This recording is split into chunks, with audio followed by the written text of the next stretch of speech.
I'm starting to run out of breath. I can only do so many doobie-doos.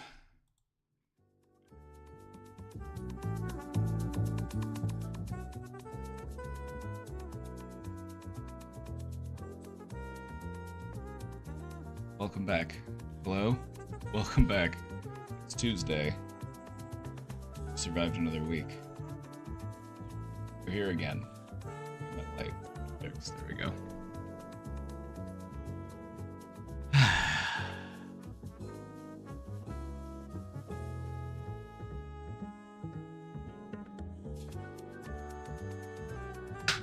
Nice voice.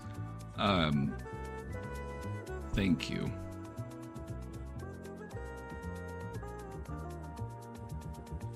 One of the things I find fun as a hobby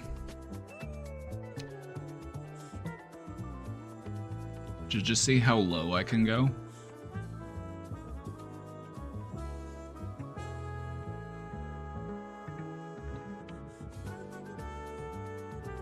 A little bit of vocal training. You know what's funny? Whenever you see somebody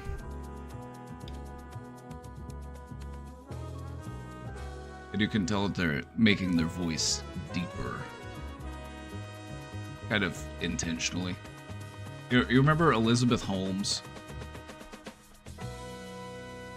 Do you remember Elizabeth Holmes? She's currently in federal prison.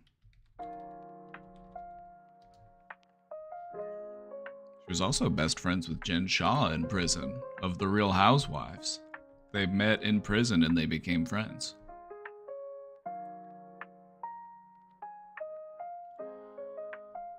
Elizabeth Holmes was a like Silicon Valley startup type person.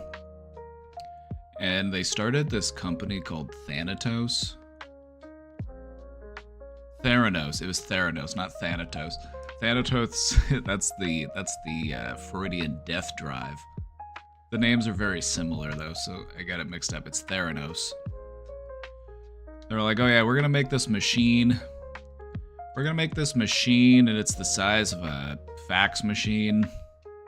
It'll fit on a countertop, and it'll do all sorts of different blood tests. Turns out the whole thing was a scam. She went all the way to federal prison. You know why? Because she scammed the wrong people. She scammed a bunch of old white politicians. And if there's any way that to just guarantee that you're gonna go to prison for scamming people, because a lot of people scam people. It's pretty common. It's kind of shitty. It happens all the time. There's like all these crypto rug pulls and all these influencer scams. You could probably name a half dozen just sitting there thinking about it. But when you scam the wrong people, that's how you know you're gonna go to prison. She was getting money from, the Department of just like really old rich white guys. Think like Congress people, senators, defense contractors, all sorts of stuff. And it was all just bullshit. They were like, oh yeah, this machine, you take a single drop of your blood and it'll do all sorts of tests. There's a whole documentary on it. It's actually very interesting of a story. But anyway, the reason why I brought her up is because She talks like this. She uses social engineering tactics, and it was part of the way that she was able to secure the funding from these old rich white men. They respond to firm eye contact and a deep voice, and she milked it.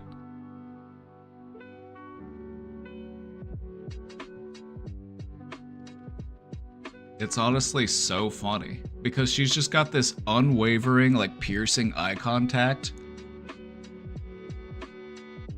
And then she has this voice that you can tell she's like artificially deflating it. So that's always funny to me when people do that. You can tell when somebody's just trying to sound very deep.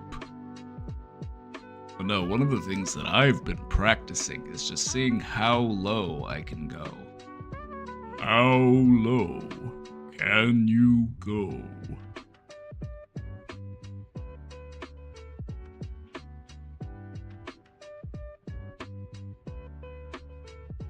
Anyway, it's a really interesting story. There's documentaries on it.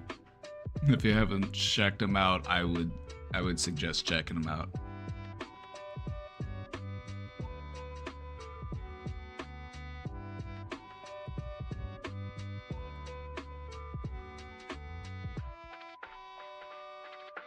But no, she met Jen Shah from The Real Housewives, who was also in prison. Hold on, Sean's actually over. I should ask him real quick, because he probably knows. He probably knows what Jen Shah went to prison for. But she met Jen. Not only did she meet Jen Shah, they became friends in prison.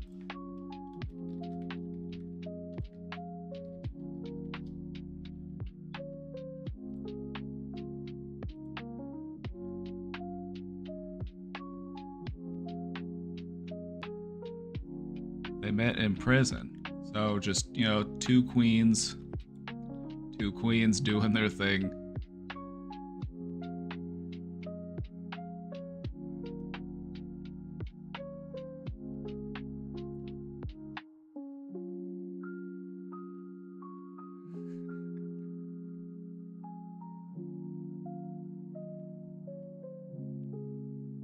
They bonded over anger management classes and tutoring fellow inmates to help them get their GEDs. Now, what did Jen Shah go to prison for? I'm glad you asked. It was another scam. She was also scamming people. Hers involved a telemarketing fraud scheme.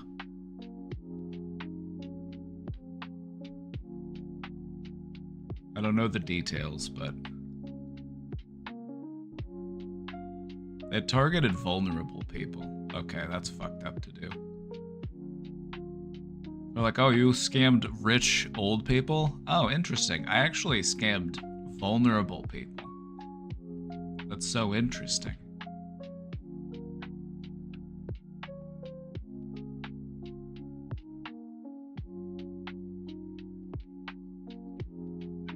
She got arrested on the show, or there were police looking for her on the show.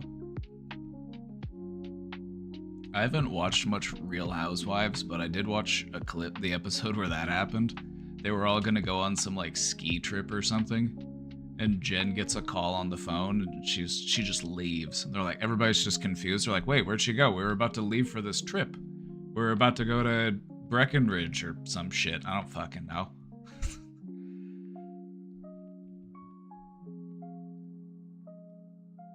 And she just leaves, and everybody's and then the cops show up. The cops show up like a few minutes after. It's like,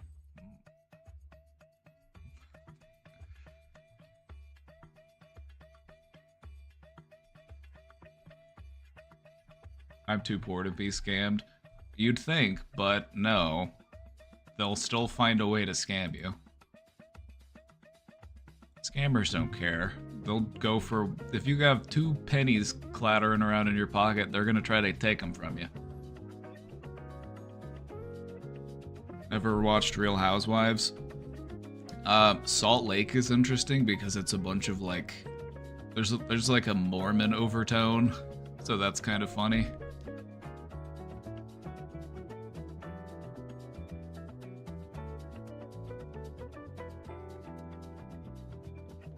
Calvin Boy, thank you for those 8 bits, by the way. Thank you.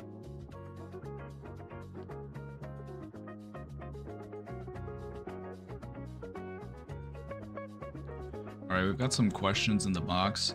We're gonna do questions from the box today. That's what we're gonna do. I was gonna put a presentation together over online gambling, talk about gambling addiction a bit, but I haven't had time to finish it. I had some errands to run this morning. I was out of dishwasher soap, and I had dishes to do. I'm like, well, I'm not washing these by hand. We'll have to go out and get more dishwasher soap. And then we have a Big Lots in town that was closing down, and they're closing for good in 2 days. There's just 2 days left. I wanted to see what was left. Can I tell you? Oh my god, let me tell you something. I feel bad for the people that had to work there at the closing store. A bunch of Big Lots are closing. Which, if you don't know what Big Lots is, it's like...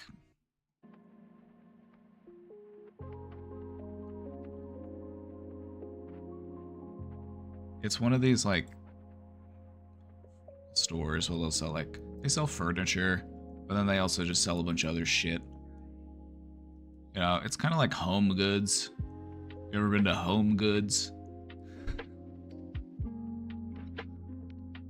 So, the one here, I've never seen this happen before, but this is what happened. They put the signs up and they said, we're closing, everything must go. And it was that way for like a week. And then they changed their signs, and I had to take pictures just because I've never seen this before. They put signs that said, actually, we're staying open. They said, surprise, we're staying open. Hmm? All right, baby. Love you. Bought dish soap at a furniture store? No, I went to the grocery store to get dish soap. I went here because it was just nearby. I just wanted to look. But no, the store had closing signs for like a week or two. And then they put up new signs that said, actually, we're not closing. Surprise, we're staying open. And I was like, oh, okay. And then, I kid you not, a week or two later, they had store closing signs again. So I feel bad for the workers because they had to put out all these closing signs. And then they had to take them all down again. And then they had to put them all back up again. I'm like, damn. What a roller coaster of emotions.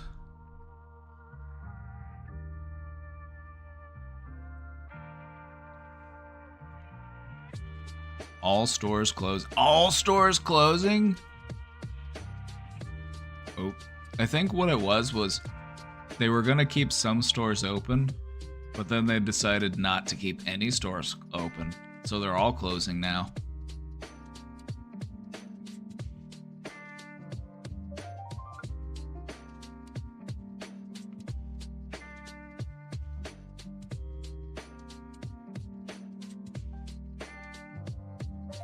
So long, Big Lots.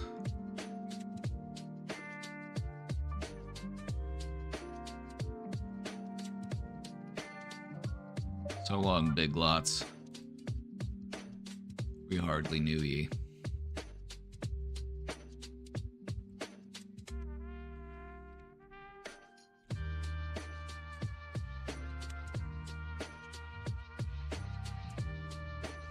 Have you ever been to a store when they're right about to close? The vibes are just strange. It feels like you're a vulture and you're like picking at it. You're like picking at cow bones, and you'll look up and you're like, see another vulture there, like, oh, hey, how's it going? Don't mind me.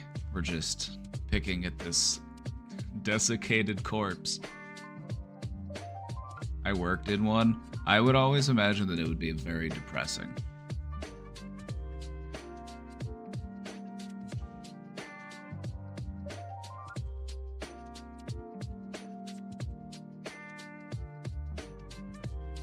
Yeah, it does kind of have those like funeral vibes or like hospice vibes. It's like,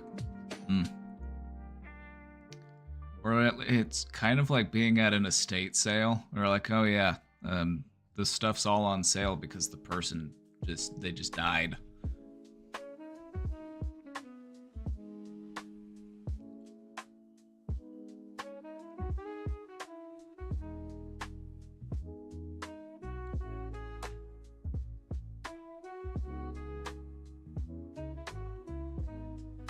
All right, we've got a few questions because we had some questions get dropped in the off hours. So we're going to get to those here in just a moment. We went on a walk today. We took the dogs out because it's in the 60s today. We just had to hold on. If you don't like the weather in the Midwest, just wait a week. At least in Missouri. I don't know, the entire Midwest isn't that way. Some Midwestern states get pretty cold. And we did get really cold, but it was only really cold for like a week or two.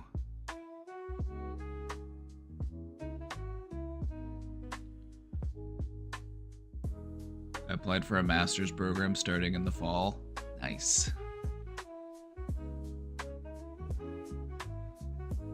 I hope I get in. I believe in you.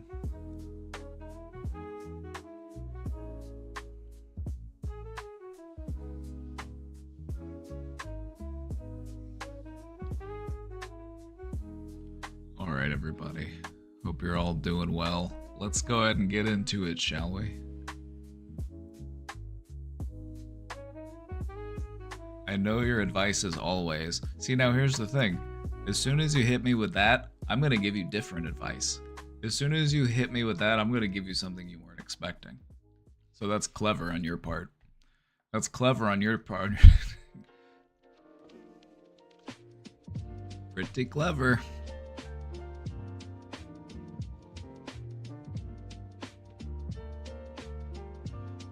I know your advice is always, when you feel sad, that's okay. Just how long do you want to feel sad? Make the time for it, and then stop. Well, yeah, eventually. Eventually. You kind of get there. There's a period of turmoil in grief where things just don't make sense. Things they just don't feel like reality hasn't set in yet.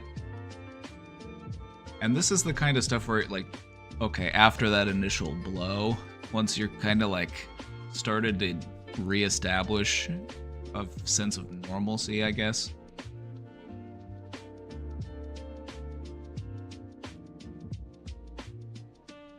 I would say this is the best for like prolonged sadness.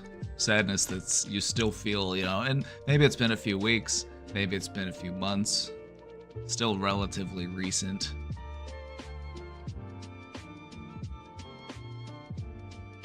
Right now, I can't help but feel this overwhelming sense of sadness. I just got back from visiting my mom and my best friend. I thought I had a good time with my mom, but she had nothing but complaints about my time with her. That sounds kind of rude. That sounds pretty rude, if you were to ask me. You know, if you don't have anything nice to say, why say anything?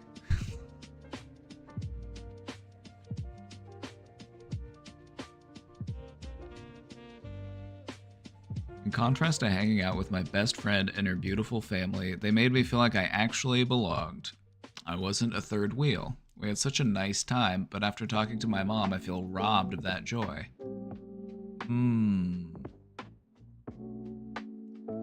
Okay, that joy, that joy is still there. That joy is still yours. I wouldn't say that it was robbed. I would say it was overshadowed.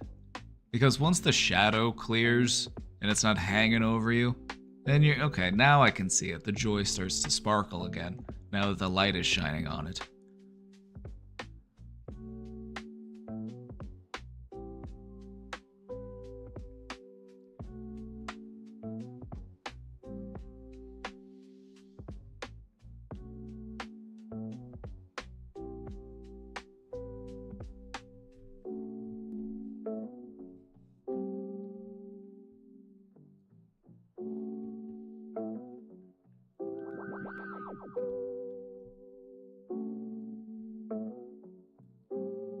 Maybe I was just an outsider for them. Maybe I was just as burdensome to them as I was my mom. I feel like a disappointment despite everything I've done. I've already confronted my mother on the things she said to me and she apologized. She insists her criticisms were just jokes. That's a common fallback mechanism. It's just a way to bully, but from a protected way. You're able to bully someone, but then you're like, "Ah, come on, I was just joking. I was just joking." Why do you take everything so serious? Why don't you have a sense of humor?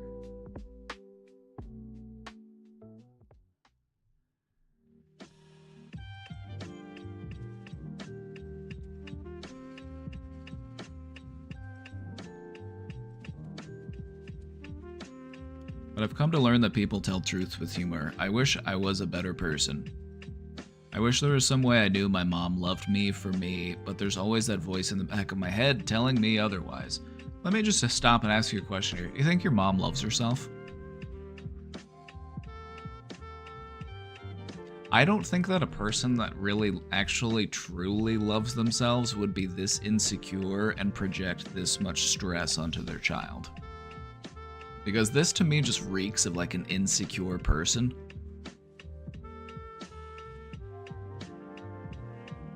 Which is why she has to bully you to feel stronger, to feel,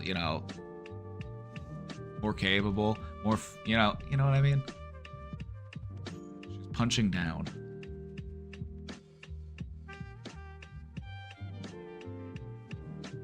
Why do you demand the love of somebody who insists on beating you up?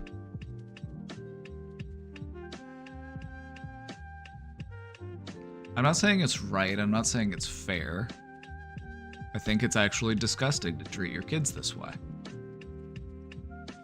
But if this person just wants nothing but to just beat you up, just to make you feel worse about yourself, just always put you down, why do we want their love so bad?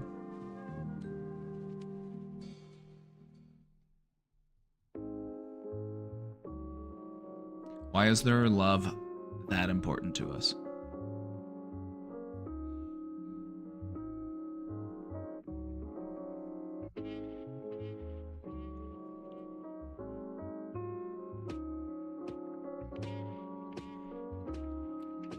Something that's really difficult to learn and to, take in is that sometimes parents have adversarial relationships with their children. They view their child as their replacement. They view it as competition. They resent their child in some ways because they ruined their body, they ruined their finances, they ruined their opportunities, they ruined their chances to chase their dreams, to move to the big city, to be on Broadway, whatever. And they hold on to that, and then they will deny it. They will say, oh no, that's not the case. But somewhere deep down, it's like, yeah, they do have a chip on their shoulder because they had to make sacrifices to raise you, to take care of you. And so they do the bare minimum and then they blame you for it. It's fucked up. It's childish.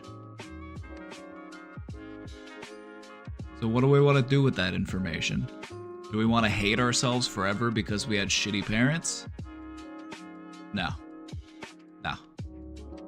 We want to learn ourselves in ways that they never could. They don't know how to love themselves, which is why they don't know how to love you. So what are we going to do? We're going to learn how to love ourselves. Because the best revenge is a life well lived. So in spite of how miserable this person is, and how miserable they insist on making you, we're going to take that power back by saying, nah, I'm good. I don't really need you in my life. You just make me feel like shit. You don't get a free pass just because we're related.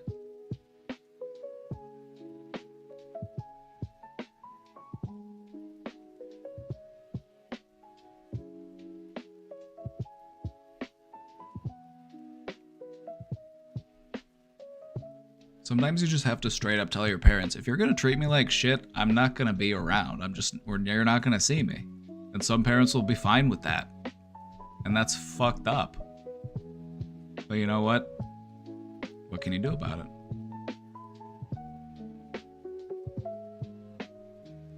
Just try your best to live a peaceful, happy life.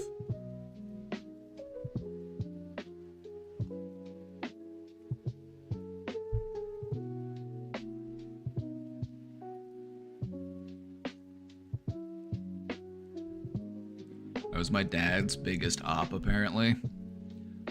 Some men are very scared, and raising a daughter can be terrifying because you know what type of world it is out there. And so you blame the child for making you feel so scared.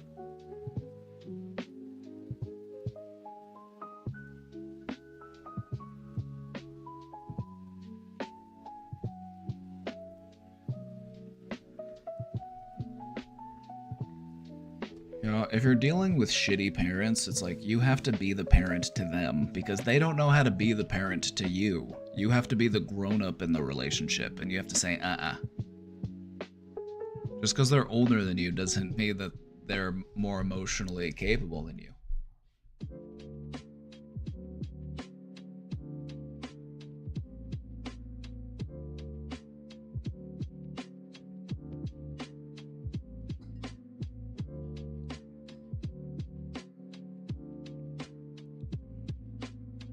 Still want to say that to my mom. I've gone mostly no contact with her, but haven't explicitly told her why.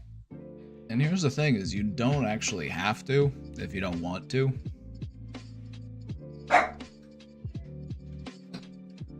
It's like sometimes you can just let the space speak for itself. Like no response is a response, especially if you're dealing with an abusive person.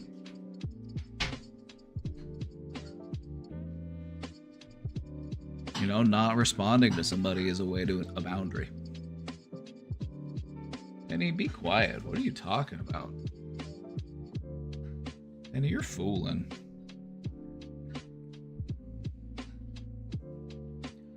So I guess in response to that, what I would say is if you want to say something like that to your parent, just think about why. Do I just want to, you know, try to hurt them in the way that they hurt me? Or do I want to try to, you know, maybe mend the relationship in some way? I want to try to do it to be productive. Am I trying to be productive or destructive with this conversation? You know? Just take that into consideration.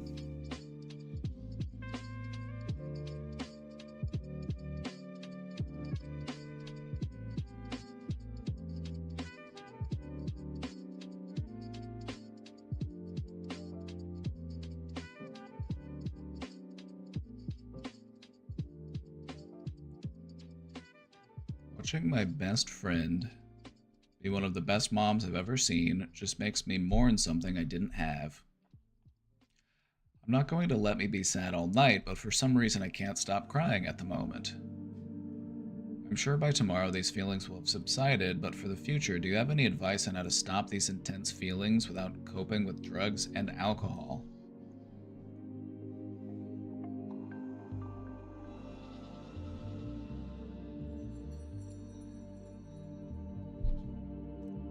Sometimes it's nice to not have to cope on your own. You know, sometimes this is what friends are for.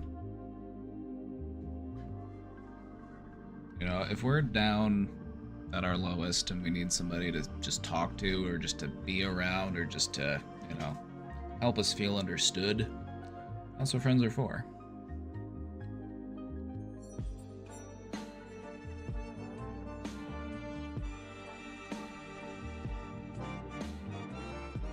I want to get better, I want to be better, but someone who can feel proud of themselves, but maybe I don't deserve that. Why wouldn't you? Like, why are you exempt from that? I believe that everybody deserves that. I believe everybody deserves the opportunity to do better. So I don't see you as an exception. So as long as you believe that to be a universal rule, that everybody deserves the opportunity to get better, then why not you?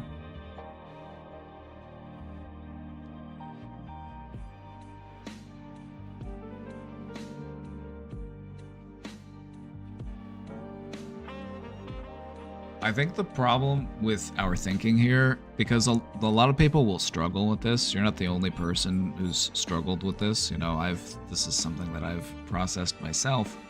You know, maybe I don't deserve it. Maybe I am a bad person. I feel like we hold on to this belief that there are some people who are just completely irredeemable. They're just terrible. They're awful. They're monstrous. And I worry that I might be one of them. And that's why I can't forgive myself. Because I might be one of them. I can guarantee you aren't one of them.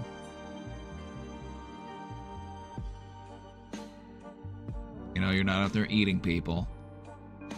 You're not out there murdering babies or killing children.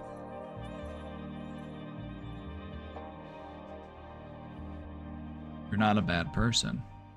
You've been made to feel like you're a bad person because you had to, you know, live with a insecure, self-obsessed person. And one of the ways that they cope with their insecurity is to make others feel bad about themselves. The only thing here that you didn't deserve was the way that you were treated by your parent. That's the only thing you didn't deserve. All that other stuff, you know, being better, being proud of yourself, that's all stuff you deserve. 100%.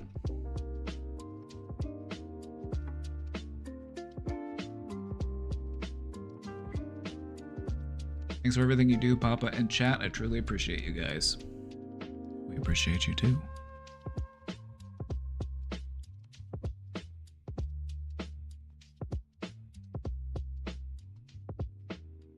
Spot on cycle of abuse stuff.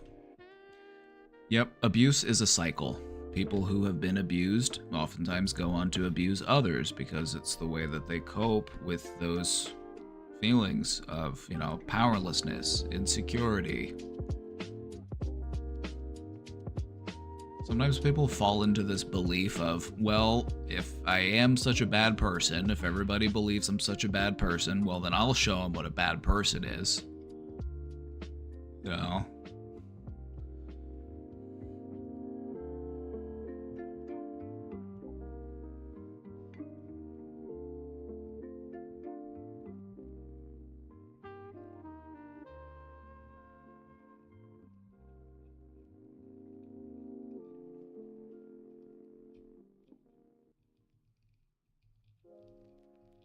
Oh, this is your mom? Oh, okay. Well, yeah, those tracks. Everything I said is everything.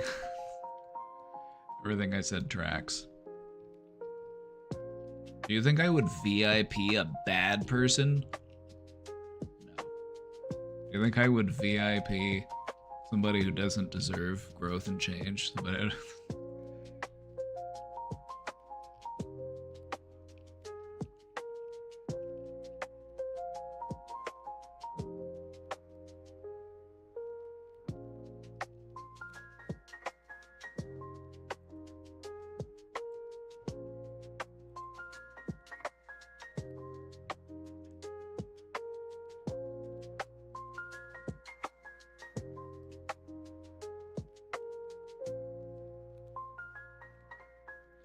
Luckily had for the most part a pretty awesome mom.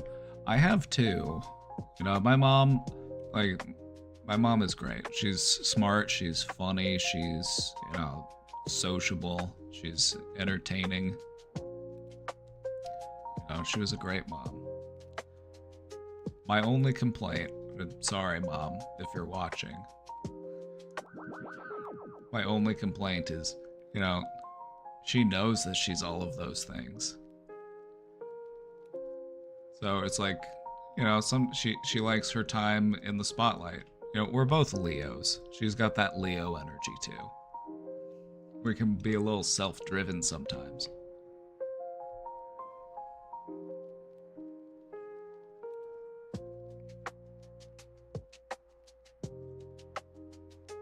But no, I don't fault her for it. She's a bad bitch. So I'm like, go on, go be a bad bitch. Go do bad bitch shit. That's fine.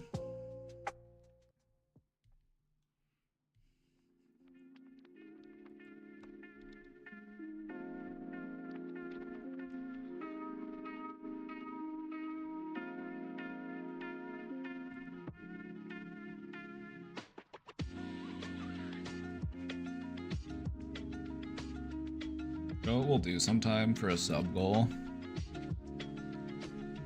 You know what we're gonna do for a sub goal? I'll bring my mom on. I'll invite my mom. We'll do a stream together.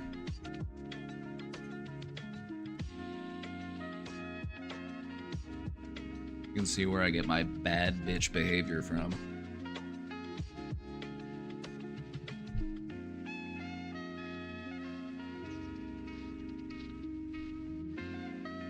Just wanted to say, can't say now, but I'll definitely check out later streams. Thank you for stopping by. Thank you for saying hi. I need bad bitch energy in my life. Breathe it in. Breathe it in. Give it a few moments to absorb. And then slowly exhale whatever it is that you're replacing with bad bitch energy. So take a big deep breath in through your nose, because if you want to breathe in bad bitch energy, you have to breathe it in through your nose. It doesn't work to breathe it in through your mouth. Don't ask me to explain it. I don't make the rules. So you breathe in through your nose. Pull in all that bad bitch energy. Just go ahead and hold it for a moment. Let it soak in. It takes a little bit of time to activate. You know, let it steep. Let it steep. Don't rush it. Then once you've made a nice exchange, let go of whatever you're replacing it with. So you're letting go of some of that fear. Okay, there you go. Just breathe out that fear. Do it 3 times. Do it 3 times and then tell me how you feel. Just do me a favor. Just do a little experiment. I'm gonna get you guys to do breath work or I'm gonna fucking die trying, I swear.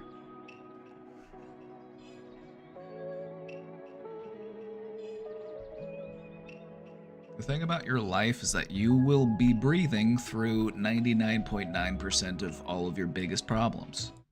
The only things you won't be breathing through is if you are underwater, or if you're buried in dirt or sand or something and there's no air.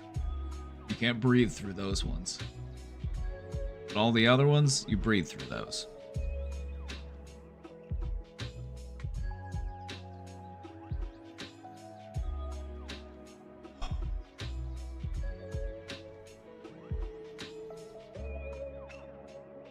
Just look at every breath as an opportunity to practice breathing.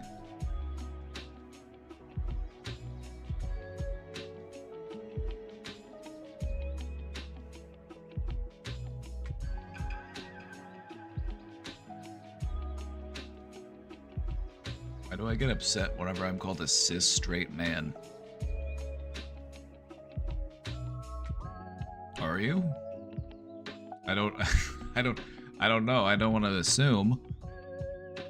If you aren't a cis straight man, then I would like, okay, that makes sense to get upset because you aren't. But if you are, it's like, okay, I don't know. Because it sounds like a diagnosis. It sounds clinical. And sometimes just having people throw clinical words, they're just descriptors. It doesn't really matter. Like, to just have people throw those at you, especially unasked for, it's just like, what are you throwing that at me for?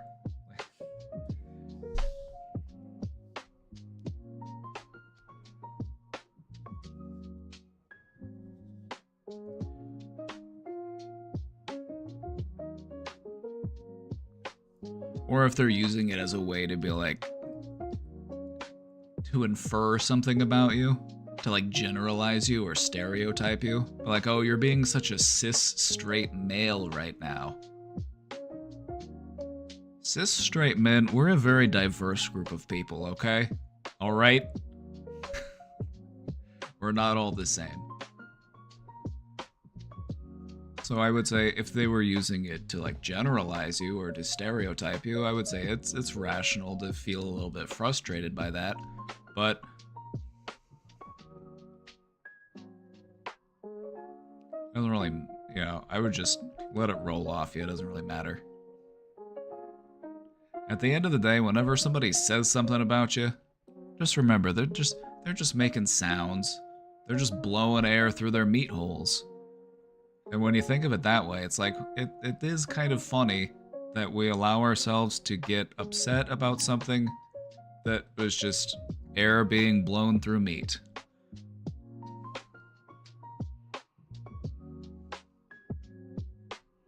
That's what I do when whenever somebody says something. I'm like, they're just making noise.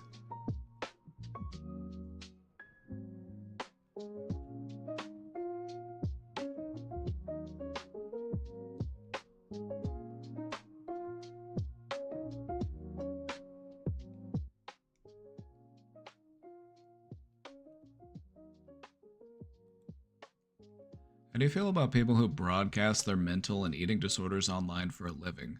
Oh, well, it's definitely problematic, isn't it?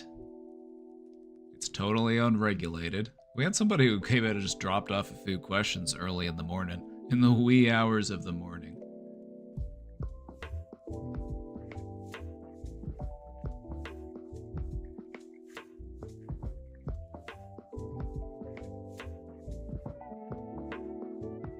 The thing about internet content creation is it's very poorly regulated. You've got all sorts of content creators making stuff that's ethically questionable. I'll just give you an example. Think of people like Mr. Beast. Mr. Beast will do stuff that you wouldn't be allowed to do as a psychological experiment at like a university. You know, if you were doing actual clinical research, you wouldn't be able to do some of the things he does because they violate ethical boundaries. There are certain things that you just cannot do because you risk emotionally or mentally harming the person. But if you aren't doing it in a clinical setting, it's like, who's setting those rules? It's not technically against the law, so you're still able to do it. It's just an ethics violation. It's not a legal violation. You can put somebody in a room and say, I'll give you $1,000 every day you stay all isolated in this room, and they'll be like, okay. You couldn't do that. You couldn't do that in like a clinical study. One of the reasons being, if you're gonna pay somebody a bunch of money, they're gonna put themselves into situations that are going to be more psychologically harmful to them. Because they're looking at the payoff. They're like, it'll be worth it. And so they run risk of harming themselves even further. This is all stuff that you would learn if you took an ethics course in your master's program for how to be a psychologist.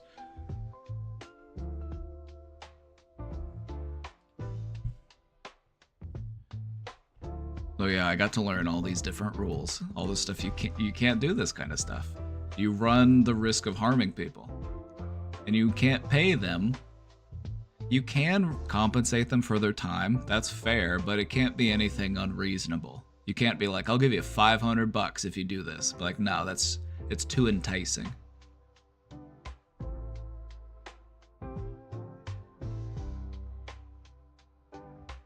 It's so dystopian. Yeah. Have you ever seen the movie The Running Man? In a future where there's just these very extreme game shows where people actually are just dying. They're like, oh yeah, climb the rope. Climb the rope, but there's a bunch of angry dogs at the bottom, and if you have to climb the rope, but the dogs are gonna try to jump and get you.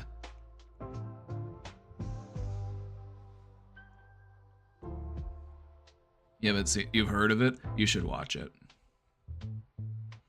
You should watch it. It's a classic.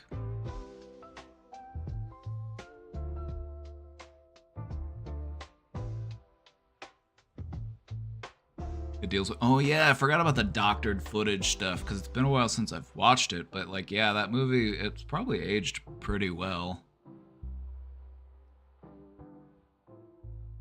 I just love that era of Arnold Schwarzenegger movies. It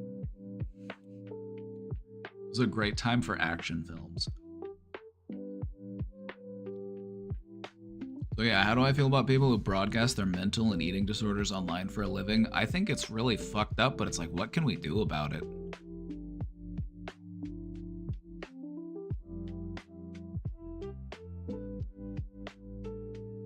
I feel like the places that host this content need to be more mentally aware.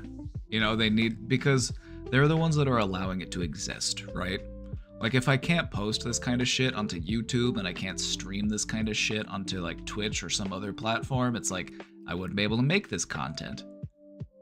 It would become more fringe and therefore less prevalent.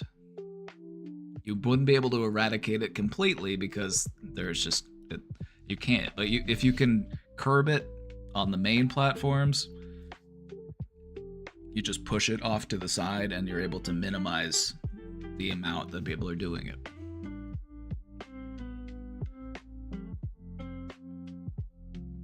Like, you need to be mindful of when stuff is self-destructive, when things are harmful, or, you know, you're glorifying mental illness. I feel like the problem is there's just far too much content these days, and it's hard to monitor all of it.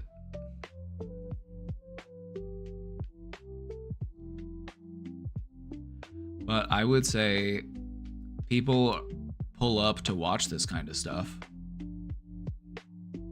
And so if you are a content creator, you need to be mindful that there will be people who will show up to watch you because they want to see you collapse. They will enable you into your downfall. They will Yas Queen you off of a fucking cliff.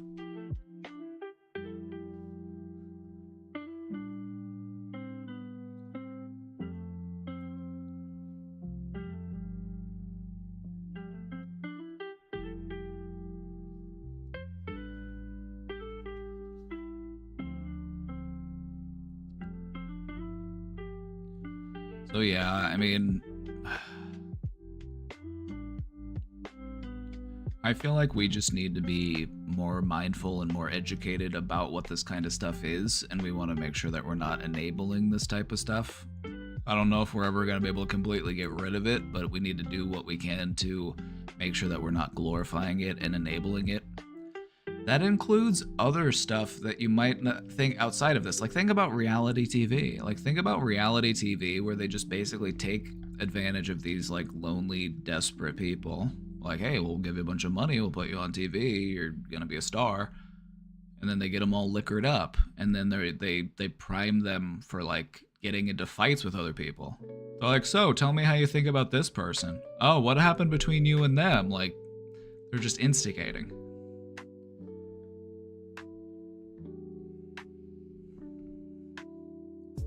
I guess the big takeaway here is just to remember that the media is very predatory.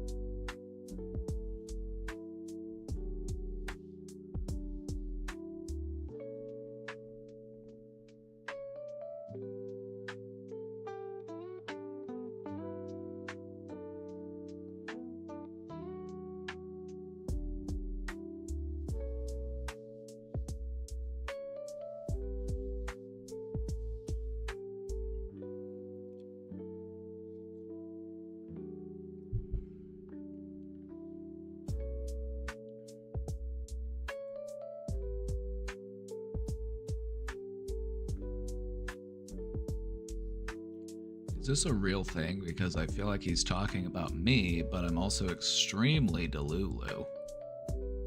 Well, as long as you're aware of the Delulu. Okay, what's so this? y'all ask, signs of high vibrational people.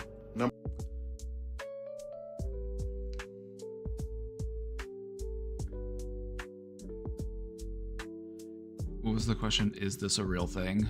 Because I feel like he's talking about me. If you feel like he's talking about you, you could be having delusions of reference. You know, if he made this video for you to see, if I was meant to hear this, if it is my destiny to hear this video, that's a little bit of a delusional type of thinking. But if you just relate to it and you're like, oh, okay, like this describes me, but you don't think it was specifically for you, then that's the difference.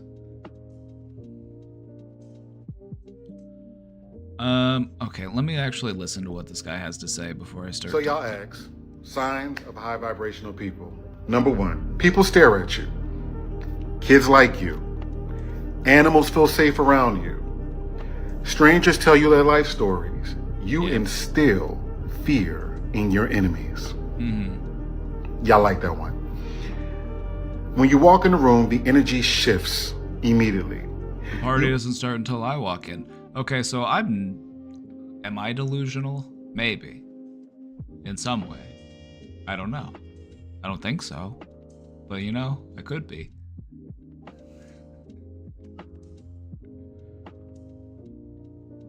I relate to this. You irritate toxic people by being authentic. People envy you, and you don't know why. Those are signs of high vibrational people. Now you know. Now you know. Don't dim your light. And remember, you've got the power. You've got the juice. Walk in it.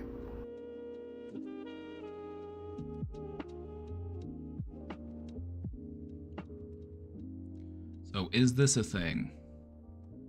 Well, let's talk about it. What does it mean to be a high vibrational person? I feel like people definitely do have like an aura or like an energy around them. It's like when they enter a room, you can kind of pick up on it. What does high vibrational even mean? Right? Like let's take a step back from that label real quick and let's just think about the way that people can influence other people just by being there. Just the energy that their presence brings.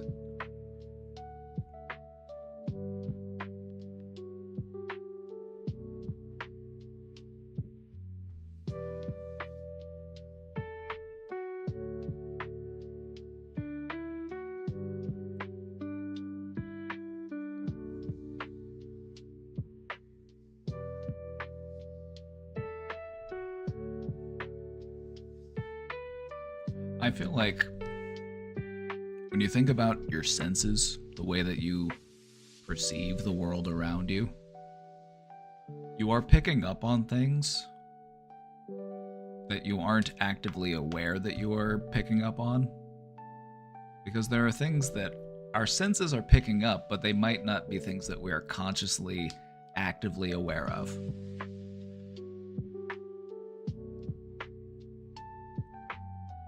You can probably think of some moments where your body picked up on something that you yourself weren't even fully aware of yet. Maybe you got a weird feeling. You know, maybe the hairs stood up on the back of your neck. Maybe it felt like intuition.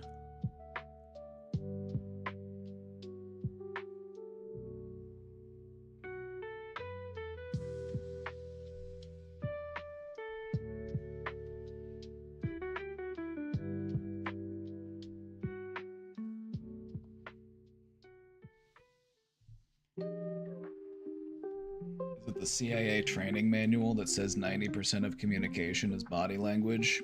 I don't know if it was I don't know about the CIA manual, but in school what they taught us was that it was around 80%. I don't know how you would measure that though. I don't know how you would measure a percentage of communication, but I think the important takeaway here is that body language is more important than many people might realize. A lot of what you communicate is through your pitch and your tone and your volume and your posture. There's so much that goes into that. Your words themselves are almost secondary.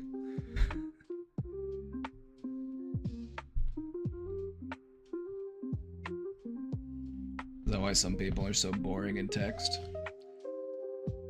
Yeah, because it's communication distilled down to its most basic form. It's like plain water. You know, it's just flavorless. That kind of freaks me out. It is kind of freaky to think about, but that doesn't need to freak you out because nothing has changed. You know, you're still living in the same world, you're just more aware of how communication operates. So it's kind of a good thing.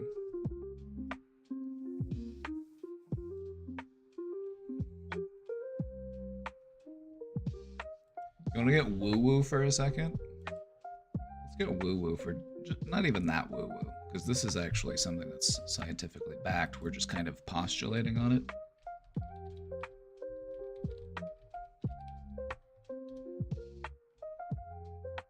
See if anybody can guess what we're about to pull up. Something that you may or may not be aware of is that your heart emits its own unique electromagnetic field.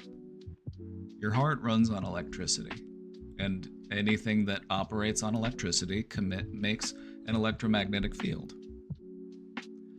And so you have a bubble, an invisible bubble around you that is the electromagnetic field of your heart.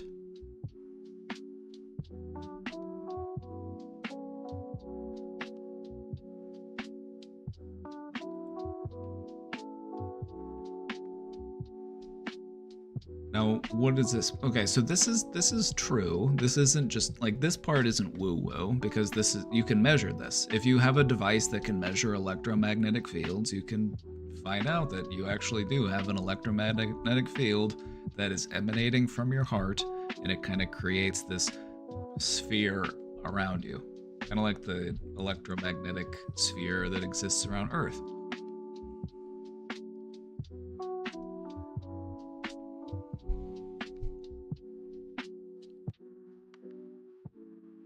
What sort of things could you postulate from this?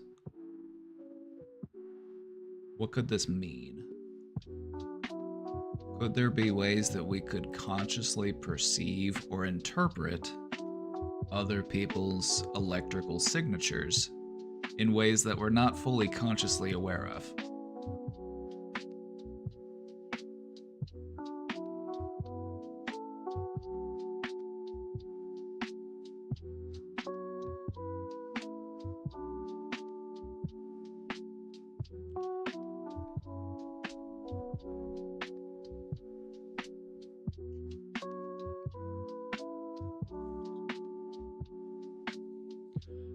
I think that's interesting to think about. It's like, what sort of information are we communicating with each other on like an electromagnetic level?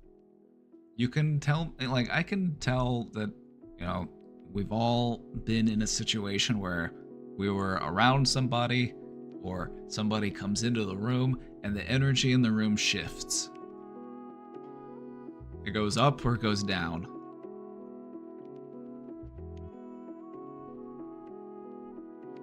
Do animals have this too? Anything with a heart would.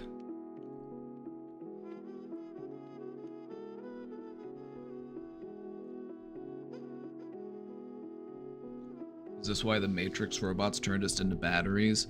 The only reason that the Matrix robots turned us into batteries is because the audience wasn't smart enough to understand what turning humans into CPUs meant, because that's what it was originally supposed to be. They were using us for our processing power.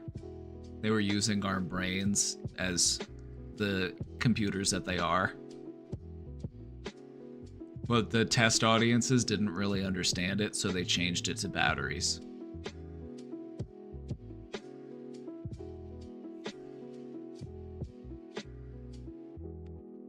So my headcanon for the Matrix is that's what they're actually doing.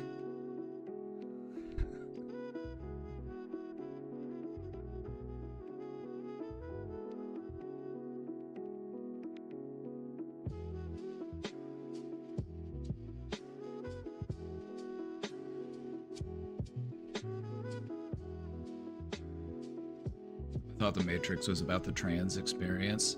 It can be both.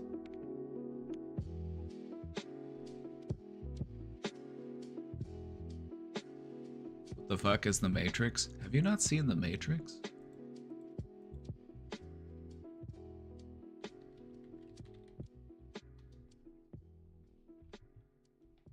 It's one of the best movies of all time.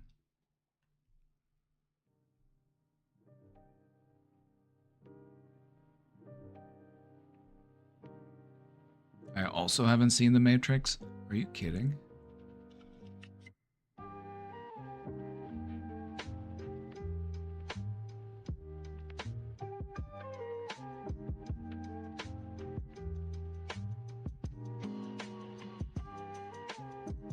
It looks mid.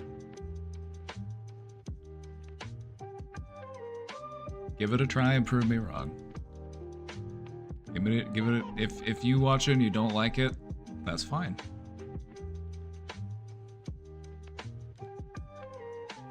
But the first one is definitely a masterpiece. The sequels weren't good. The sequels were definitely mid. But the first one, groundbreaking.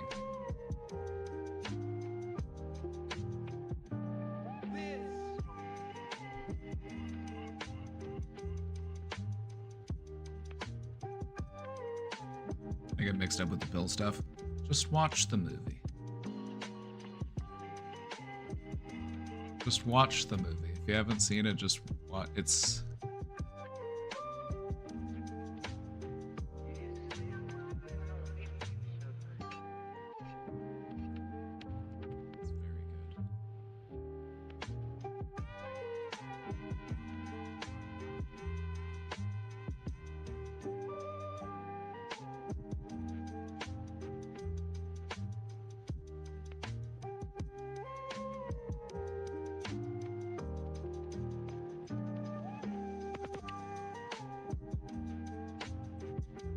So I guess to get back to this question here, you know, you feel like you are a high vibrational person. There's no harm in believing that. You know, if you're not hurting anybody by believing that, if you're not using it as as a justification for crappy behaviors, there's nothing wrong with it. There's nothing wrong with, recognizing that I am a good person, that I can lift the energy in a room, that I can be, social and entertaining and fun. Nothing wrong with feeling that way. And if you were that way, I would hope that you recognized it.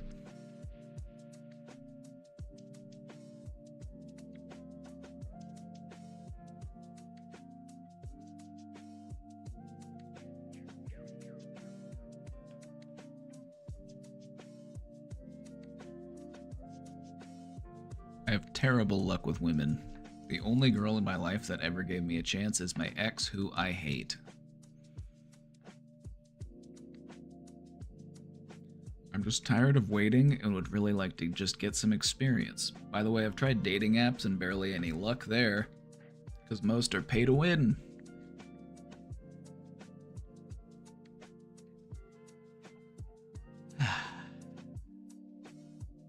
How are we feeling about ourselves? Is there anything that we're working on in our life? Do we have our shit together?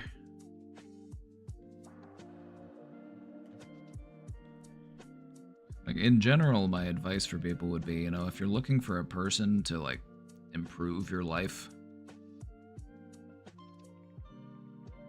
should already be pretty good before you go into a relationship.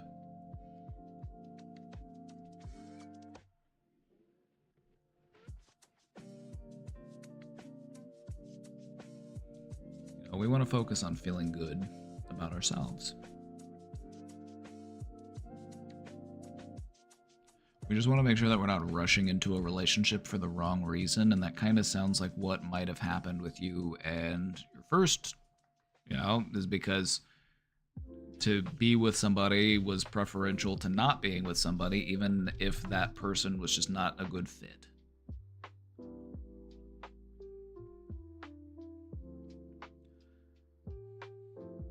So if you just want a quick breakdown of what I would recommend you do, keep going to, the gym, be working out, be working on yourself. You want to have that drive and ambition. You want to show that you care about taking good care of yourself. Looking good, smelling good, all those things. And then just try to focus on making acquaintanceships with people. Just get to know people, just say hi to people and then walk on. I feel like where a lot of people get hung up on meeting new people, whether it be, you're trying to find somebody to go out with or you're just trying to make new friends, is that they push too hard at that initial meeting when it's better to just kind of let things build up organically. You know, if you see somebody and, you know, you see them regularly, like let's say that you go to the gym and you go to the gym around the same time and you start to notice that, hey, there's other people who come here to the gym at the same time as me. It's okay to just be like, hey, how's it going? And then to just go on about your day. Do that a few times before you actually be like, hey, you know, I see you come here pretty often. You know, just give it time to build up before you just go all in. I feel like a lot of people feel like there's a rush, especially when it comes to trying to find dating partners, because it's like, if I don't lock this down soon, somebody else is going to swoop in. It's okay to take your time. You know, you don't want to come on too strong. You don't want to come across as, you know, a little too eager.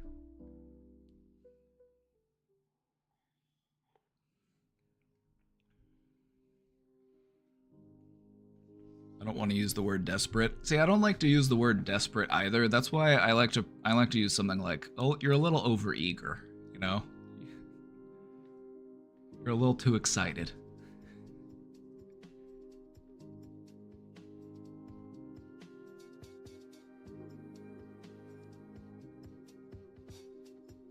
What I would say is, you know, just focus on getting to know people, on starting more conversations, just making more small talk, just being just available and just communicating with people, and something will come to you. You know, you'll find what you're looking for as soon as you stop looking for it.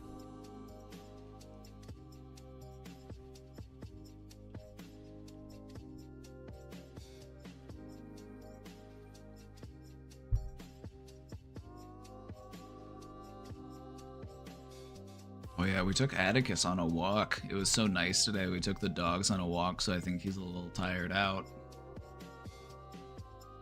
We only went around the block once, but he's getting older, so he doesn't have the energy that he used to.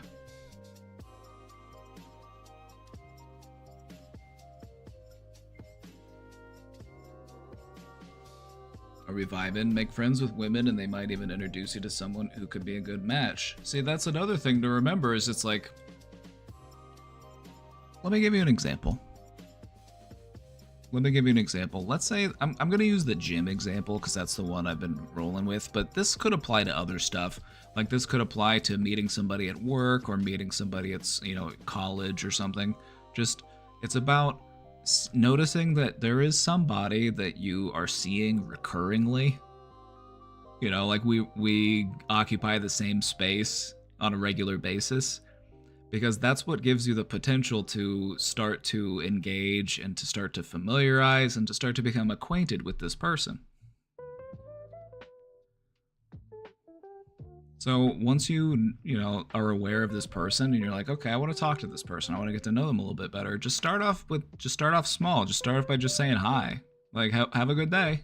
You know, don't even stand. Just do it in motion. Just do a drive-by. And then the next time you see him, be like, hey, you're back. Good to see you. Just slowly add more words every time you meet. Until next thing, it's like, you know, you're actually able to have a conversation. It doesn't feel weird. It doesn't feel like you just approached them out of nowhere and now you're talking to them. It doesn't make, because that just, it makes them feel like, okay, what are they trying to get from me? This person just came out of nowhere and they're trying to talk all this stuff to me. What do they want from me? But if you allow it to grow more organically and just actually get to know the person, you'll probably have better results.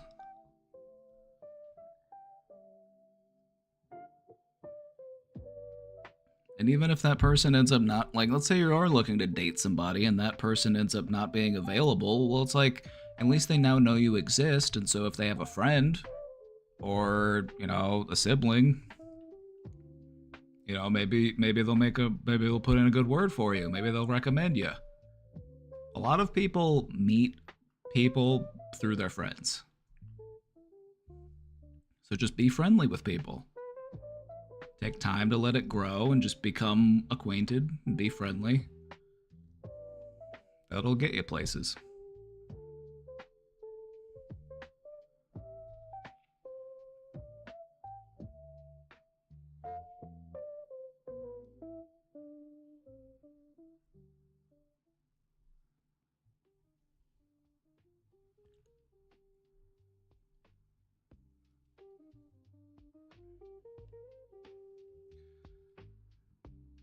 Oh yeah, the people that name phobias are assholes.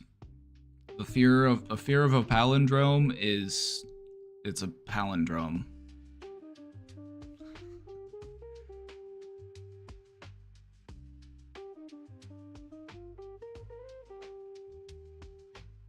Yep, the fear of a long word is a long word. See, the thing though is you got to remember that some phobias have names, but you might never actually see somebody who has it. Just because a phobia is named doesn't mean that there's people walking around who have that specific phobia.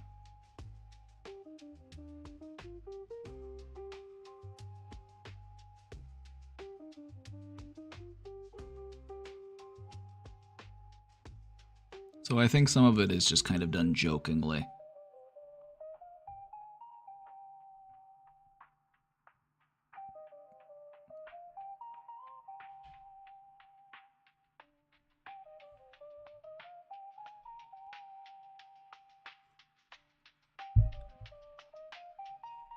Like, there are some people with some really intense irrational fears, but they're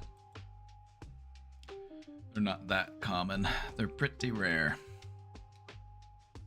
Would you mind sharing your experience with transcendental meditation? I'm really curious. What do you experience during it? What do you see or feel? How does it differ from your usual meditation sessions? Okay, let's talk about it.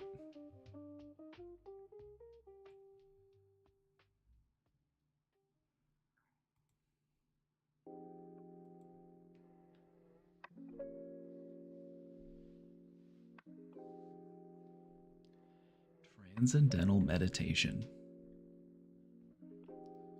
I think the easiest way for me to describe this to you would just be to kind of walk you through it a little bit. So just follow along for a moment.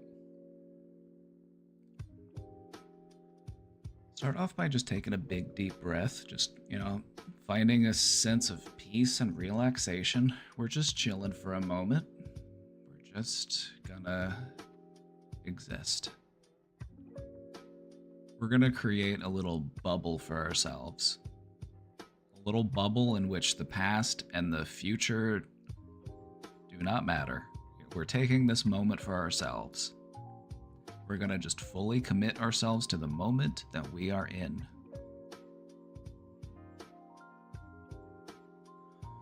If there's anything else that's trying to call my attention, it can wait. It's not that urgent.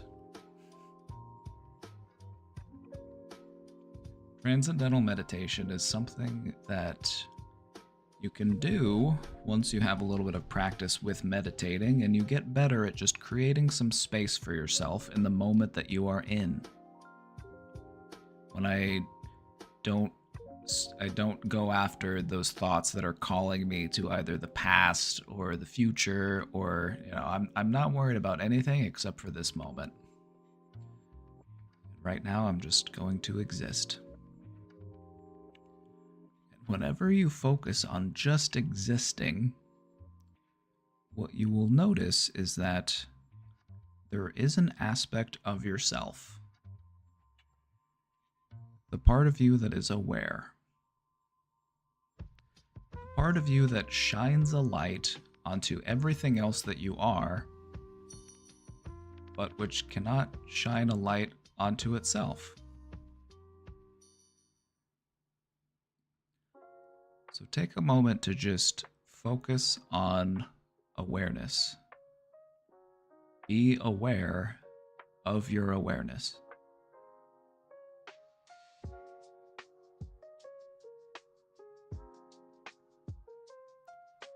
This is your consciousness. This is your awareness. Whatever word you choose to use for it, it is what it is.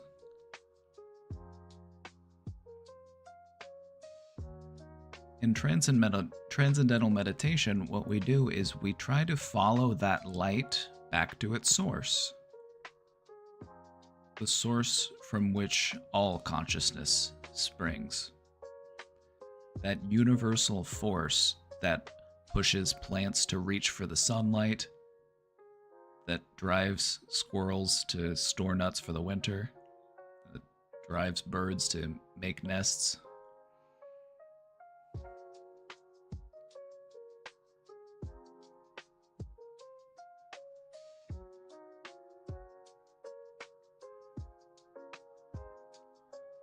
Once you have found a focus on that feeling, that illumination within you, drive it upwards.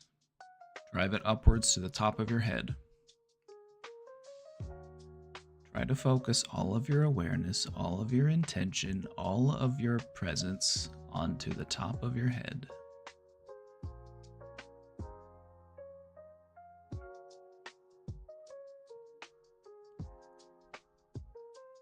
And then allow that light, that illumination to shine out into the universe.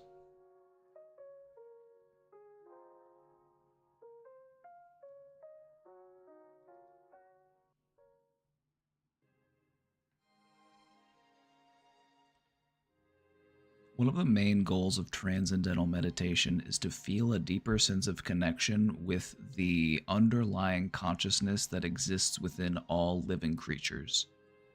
It helps you to feel more interconnected with the universe that we are a part of.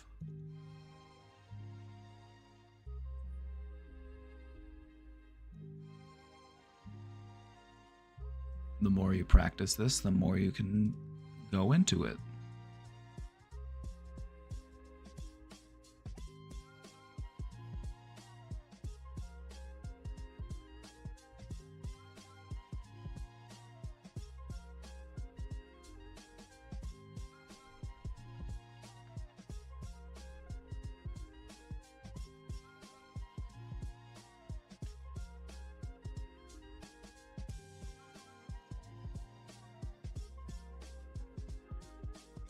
What if I want to feel more connected with inanimate objects?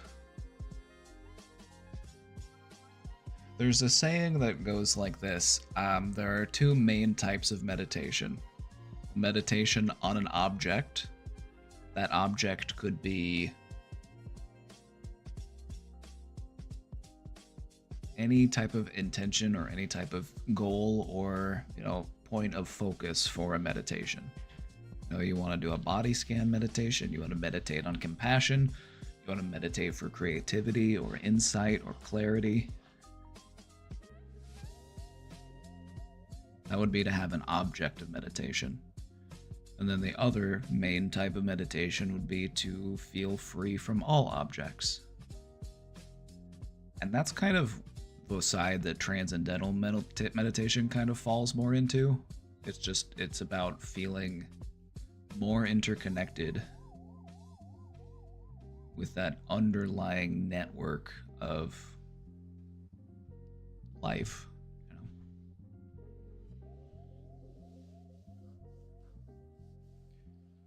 Some of the things that I've experienced in transcendental meditation, those moments where I go deeply into it, I'll take some time and I'll just, set the mood. Dim the lights, bust out the weighted blanket. Like, all right, I'm going in.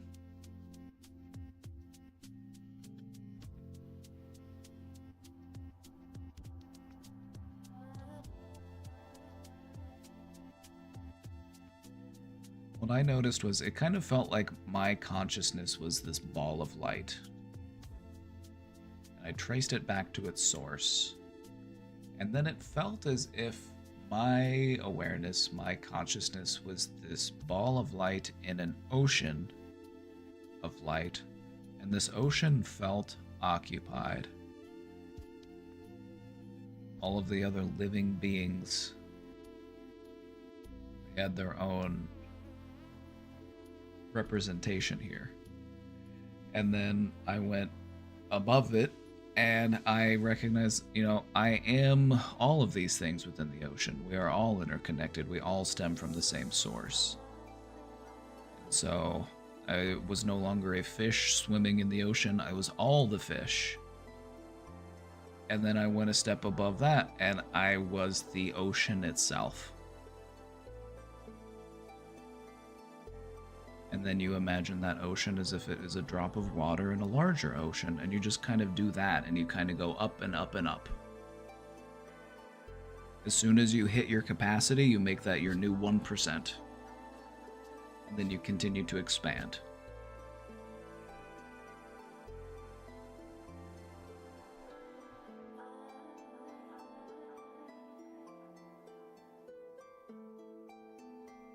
Is meditation a lot of visualization?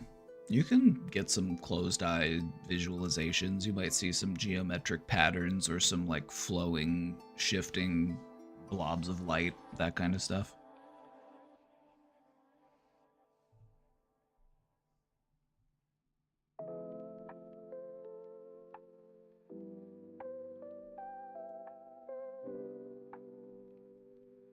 Like, I would say it's kind of like imagination. Except it's not like you're actively making yourself imagine. It's kind of like you're just setting your brain on a course and then just watching it go, and you're seeing what happens. You're just observing. You're not directing. You're just perceiving.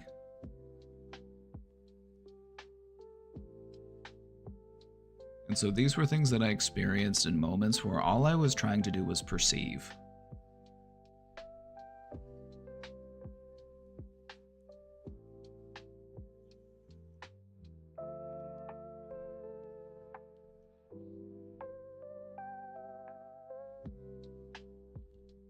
So I would say that as far as meditation goes, transcendental meditation has a great like calming effect. It can help you to feel more interconnected with the world that we live in, with all living things. It can also be kind of trippy. So, you know, if you like to feel trippy, which some people do, some people aren't such big fans of trippy feelings, but some of us are.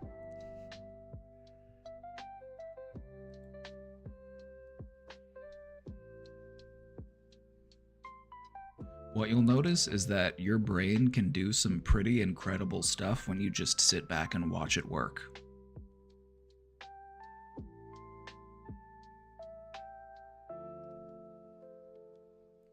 And for me, that's a big part of what meditation is. I'm just sitting back and watching my brain do its thing. Without judgment, without, direction, I'm just observing. And if you have a hard time meditating, then you're becoming aware of how difficult it is to not feel like I have to intervene or interfere with my own thought processes. Just sit back and watch. Just let your mind wander and see where it goes.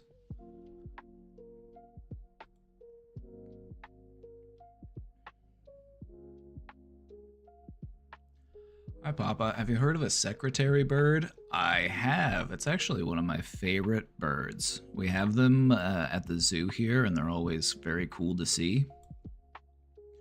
I just learned about them today, and I want this type of confidence when I step on my enemies. Oh yeah, let me show you the secretary bird. He looks cool.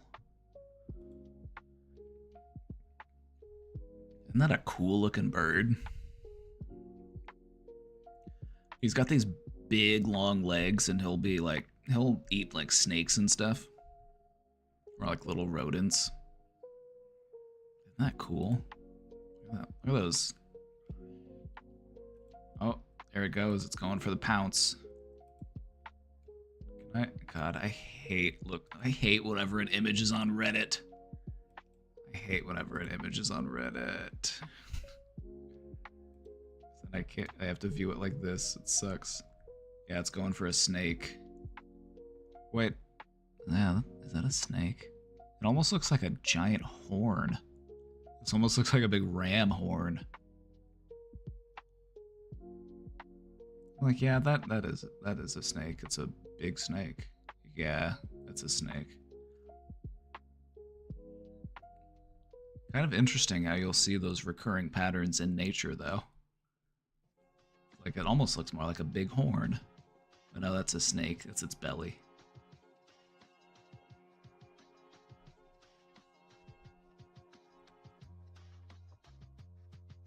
They're cool. Yeah, they're stompers. They're stompy birds. Look at those stompers, though.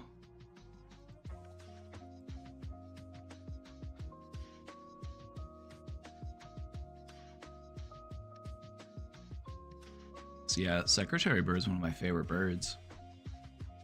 I like this type of, like this class of bird, like the stompy boys. I'm a fan of the stompy voice.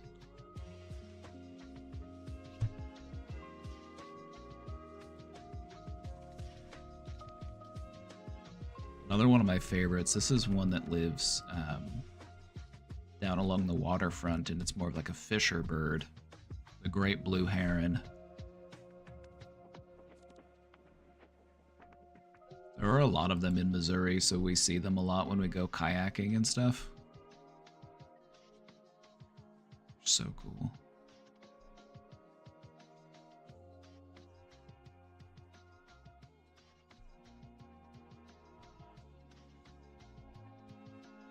Yeah, isn't the secretary bird cool?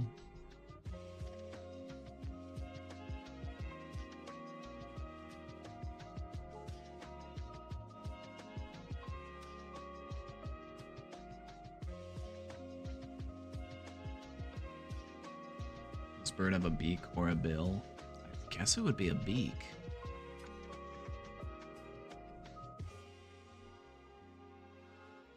How often do you mow your pube mound? Not that often.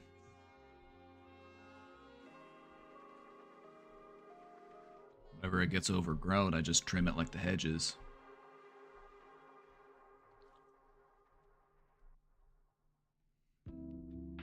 Hey now, ask me anything means ask me anything. I know what I signed up for.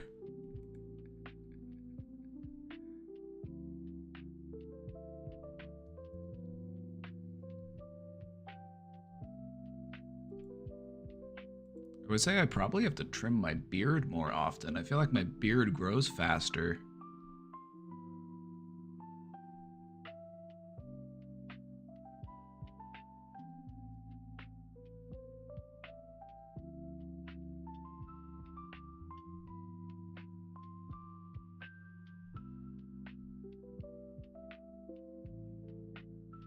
I normally just do them at the same time.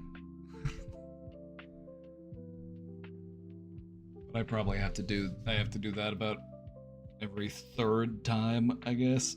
They just don't grow as fast. Actually, and sometimes when they grow a little bit, it's like I don't even really care. Anyway. Enough about my mound.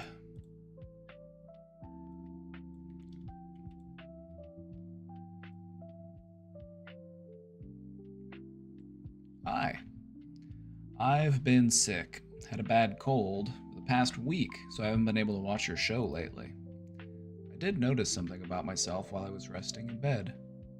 I'm still a bit early in my mental health journey, 6 months in, and I was solidifying some habits I wanted for myself, like meditating, Tai Chi exercises, journaling, and in general, just better self-care and love.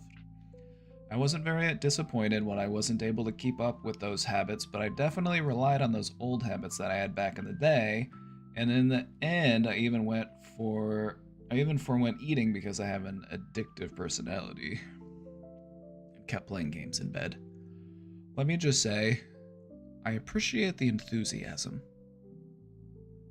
And you've learned the lesson that's like, okay, there are a lot of things that I want to do. There are a lot of things that I want to add to my routine.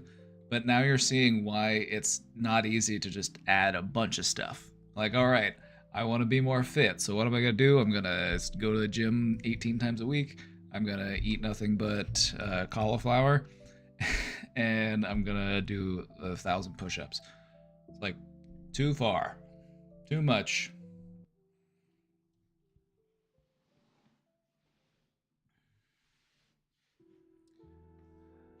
Over time, you can definitely add all of these things to your routine, but it's okay to just start with one or two and then allow those to become more natural. And so it doesn't feel like something I have to make myself do. It's just something that I do now. It's just part of my routine. I do it without even really thinking about it.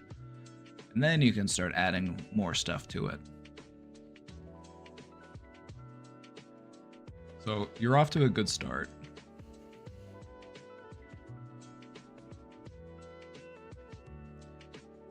Once I was a bit better, I snapped out of it and made sure I ate well and drank more water. I know there are ups and downs in this journey, but I wish it didn't get to the point where I didn't want to eat food. Thankfully, my BF would make sure I at least had something to eat.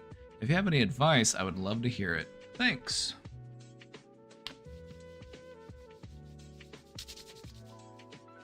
you're off to a great start. There are ups and downs, but what's important to remember is that even though there are ups and downs, you're still trending upward. It's like climbing a mountain. Sometimes you gotta go up and then you gotta go down a little bit. Sometimes you gotta go around the bend and you gotta go, But you're still making progress as you work towards the peak.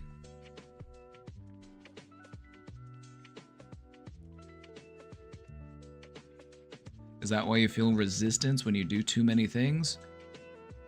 Yeah, that's a big part of it. And also, you gotta remember that when you try to do too many things, like even though these are all things that I want to do, these are all things that I know will be good for me, and you try to do all of them, and then you realize you're like, oh, this is too much. I can't keep all of this up. It could actually make you feel worse about yourself. It'll make you feel like, oh, well, I can't do all of the things that I need to do.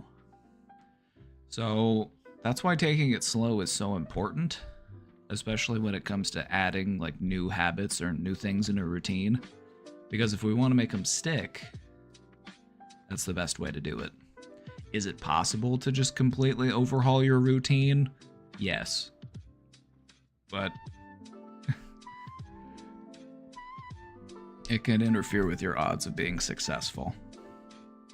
There are people that do it, don't get me wrong. There are people who are just like, yeah, I woke up one morning and then I went to the gym at 6 a.m. and I just forced myself to do it, and I forced myself to change my diet, and I was able to do all of these things in a few months. So like, okay, good for you. Good for you. So it is possible, but you also you run the risk of not making it happen. Sometimes there are situations where it's like, yeah, you do kind of got to push yourself a bit. If you want to be more comfortable, you have to push through some discomfort. That's just truth.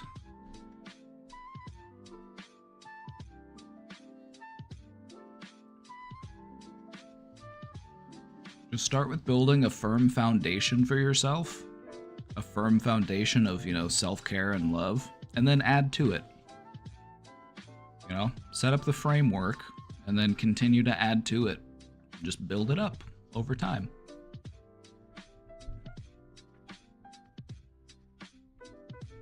So I think now is a good time to go back into looking at these types of habits that you were trying to add, and maybe going a little bit more into some of those, because you're starting to feel like maybe I'm dipping a little bit.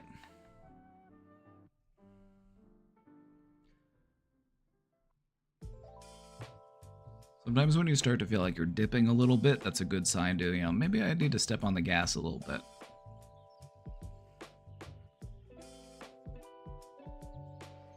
Maybe I've got my next barrier to push through,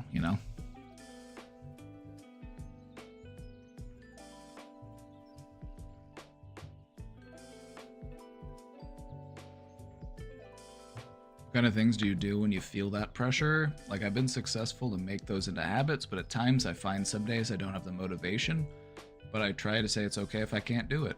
Yeah, you can take a day off. You can take a day off. It's as long as we're not making excuses for ourselves, It's okay to take a day off. It's okay to have a cheat day. It's just about trying to make sure that we're limiting that. We're not having a cheat day every day.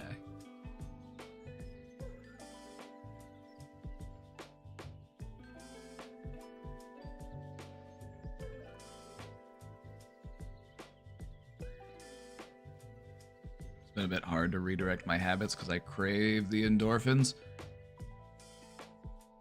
A day off could just be a day of you practicing relaxing. Maybe you could reframe it that way. I'm not taking a day off. I'm taking a day to practice my relaxation skills. Gotta stay on that grind.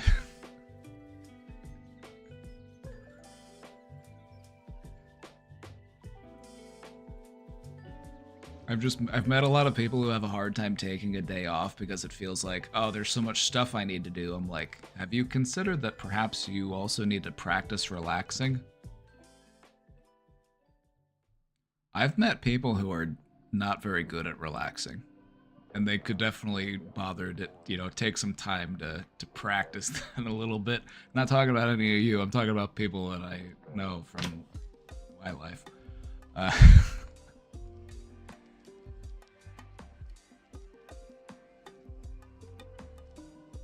it's also a good measure to like remind yourself that you're deserving of that self-care. It's not about just doing the self-care. It's about allowing yourself to make it a priority and allowing yourself to make it your focus. It's something that you're doing because you want to do it and because you know that you need to do it, not just something that you're forcing yourself to do because it's supposed to make you feel better.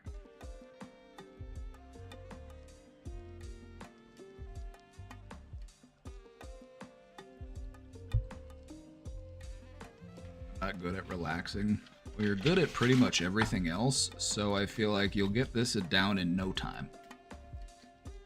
You've learned way harder things.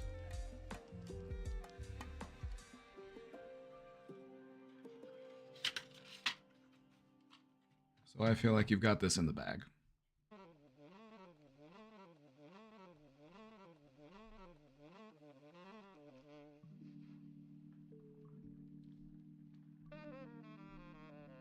Do I have a presentation on how to relax?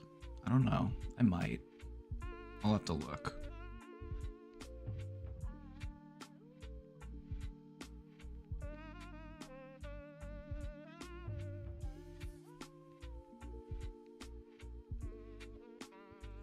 I keep having dopamine crashes.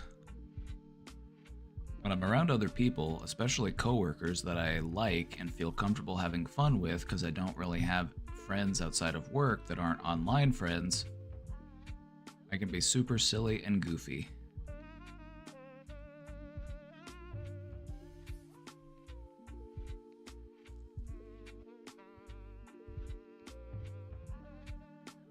I just want to remind you that these people are all your friends. Your work friends, those are still friends. Your online friends, those are still friends. We don't need to devalue those friendships, and I'm not saying you are, I just want to point this out. We don't need to devalue those relationships because we only can have a friend if there's somebody that we can, go to the movies with, or like go shopping together, or go bowling or something. Like, that's nice, like having somebody you can invite over for dinner or whatever. Like, that's a fun aspect of friendship. But I just look at it as this is just another type of friend.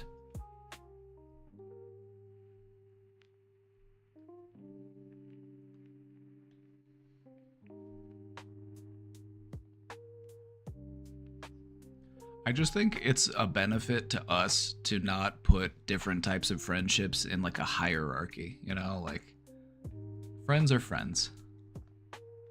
Even if they're only your friend when you see them at work, that's still a friend. Or maybe you could turn a work friend into a hangout outside of work friend. That's possible.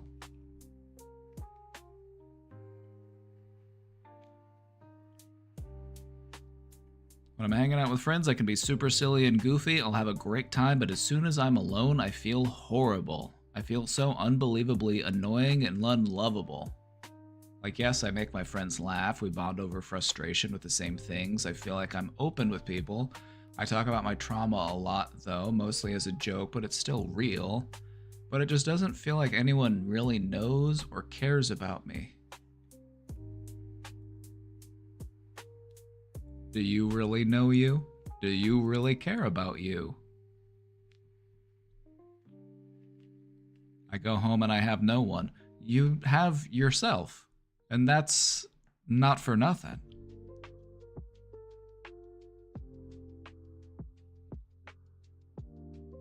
When we're on our own, we want to be in good company. We want to enjoy the person that we're spending time with. Us.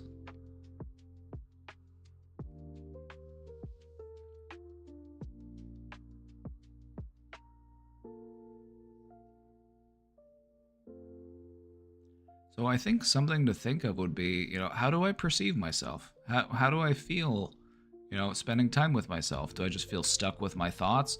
It kind of feels like whenever you're on your own, and this is just what I'm hearing here. I'm not trying to, I'm not trying to do much speculating or anything. I'm kind of playing off what you're telling me here.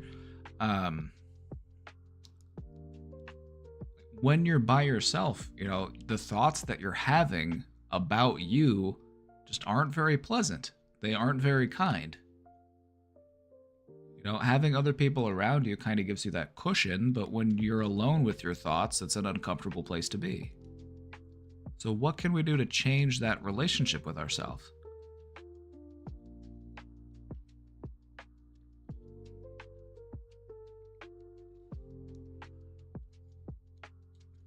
Also, I feel like opening up and understanding ourselves on a deeper level will help us to do that with other people.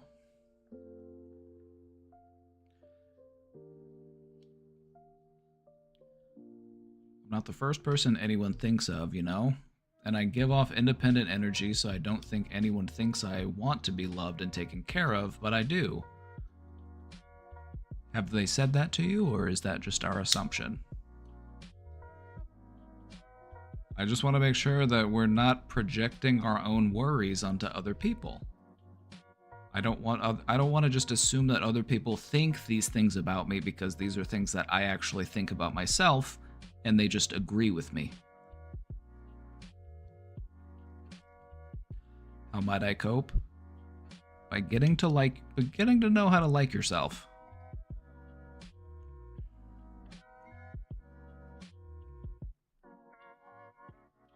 I feel like right now you're being really hard on yourself. You're doing a lot of, kicking yourself when you're down. What can we do to show ourselves some more compassion?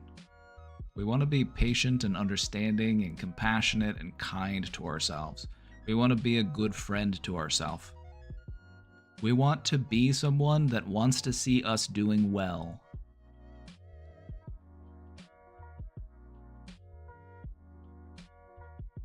And I feel like establishing a deeper and more understanding connection with yourself will allow you to do that with other people as well.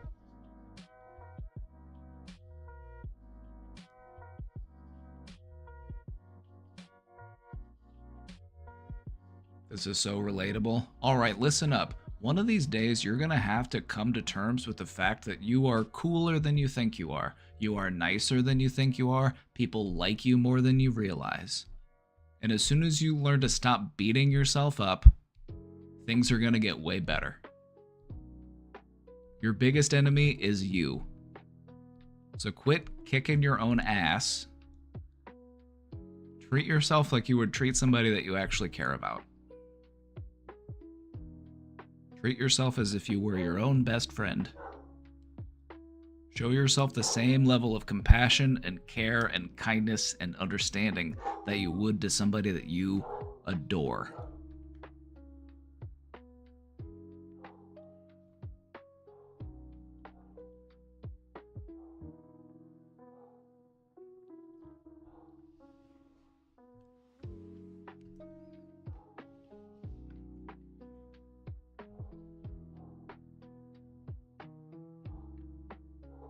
Once I'm cool, who do I beat up? The fascists.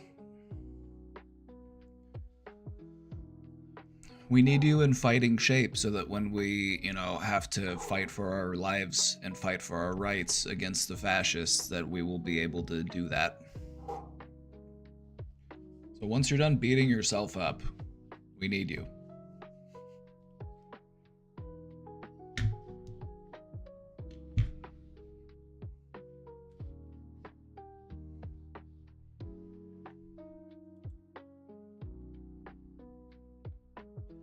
What is spiritual bypassing exactly? I've never had it explained to me in a clear way, but I've heard the terminology used a lot. Let me tell you, I've never heard this before. This is new to me. Let's look this up. Let's see what this means. Spiritual bypassing. I'm just trying to think of what that could even mean, and I'm like, huh. I don't know. I'm like, that could mean a few different things. Like, how are we Okay, as a defense mechanism. Okay.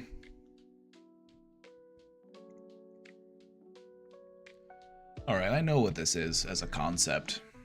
I know what this is as a concept, I just haven't heard of it referred to this way before. Alright, so it's got a name. Have you ever known somebody who was just very devoutly religious, but there were just things that they wouldn't talk about or things that they would avoid, you know, talking about or processing because they would just be like, well, it's all God's plan. You know, we just need to pray about it. They call it spiritual bypassing because it's using the spiritualistic aspect of, you know, religion or belief as a way to bypass talking about something that makes you uncomfortable. Hopefully that makes sense. It's just using religion as a way of saying, I don't need to talk about that. We don't need, yeah.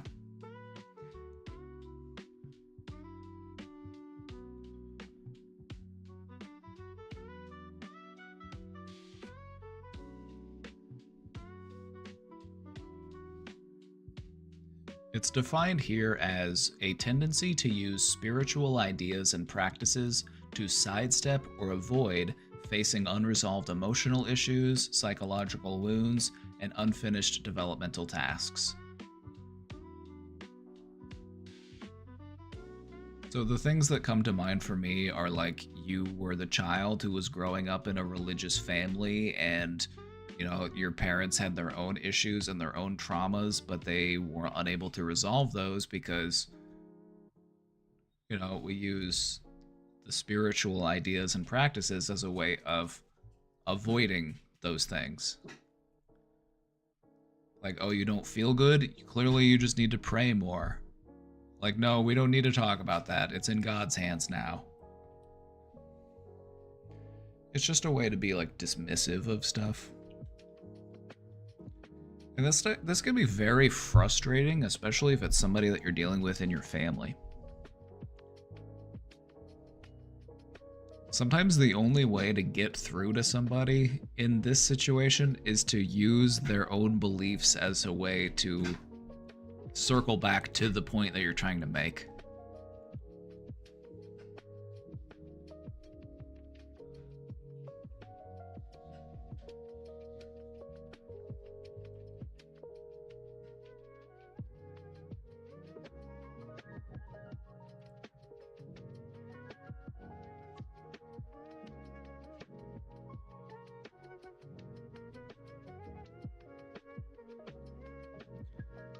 Okay, so like 90% of professors in my school don't work this week.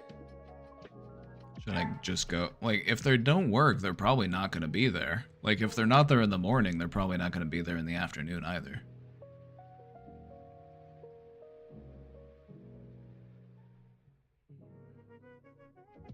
You can always call and double check. You might need to just call somebody at the, be like, hey, I'm confused about something.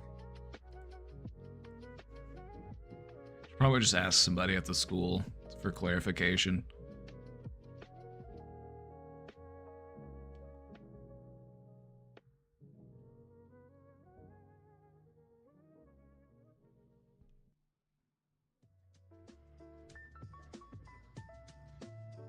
Old spiritual bypassing. Something that we see quite often. You'll see this quite often if you live in a more religious area. You know, if you live in a very religious area, you're gonna see a lot of stuff get swept under the rug. A lot of trauma that they're just trying to pray away.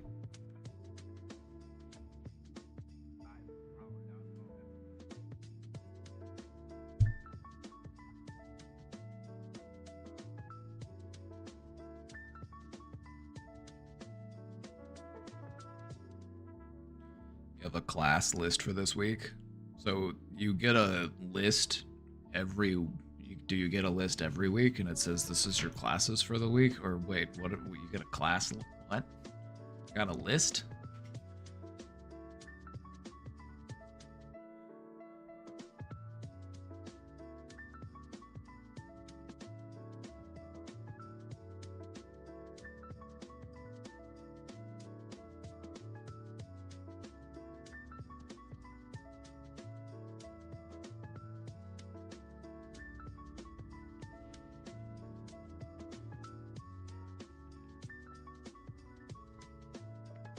like that about Buddhism. There's no general shame to conflate real life problems with, right? It's like you describe. It's like the only shame to be found is in my own refusal to grow.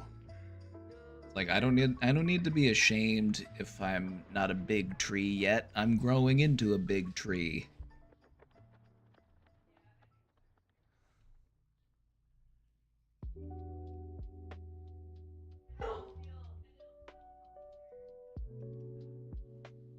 So you got a list and it says which professors will be there that are working this week.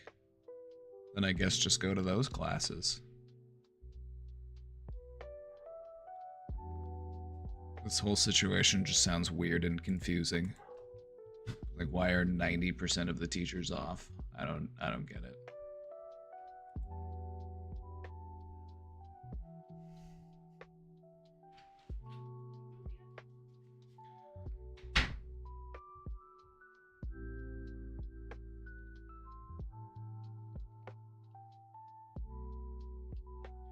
Do you ever wonder how much of the submitted question or information is from a single person's point of view? Oh, absolutely. I'm no dummy.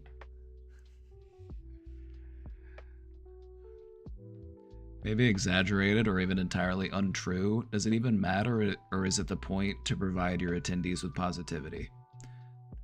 There are moments where I will be more firm and direct with people, especially if something that they're doing is just generally like ill-advised or, you know, just not really the play to make. But no, for the most part, and this actually kind of lends itself to how therapy works, is it's like if you want to start challenging somebody about stuff, you have to validate them first. Like if you just come to me and you describe a situation and then I just go through and tell you like all of the things I think you did wrong, then we're not really going to establish a connection and we're not really going to be able to work through whatever it is we need to work through. And so yeah, in the beginning it's a lot of like just helping people feel understood and helping people feel heard, offering a new perspective.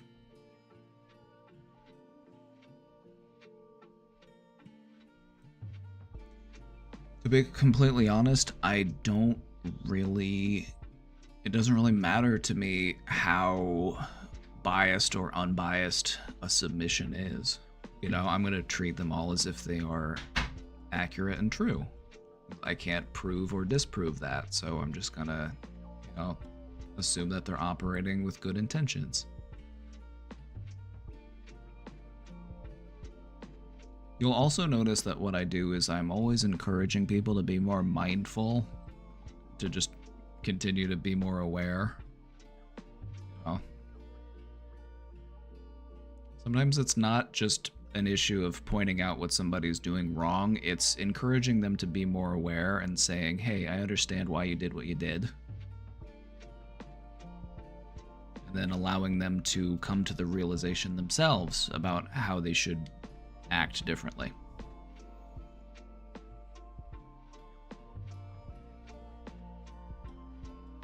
The teachers are on strike. The country's going to shit. Oh. Maybe you should just go on strike too then.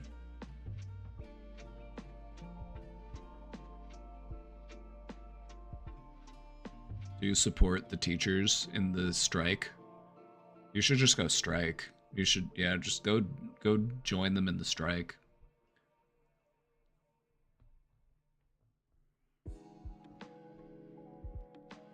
That's an interesting question.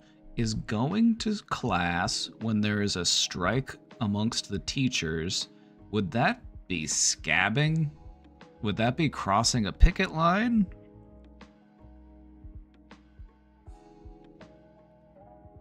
My general principle is I'll support the people that are striking.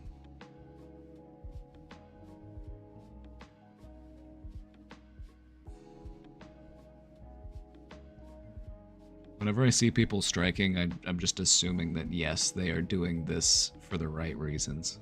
They are being exploited.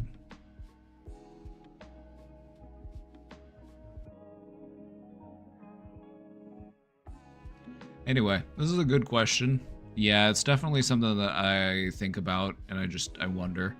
But it's not really my place to like call people out and say like you're exaggerating or you're because I don't know. So I just operate under the assumption that everything people tell me is true.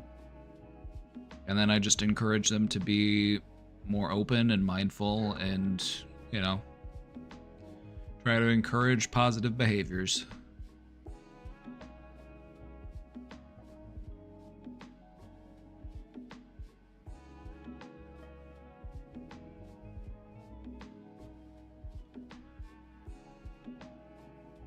Students started the strike? Oh, there you go.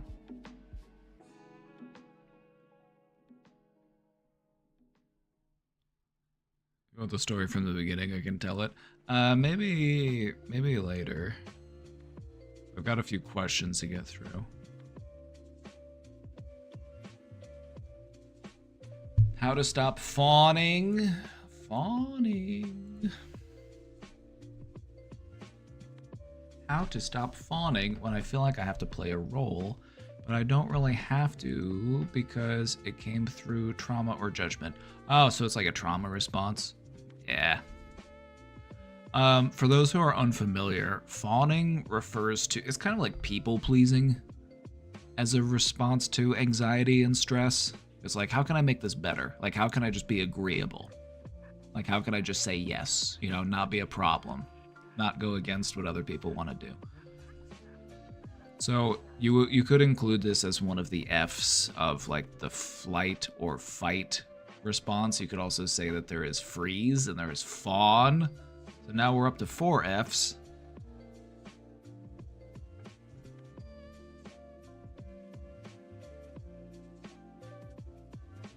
But yeah, people-pleasing response as a result of trying to like be a peacekeeper and to, you know, avoid upsetting people as a trauma response.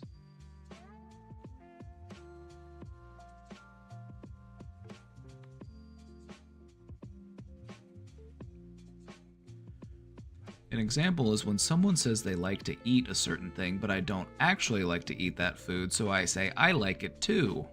Or when someone says I hate watching a certain thing, but I actually like watching it, but I fake agree with them, so I hate watching it because I want to feel included with them and scared of them judging me and the feeling of having to please them. Let me just say, it's okay to disagree about things with your friends. Sometimes we want to be able to have discussions. Sometimes we want to be able to have disagreements. They aren't entirely bad. You know, you can have your own tastes and your own opinions. You don't have to just be whatever other people want you to be, because that's not really living your life genuinely and authentically. So let's just take a moment to think about it, okay? Why would this be the way that it is? Maybe there was a time in my life where I wasn't allowed to disagree. Maybe there was a time in my life where if I wasn't agreeing with people, then I would get in trouble or I would get yelled at, people get mad at me, or there were other bad things that happened. So now, just to keep the peace, I just try to be as agreeable as I can.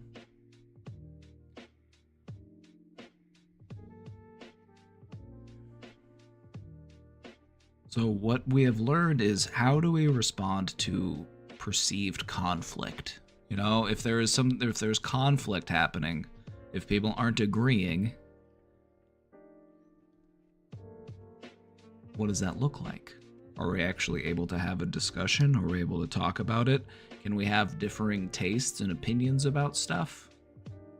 Or does conflict equal a high amount of stress? Does conflict equal yelling and screaming and fighting?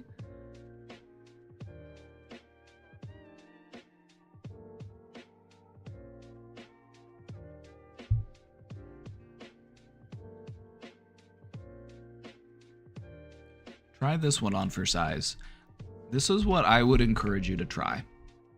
If you want to break away from this, what I would encourage you to try is the next time that you find yourself in this type of position where you feel like I just need to agree with the person, try this one instead. That's not really my thing, but I'm glad you like it. Like, you're not telling them that they're wrong just because you disagree. It's just a matter of taste. It's a matter of opinion. And that's okay. We don't want everybody to be the same. Otherwise, we would all wear the same clothes and eat the same food, and we would all be reading the same books and watching the same shows. And the world would be really boring. So having these types of disagreements over matters of taste are what allow the world to be as exciting and varied as it is. And so if something isn't your thing, that's okay.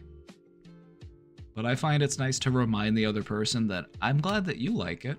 I'm glad that it's your, it makes me happy that it is your thing.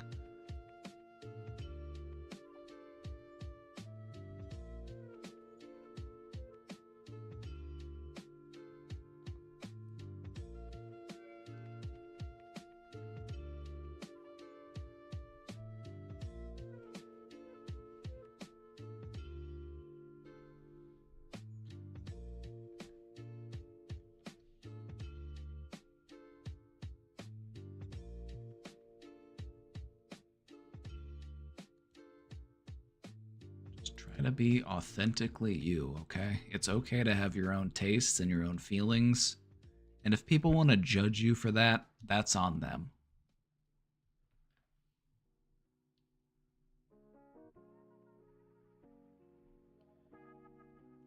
There's no sense in being scared of people judging us because people are going to judge us either way.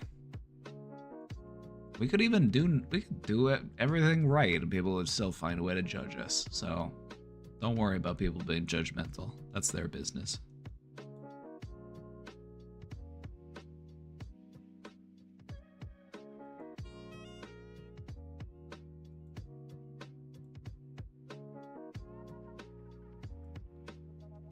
I'm not gay, but I'm also gay.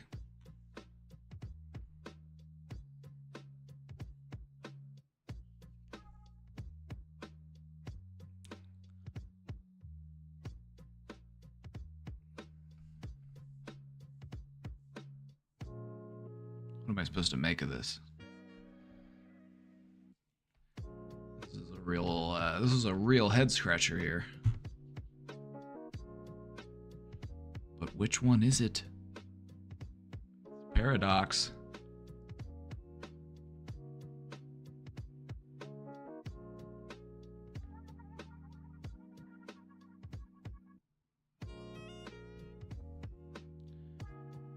Schrodinger's gay, right?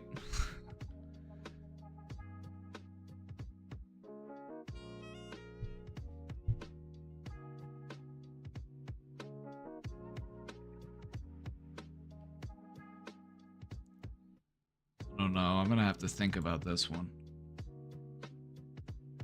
You've given me a lot to think about. Tips on quitting cannabis for good. It's been a constant in my life. Stress regulator, pleasure source, self-medication, every good and bad form for the past 5+ years. I tell myself it doesn't have any negatives for me, and yet the insomnia from quitting makes me miserable and often relapse. It's a blatant lie, I tell myself. I'm having my boyfriend help hold me accountable, he doesn't use at all, as it's been hard realizing how much I've numbed myself emotionally during the course of my usage. It sucks my productivity, sociability, and overall time from me. I want out of this cycle and be able to grow like I did before my cannabis usage. If you've been a regular user and quitting cold turkey is hard, maybe cutting back is a good way to start. Because if you're worried about your productivity and your sociability, then would there be a major impact on your productivity and your sociability if you only did it at night? If you only did it after dinner? You know, if you just do it as a way to like wind down for the day.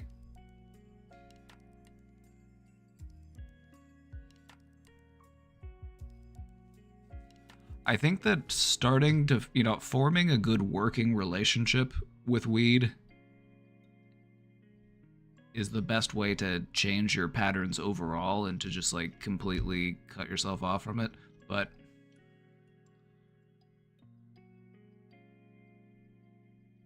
just tapering off.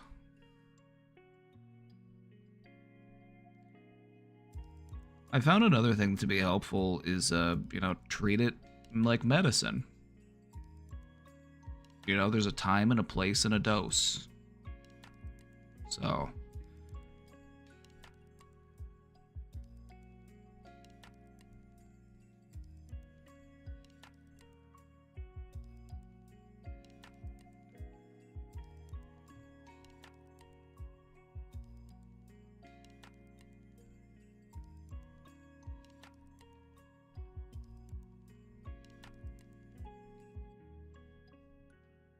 If you want to quit for good, I feel like, there are two ways we could do that. Either we quit cold turkey and we just white knuckle raw dog it and we just push through. It'll really suck initially. It'll get better after a little bit of time. Oh, thank you. But in the beginning, it's gonna suck. Just like any addiction, it would really suck quitting cold turkey. For some people, that's what works. But I would say if you want to do it and have it be a little bit less stressful, I would say just take a look at your schedule and ask yourself, like, what would be a good time for this to happen? How can I work this in? And I think if you're worried about it hampering your productivity and your sociability, then maybe just limit it to evening. Just do it when you're ready to wind down for the day. Don't do it until you're in your pajamas, that kind of stuff.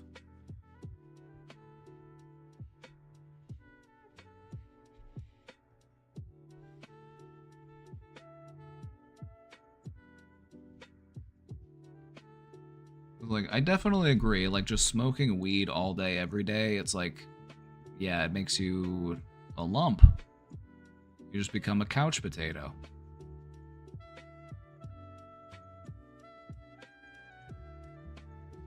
But I feel like if it does serve a purpose for you, if it helps you to, wind down, have fun, have a peaceful transition into sleep, I don't think there's much harm in that. I think that's a very fine use of it. So do you think that that's something that you'd be able to do, or at least something that you'd be at least willing to try?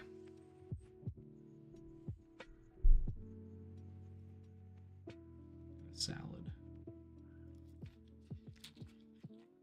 Mm.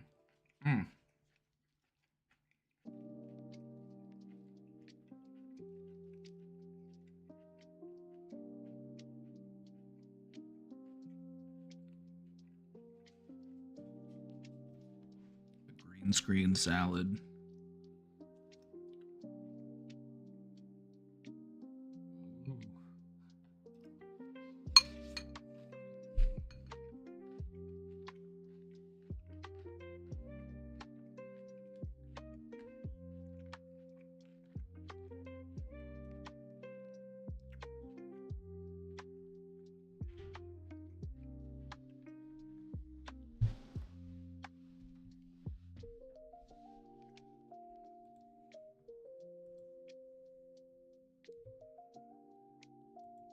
How are we feeling about the 7-planet alignment? I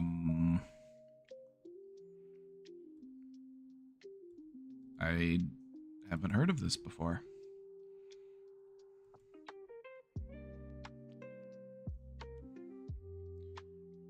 Rare planetary alignment. 7 worlds line up in the night sky this week.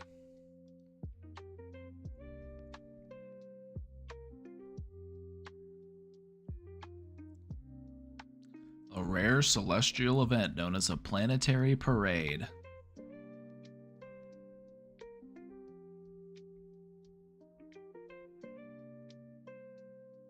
Sounds cool.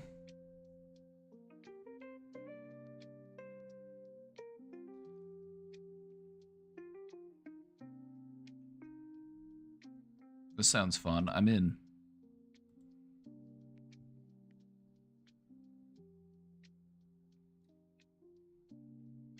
We're all in a row. So this is kind of going to be what it looks like. Wait, when does this happen? On February 28th. So in a few days.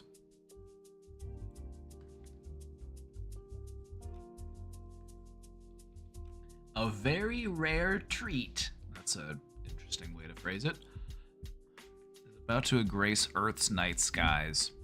On the evening of the 28th of February 2025, all 7 of the other planets of the solar system will appear in the night sky at the same time. With Saturn, Mercury, Neptune, Venus, Uranus, Jupiter, and Mars all lining up in a neat row. Why did they order them that way?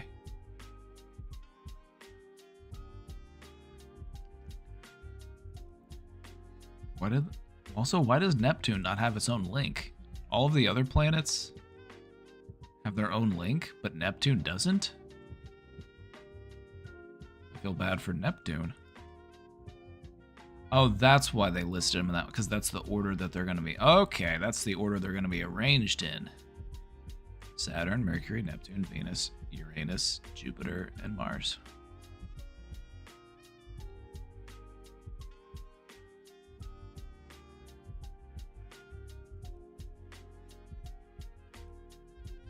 Cool.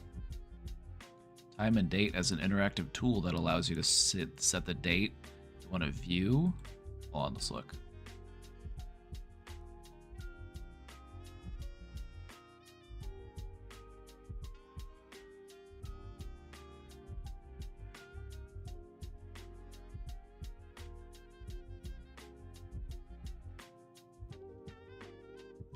Oh, that's cool.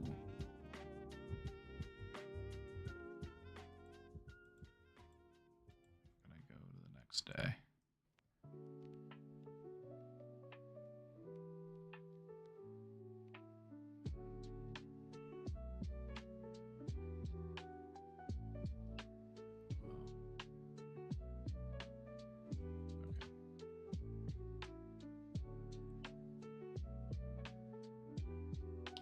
Well, this sounds like a party.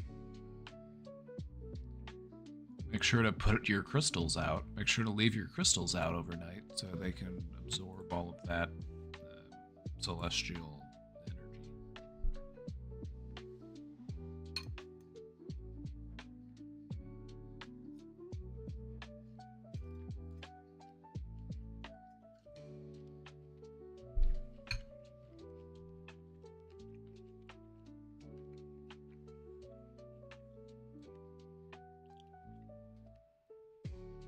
So if they look that way in the sky, is that really alignment or just our early perceptions?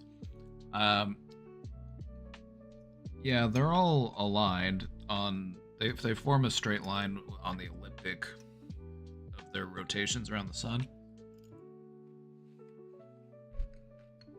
That doesn't really mean that you can look out and see them all in a line. That doesn't really happen. You know, like those pictures of like pictures like this. Like, yeah, it'd be really cool if you could look over like, oh my god, there they are.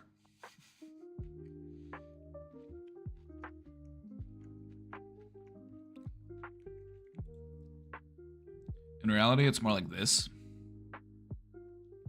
So they are all in a line, right?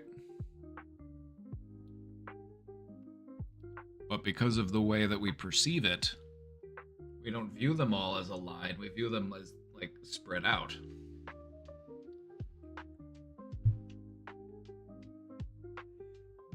Does that make more sense? This is why it's like, it's a straight line, but when you look at the sky, they look like this.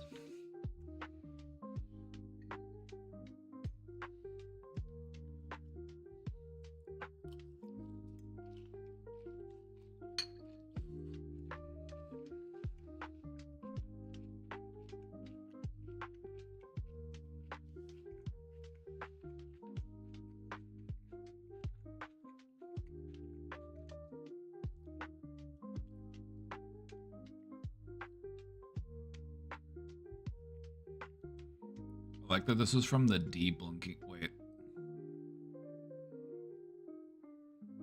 This was from the Debunking Flat Earth Misconceptions website. This is from a website where they wait.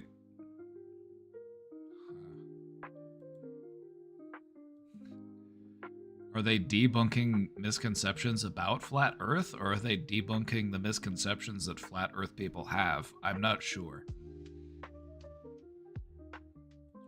It still blows my mind that there's flat earthers. Like, isn't that weird? Isn't that just kind of strange when you think about it? We've got people who literally think that the Earth is flat.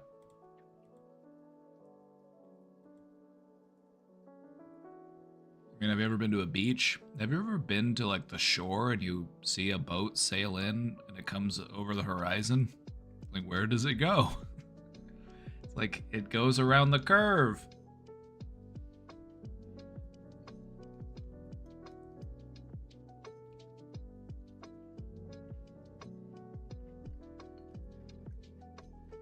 Have you heard about how the new telescope is basically confirming that organic and inorganic matter has always... Oh, yeah. The ingredients to make life are all over the universe. There's not really that much that's special. I mean, our planet exists in, like, the Goldilocks zone. That's pretty special. Goobarts, thank you for the 6 months. Ooh, Silver Brain. Happy half a year of subbing to the chillest and sweetest down-to-earth therapist on Twitch. Get over here.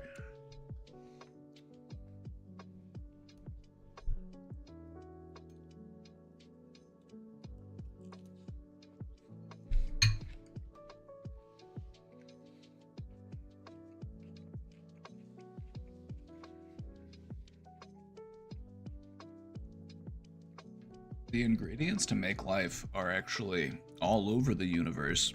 It's just, it needs the right conditions in order to flourish. That's pretty cool.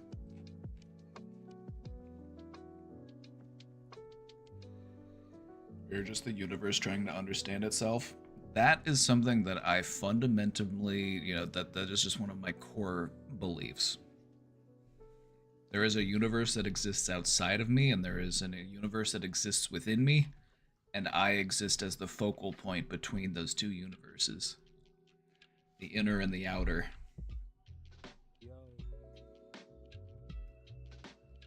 Whoa. It's like really trippy when you think about it that way.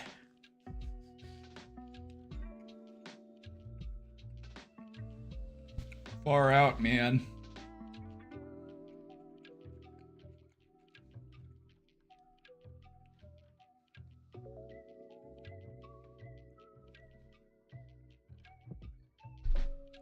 I'm just now realizing that sometimes I'll do a fake accent and I'm not sure if it always lands with people who don't live in America. Like when I use like a hillbilly, like redneck accent, does that translate? I'm like, oh yeah, hell yeah, yeehaw, brother. Or when I use like a hippie California, like, right on, man. Hell yeah, brother. It's like really trippy, man. Like, does that translate?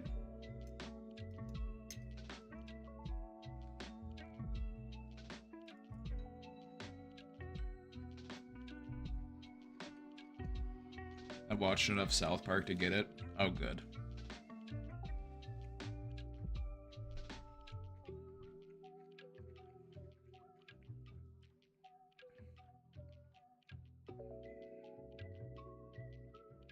It's just one of the things that I try to be considerate of. It's like, I have a hard time distinguishing between different dialects and different accents within other regions of the world.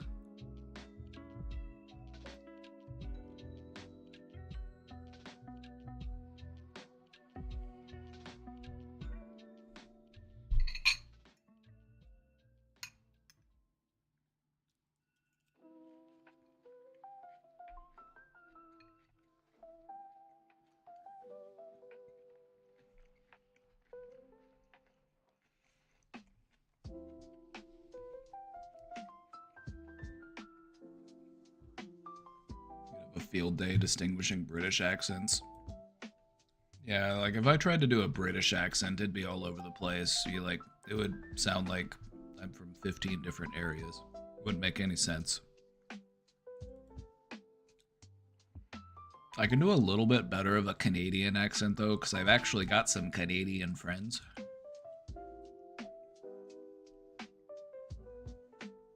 So Canadian's one of those ones that I can actually slip into quite easily if I'm being quite frank.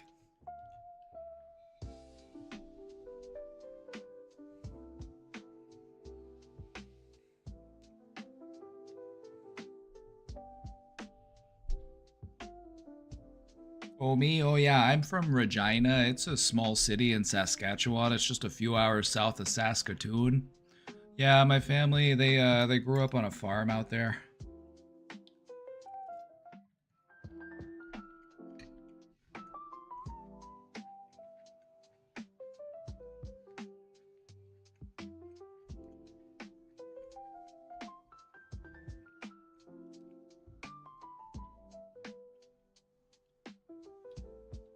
My favorite British accent is a Cockney British accent because I think it sounds the coolest. And also I think the other ones they sound like they're trying too hard to be serious and it just kind of makes them funny. Like, excuse me, sir. You know, like the hoity-toity, like, ho, ho, ho, ho, ho. You know what I mean?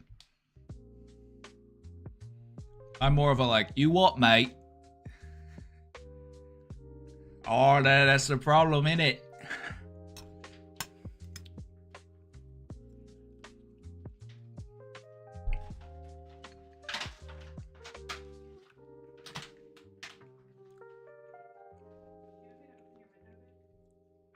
Huh? I'll be okay for a little bit. I'll crack it open if I get too hot. Can you do a Boston accent? Yeah. The secret to doing any accent is to have like a phrase that you can kind of latch onto to help to get you into that accent. And the one that I'll use for a Boston accent is, we packed the car at Harvard Yard.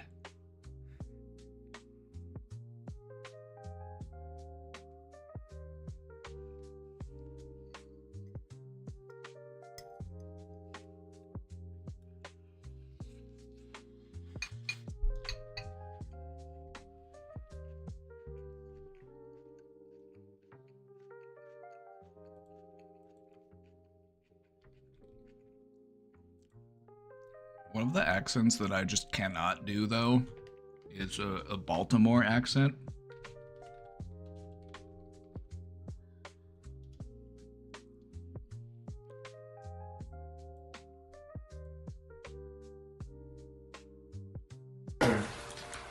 I said, Baltimore accents, say this phrase out loud.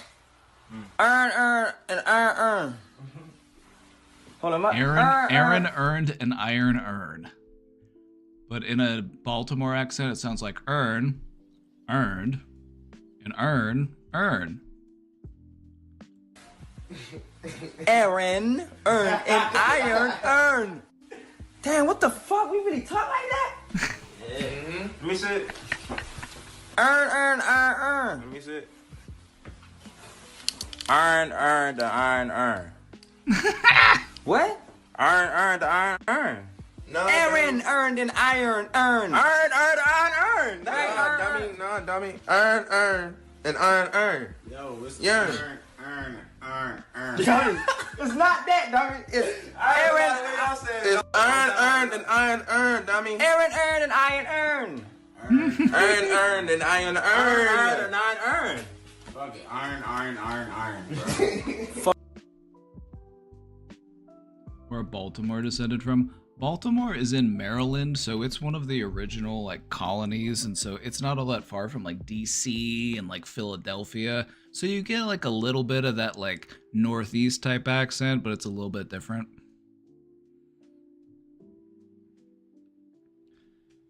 The thing about different accents is like when you understand the regionality of them, you can kind of see how they transition into one another. like they're kind of clumped together like similarly. Like a Minnesota accent, if you were to go up north and you were to go up to somewhere like Minnesota, it might sound a little bit like this, which is quite similar to like a Canadian accent. Canadian's a little bit different than like a Minnesota. Minnesota's kind of got more like a hook to it. Louisiana, like, you want me to do a Bayou accent? I feel like if I try to do a Bayou accent, it would be too bad and it would come across as offensive.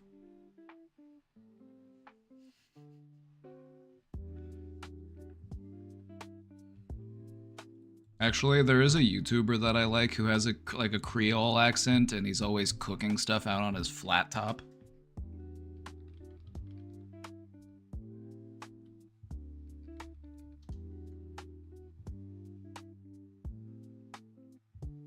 All right, y'all, it's that time of the year. I'm gonna show you how to make some gumbo. Let's go. 1 stick of butter. Go ahead with your chicken. Y'all go in there with your stick of butter, babe.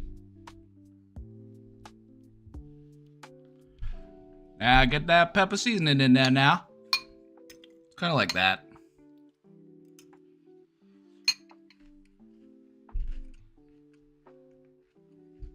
Gotta get that butter, babe. Go ahead and get that shrimp in there now. Chicken thighs. Hit that with my Cajun seasoning. Best one on the market. Garlic powder. Then that onion.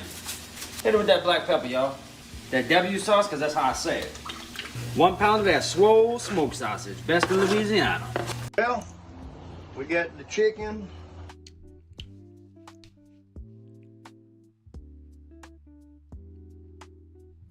Get that butter now, babe.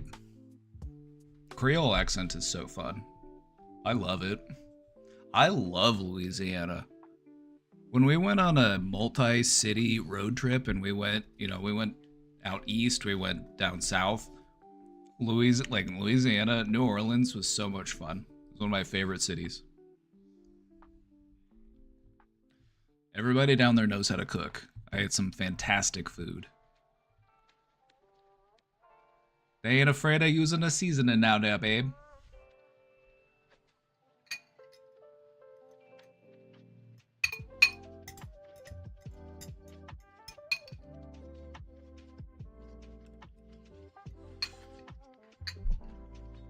Southern accents are fun.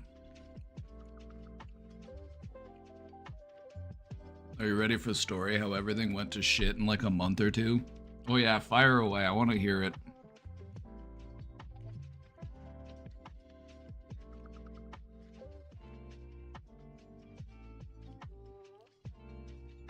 Southern cooking is so good and I didn't know it until I moved to Iowa. Right? It's like, oh, I didn't realize that people up here were allergic to seasoning. Like, mayonnaise is spicy up here. It's like, don't get it. Like, there's a bit of a misconception that all white people don't know how to season their food, and that's just not true. A lot of white people are very good at seasoning their food, but there are definitely, areas in which it's like, oh yeah, this is very bland. This is very plain.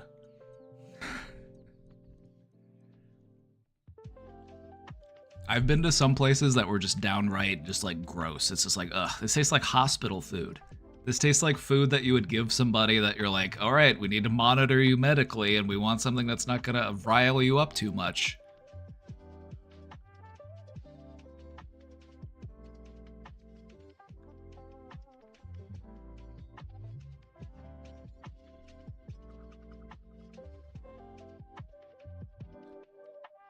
So there was an incident where an overhang on a train station fell and 15 people died in the second biggest city here.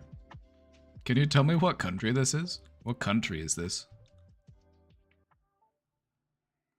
So some people made like 15 minutes some days to honor the 15 people that died. That sounds fair.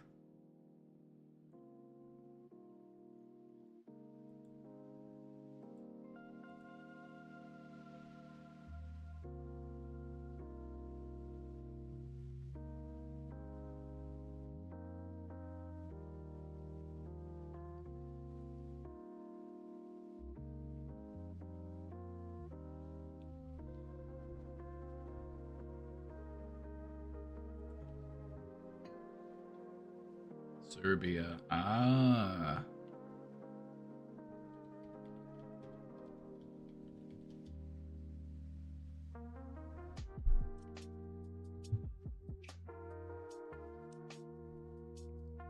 The Serbian president kind of looks like George Santos a little bit.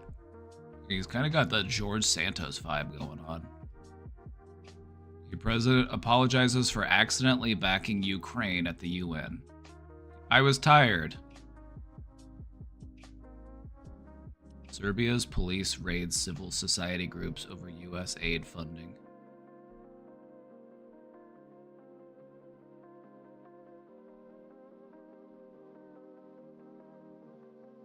Large protest moves through the streets of... I'm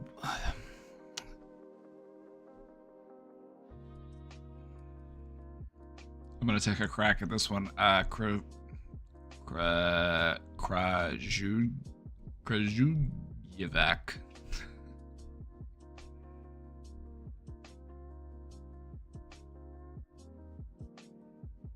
I need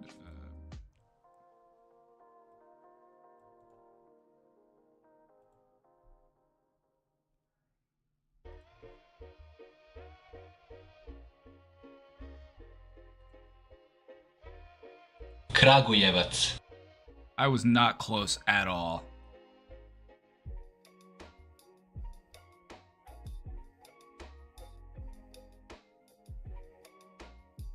Although, to be fair, the spelling misled me.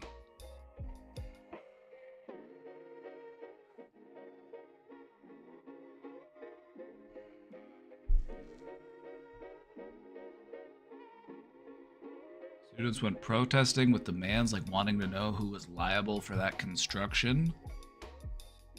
I don't know what the other demands were made, but soon after the colleges went into blockades. And then high schools went into blockades. Most of them, I'm in a school that's held by the public transport companies, so mine didn't go on strike, but like 90% of the other schools did. So that's the short version of the reason why I'm confused when I'm supposed to go to school. You know,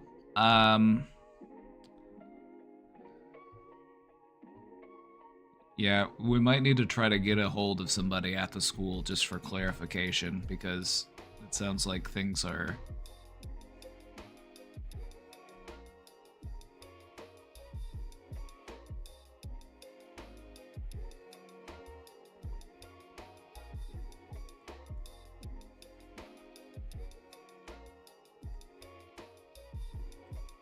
Well, a British weatherman has become a social media star following a report he gave this week. Check out this tongue twister.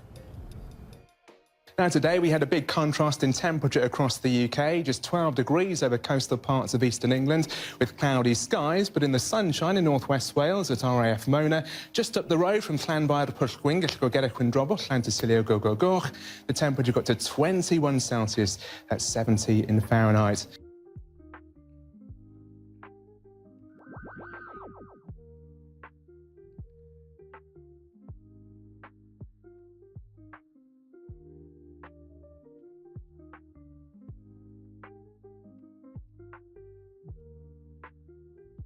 This is just a nice reminder that people have been trolling each other since the dawn of time. There's no reason to name a town this except for to just be it's just a little bit trolly, you know. You're just having a little bit of fun with it. You're just, you know, getting a laugh out of it, right? It's like just up the road from Llanfair Pwllgwyn, Gellgo Drobwll, Llantysilio Gogogoch, the temperature got to 21 Celsius. I don't know if I can make all those noises.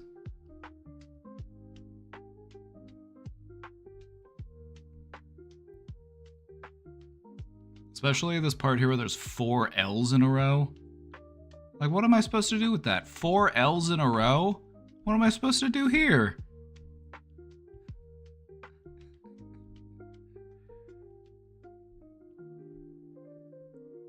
You combine 2 L's to make a C? What the fuck?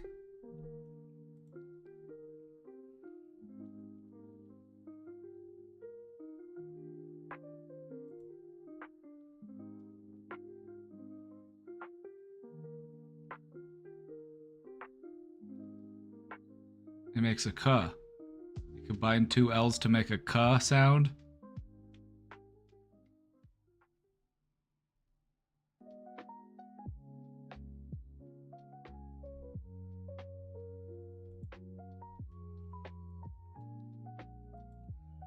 They basically named their town that to make a meme. They memed themselves. I'm that's what I believe. I believe that they did it for the meme.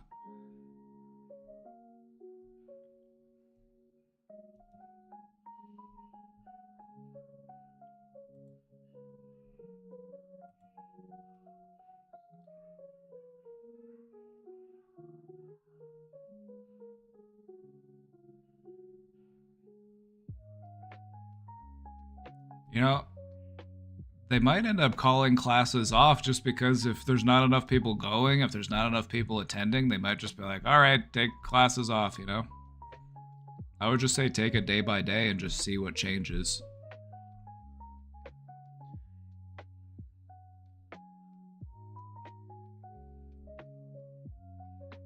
You know, when your country is going through this kind of stuff, you kind of have to take it day by day and just see how things progress, right? Like, we don't know what's gonna go on all week.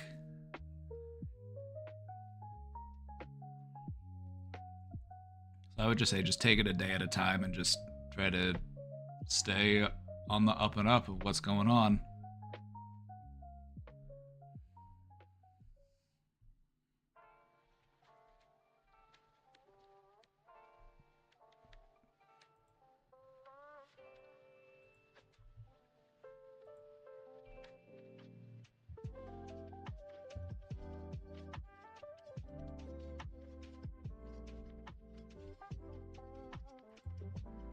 Treated myself to a cute little speaker. New way to perceive stream unlocked. Safe for work, I promise. Google Drive link.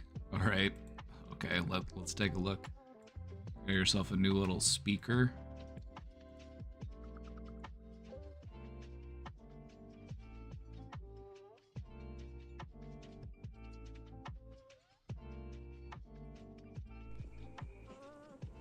How to stop fawning when I feel like I have to play a role, but I don't really have to because it came through trauma or judgment.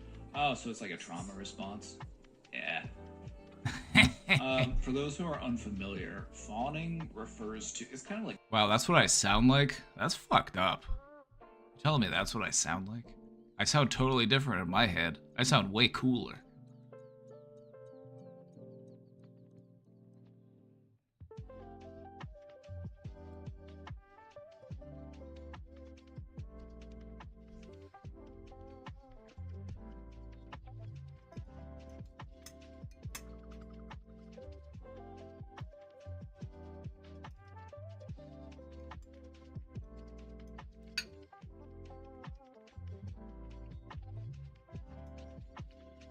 That's a fun little speaker. That's cool.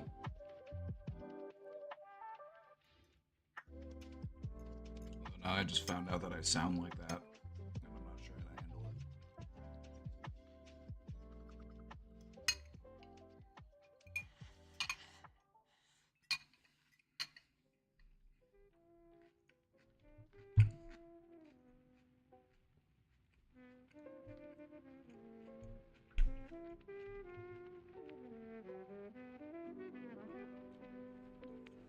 Let me tell you, the president is on social media guessing the difference between Coca-Cola Zero and Pepsi. So, your president is dealing with nationwide protests and is doing the Pepsi challenge.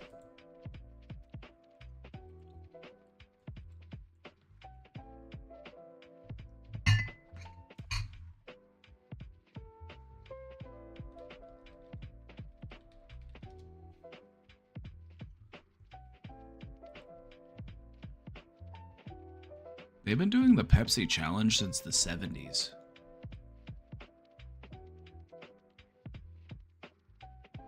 You know there are some places of the world where they prefer Pepsi?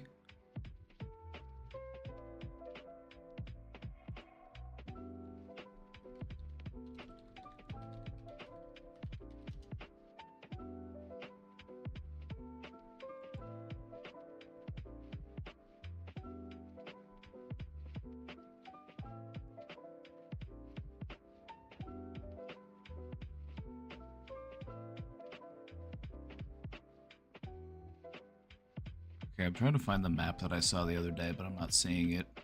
It was a map of the favorite soda from every state.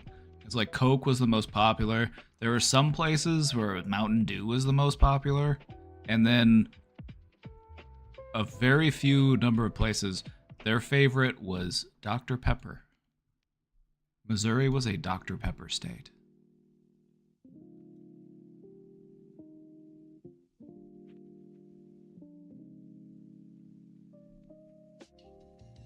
Isn't Coke on the BDS list right now? Yeah, Coca-Cola is the #1 polluter in the world. They contribute more to pollution than any other country or any other company, I think. Well, more specifically, like plastic waste.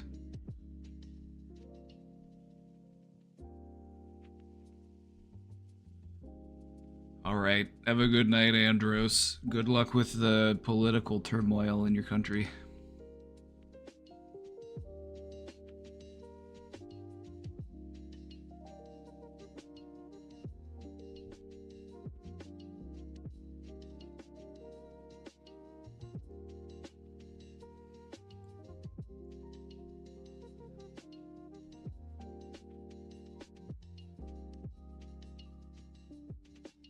Have fun at the protests. Let me close out some tabs. I got too many tabs open. Forget about the 7 planetary alignment on the 28th. Should set a reminder.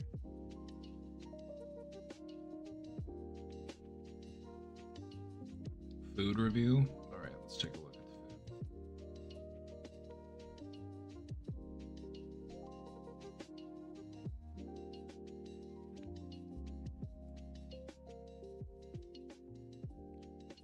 Ah, a nice looking little stir fry. This is that sausage you found? Oh. Hmm.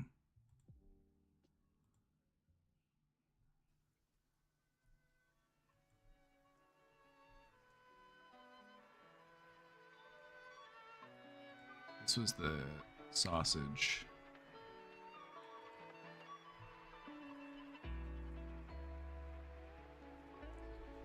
How was the sausage? Tastes pretty good.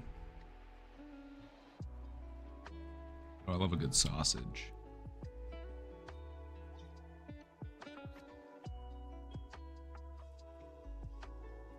Planetary alignment with no spending day. Oh, is it also no spending day?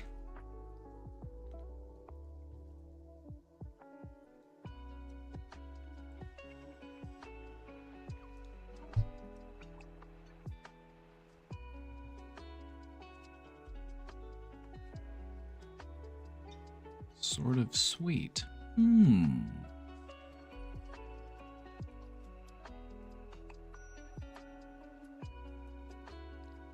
What superpowers are you wishing for? Telekinesis. Telekinesis is one of the most overpowered superpowers there is. Like, why wish for flight when you could wish for telekinesis and just make yourself float? But then also make other stuff float. Hmm?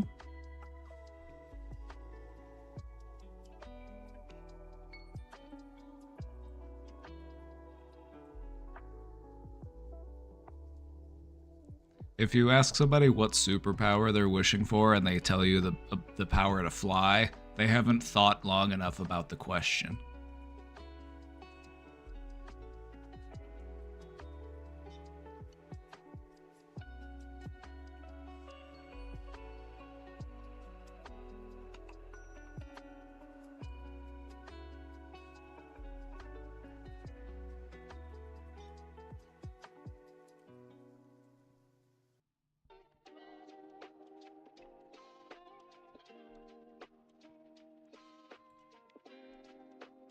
With the ability to realign matter. Okay, Dr. Manhattan. Talk about OP superpowers.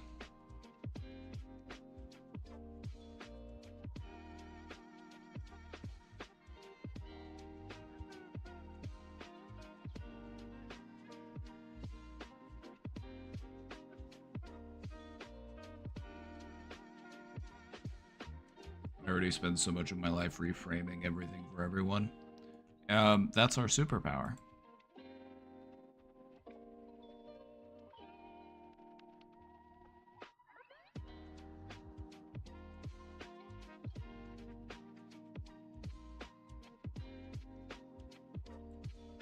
I finally got my resources together to flee the South, running from anti-trans laws.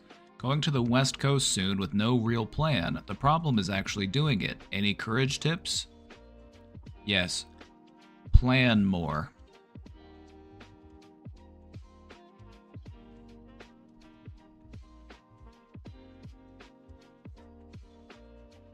Having a more firm idea of the plan, even if it's just a general outline, you know, maybe we need to figure out the details when we get there. That'll help you to feel more sure of yourself in taking that step.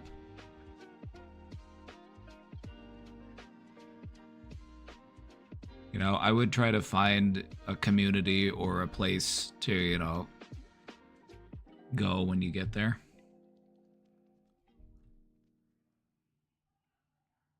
I think a lot of courage and confidence comes from just having a good plan in place.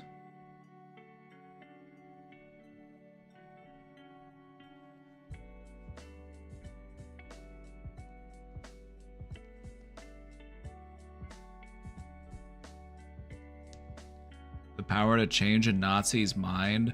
You know, having the ability to change a Nazi's mind sounds fun, but having the ability to make their head pop like a little balloon, that also sounds fun. You know what I mean?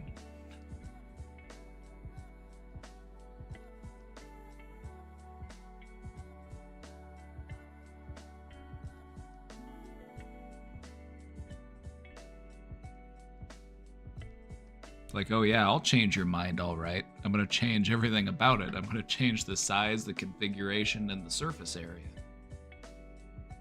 I'm gonna paint the walls with it. Enough!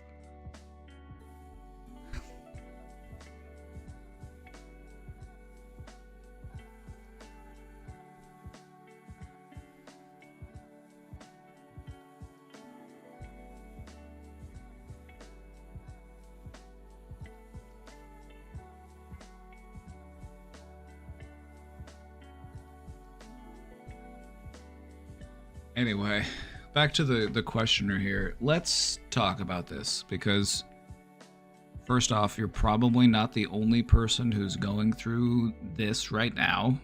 You know, there are definitely other people who are feeling the same type of way. Like, what do I have to do if I have to just get up and go? I would say things are definitely getting more concerning and more dangerous. Do we have to leave right away? We might still have some time to plan. We might still have, you know, even if it's just a few weeks or a few months to really get a firm plan in place. Just doing your best to stay safe until then. I would just hate to see you flee a place and then go somewhere else and then end up in a worse situation, because when you flee a place, you're very vulnerable. And we don't want people to like exploit you or take advantage of that, you know, that desperation or that vulnerability. So that's why we want to make sure we have a really solid plan in place. Even if it's just taking a few more days or a few more weeks to really get that plan put together.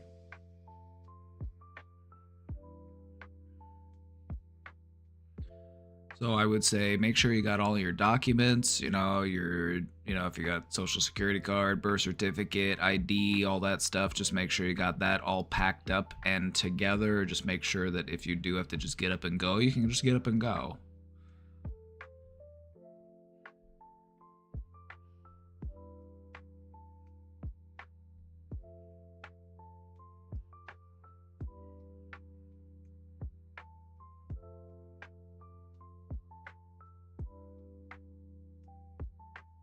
The thing about being in a rural place is that could either be a strength or a weakness depending on the community that you are in. Because there are small towns, even in the South, even in more conservative areas, that will be, you know, more of like a safe haven, because people that are, trans or gay, or, they exist. They exist there, and, you can still connect with and, find solidity more locally. We might not need to run all the way out to like California or something.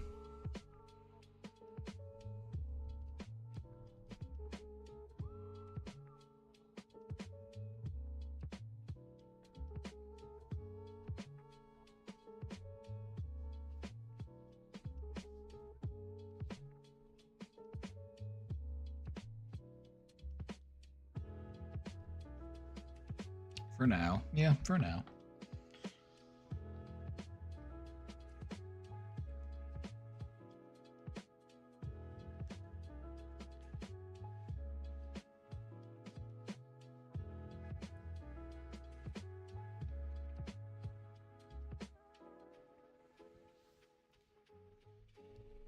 I guess what I'm trying to say is, if you do have to flee a situation in order to find a better situation, make sure that you have a firm plan on where to find that better situation.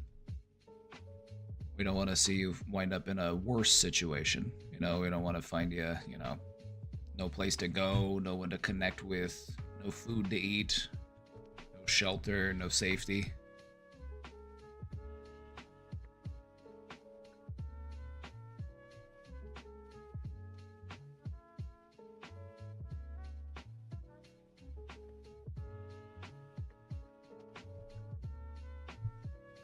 I would also look at connecting with, community agencies or other types of groups within the areas that you're looking on relocating to, so that you have, a contact when you get there.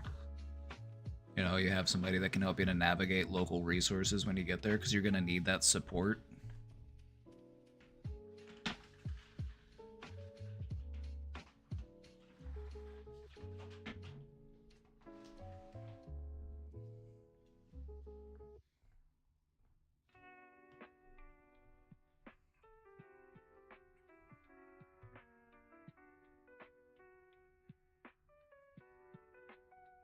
I'm hoping all this horror will help people realize that, yeah, exactly. I'm hoping that things do get better.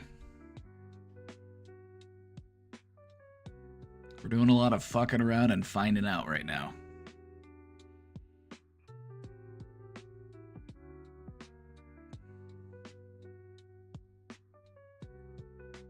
I found a leftist/queer house share situation today in Seattle and almost applied. It seemed perfect, but panicked instead.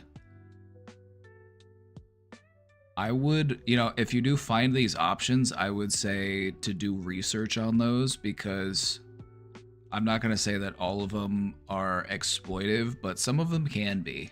They'll take advantage of the fact that you've got nowhere else to stay, nowhere else to go, and the next thing you know, you're like doing a bunch of manual labor for them.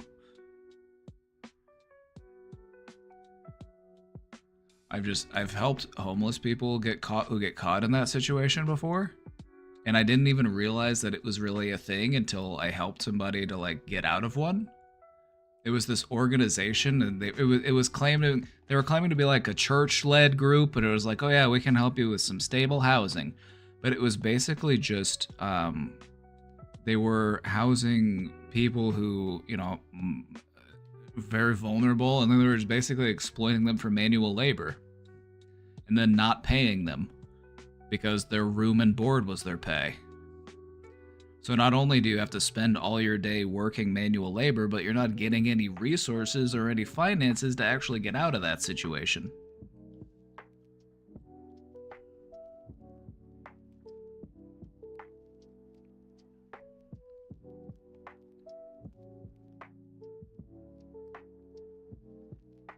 Yeah, you just want to be mindful, because even organizations that label themselves as like leftist or progressive or like queer friendly, that's like, they can still be predatory. You just gotta make sure they pass the sniff test.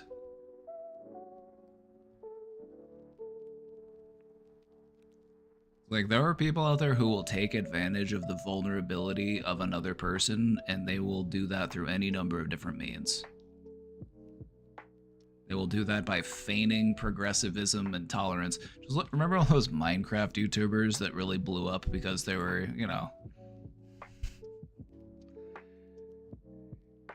So welcoming and so accepting, but then it turned out that they were actually all just a bunch of pieces of shit underneath the surface. A bunch of group chats leaked and, you know, a bunch of fucking groomers and shit.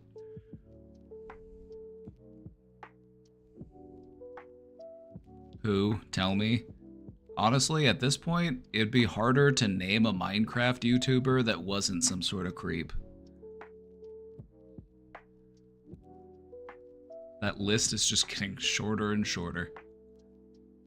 Like, tell me a Minecraft YouTuber that isn't sending weird, inappropriate DMs to children in their community.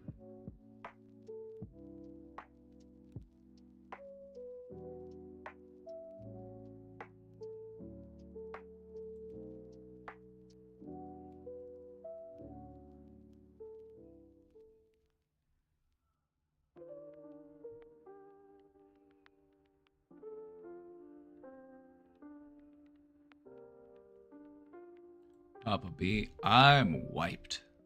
I clawed my way out of abuse, poverty, immigration struggles, racism, and sexism, only for these white dudes at my tech job to still undervalue me. I outperform some senior colleagues, keep it professional, and excel, yet I'm not seen as a thought leader. My main weaknesses, I'm neurodivergent and have auditory and speech processing issues. This means I tend to be quiet and not the best verbal communicator, but my written comms are top tier. In my world, being a yapper is as important as being good at coding. I think what you're realizing here is that within a corporate structure, it's far less about what you can do and what your skill set is, and it's more of how much am I willing to climb all over people? You know, how much am I willing to just throw other people under the bus, just talk my way in, and, you know, just climb my way up that way?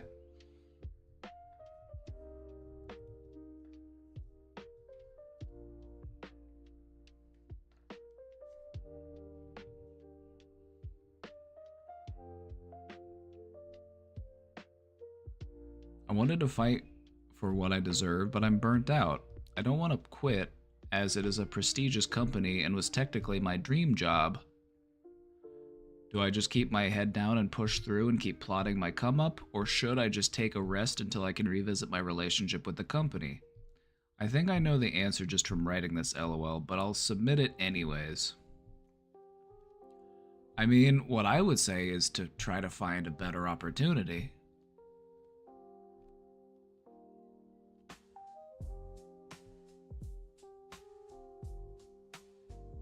I encourage people to always be on the job hunt. I encourage people to always be looking for a better opportunity. Because there are a lot of companies that will just keep you where you're at. They won't give you the raise or the promotion that you're looking for because they've found out that, hey, this person will stay here and they'll stay here for years and I don't have to keep giving them pay raises.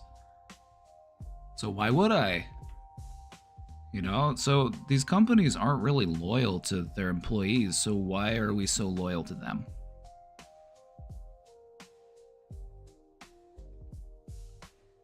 I would say to just try to find a company that, you know, gives you what it is you're looking for.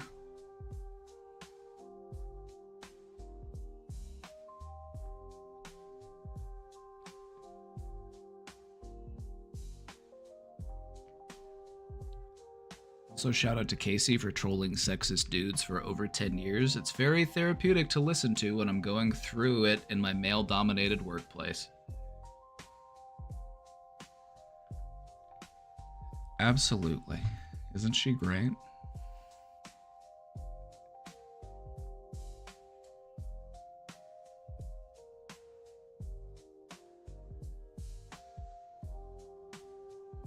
So, we've got options here. Do we just stick it out and tough it out and just say it is what it is? Or do we pursue other alternatives? What I would say is just enjoy your job as it is. You know, just show up, keep doing your work, but don't do any more than you have to. You know, the place that you work, they've shown that they are undervaluing you,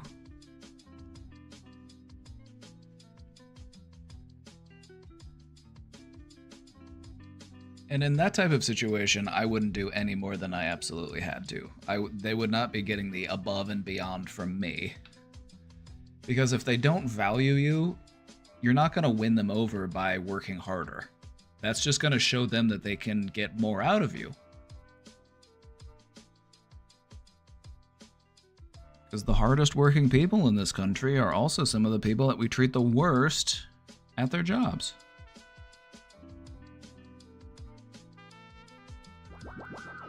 Working hard at a job just shows them that they can work you harder, that they can get more out of you. So I would just say, just keep doing what you have to do,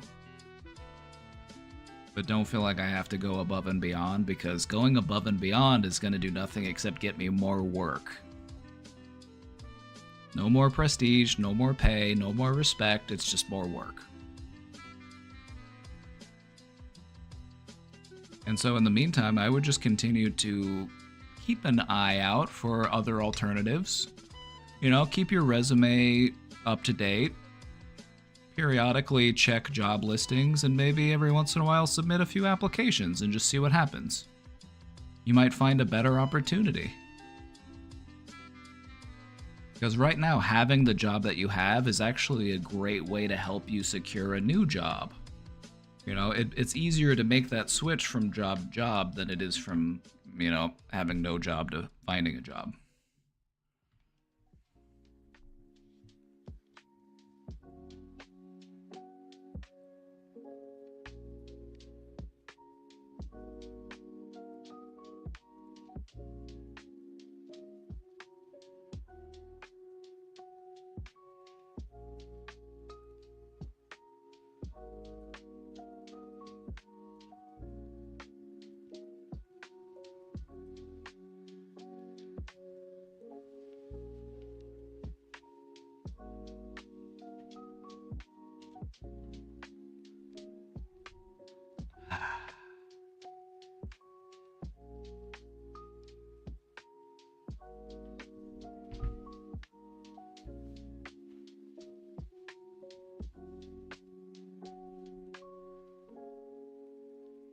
I'm gonna take a quick break. I'm gonna go get some fresh air and go maybe get a new drink or something. So I'll be right back. We'll see if we get some more questions. Right now we're all caught up. But anyways, TLDR, you don't owe your company anything. If they aren't willing to show loyalty to you, then why show your loyalty to them?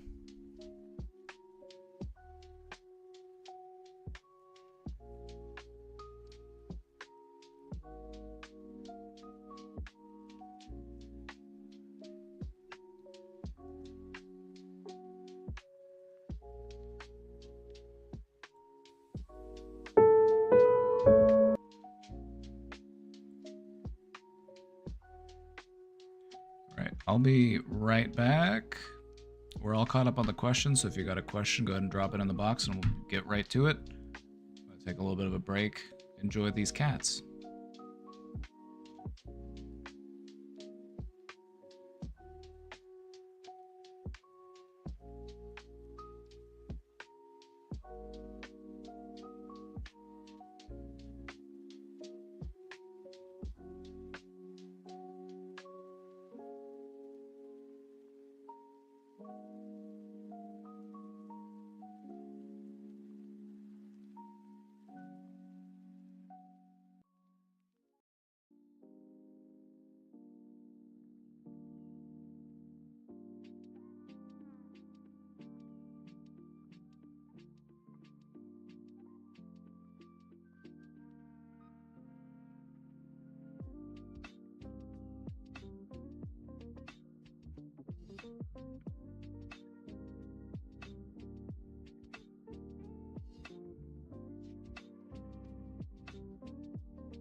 What's that cat doing?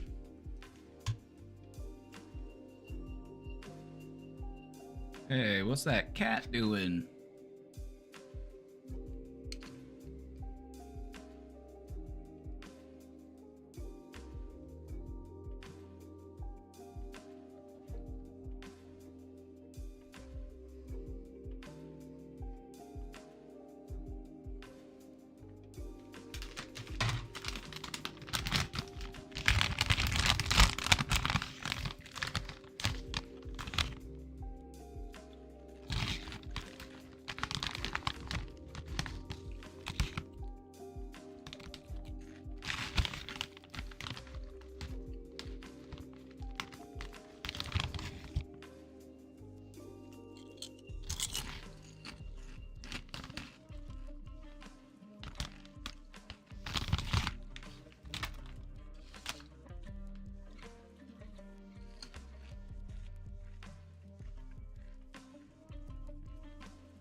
I think rent should only be like $300. Let's be honest. Why the fuck are they charging people so much for it?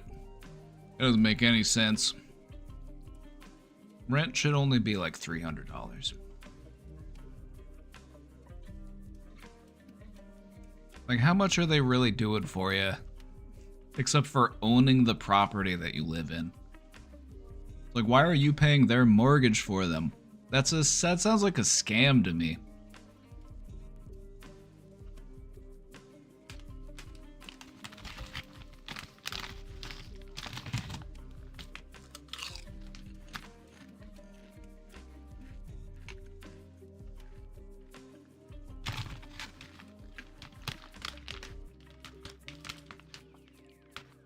Imagine paying someone for the pleasure of maintaining their home. Imagine paying someone to moderate their channel on Twitch.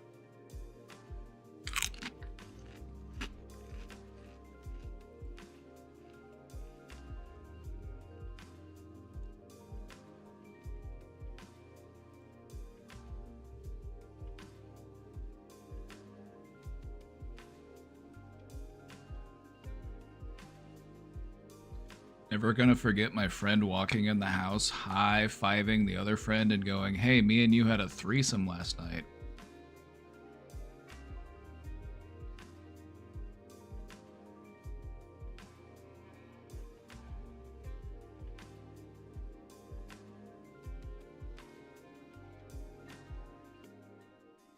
Oh no, I've disincorporated. I'm just a disembodied voice. What happened? I've lost my physical tangibility. How do I be a material living organism again? Somebody remind me. I have to reincorporate. This is always such a pain in the ass.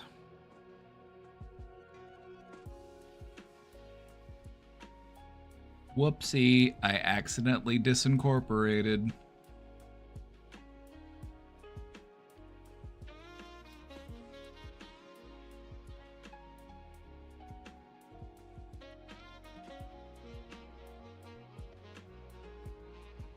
Hey, it's me, your internal monologue. Hey, it's me, your internal dialogue. Hey, it's me. That voice inside your head. You should be nicer to yourself, honestly.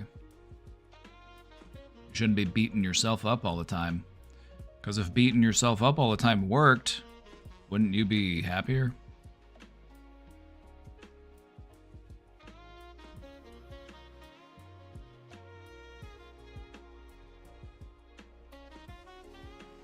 What always gets me is when people rely on beating themselves up as a motivator, and then it doesn't work, and then they're like, well, what could I do differently? Well, I guess I could beat myself up worse. I could just make myself feel like even more of a failure.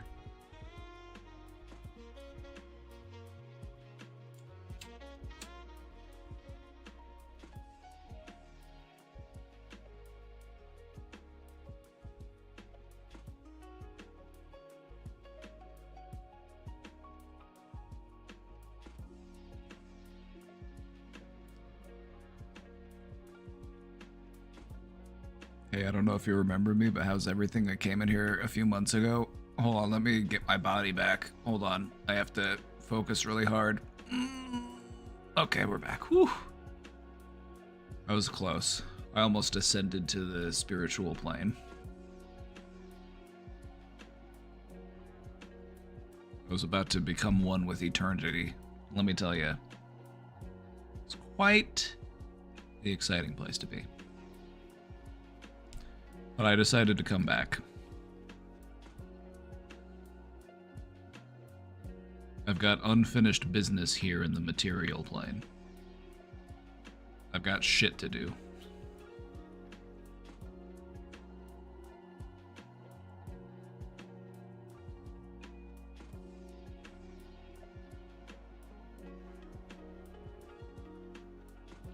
Welcome back. I think we last saw you October last year.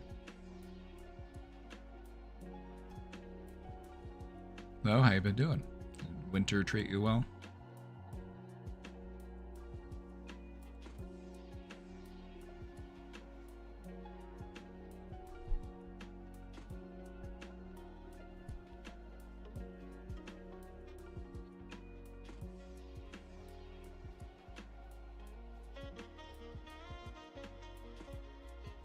I was the one you said we're probably having an episode, and to try to fix my day-to-day, I'm still having problems. They went away for like 2 weeks, then I started getting them again. I just have to distract myself.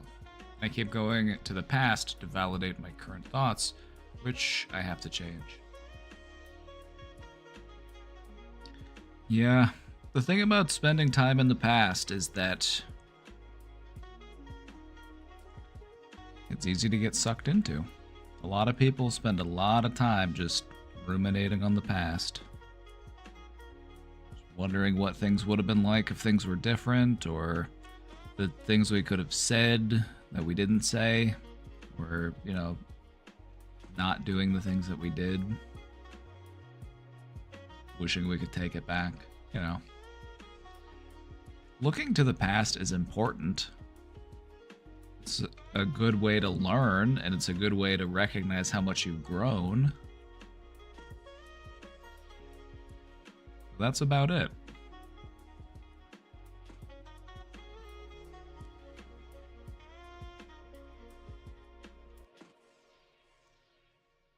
I think it's depression and intrusive thoughts. One thing that you'll notice is that if you are feeling depressed, your intrusive thoughts will get noticeably more consistent, and they will get louder. They will start to become a little bit more overwhelming than they might normally be.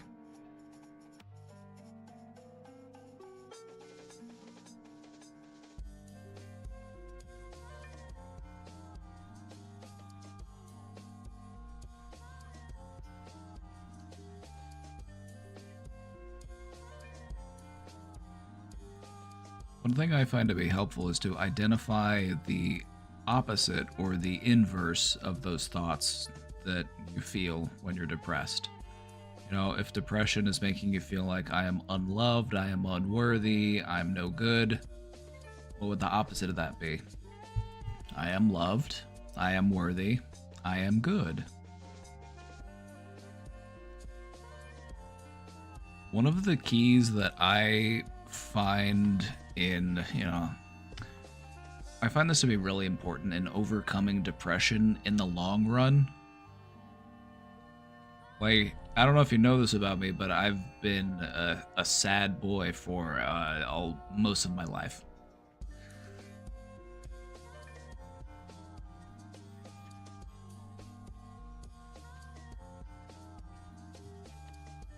What I've found to be helpful is to identify when my thoughts are depressive thoughts and to invert those statements, to do the opposite of those things.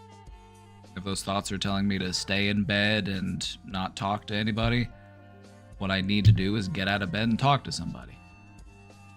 And so in a way, I can turn those thoughts into something that are actually helping me, because I just need to do the opposite of what they're telling me to do. So, haha, depression, I win.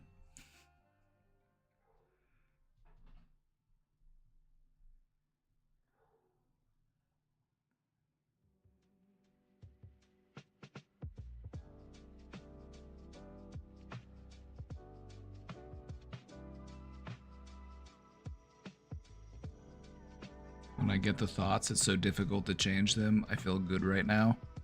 And here's the thing, you don't even have to change them in that moment. The only thing that you need to do is identify the opposite of that thought.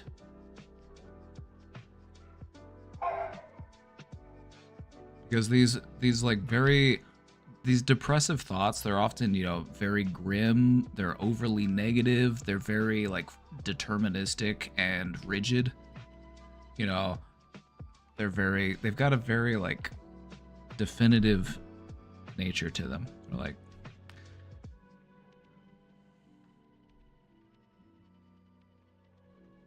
identify the opposite, and then remember that the truth probably lies somewhere in between the two extremes.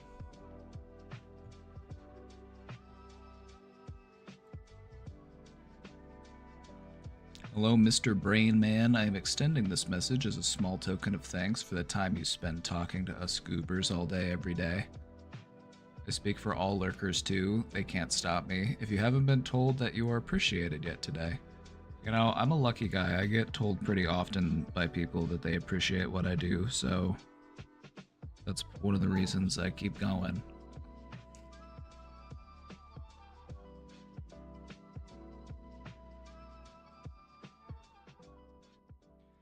But anyway, going back to what maybe Not Pyro was talking about, and just talking about changing your mind, changing your thinking.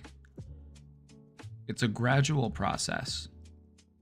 I can't just say, if I have a thought that I'm dealing with and it's an intrusive thought, I can't just, say, no, I don't want to think that. I don't want to believe that. I'm going to believe something else instead. It's not really that simple. It's a gradual process, and it starts off with identifying it for what it is. Okay, this is an intrusive thought.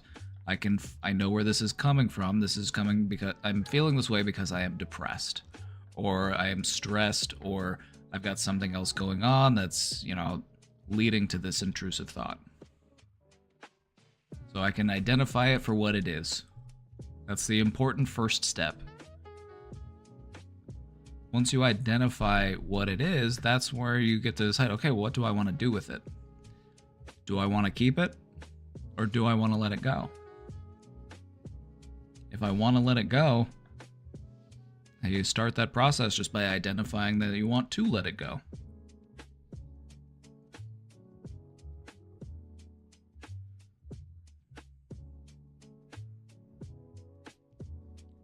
And then over time, you just make small little changes to your thinking. You become practiced in reframing your thinking. You're able to make small but significant changes to your existing thoughts. People will often think of reframing, changing the way that you think, as some drastic change. Reframing, I hate myself, into, I don't hate myself, I actually love myself. That's a big shift. That's a big change. You're changing the thought from one thought into the opposite of itself, and that's too big of a jump. When we're working on rechanging or reframing our thinking and changing the we're doing a little bit of cognitive restructuring. What I believe to be most helpful is to make small, subtle changes to that existing thought as you work it into what you want that thought to eventually be. So I'll give you an example. If the existing thought is, I hate myself, the small, subtle change to that thought would be to just maybe add a little bit something to it. Right now, I feel like I hate myself, but I'm working on changing it. So we're identifying, this is how I feel right now, but I understand that it's not something that I want to have forever, and I'm going to work on changing it.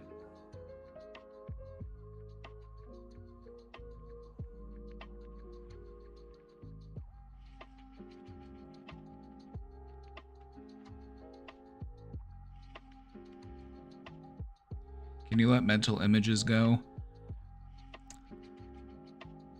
Yeah, you know how sometimes when you stare at something, your eyes just start to kind of cross and then they fade out and it just kind of gets a little blurry and you're just kind of staring off into nothingness?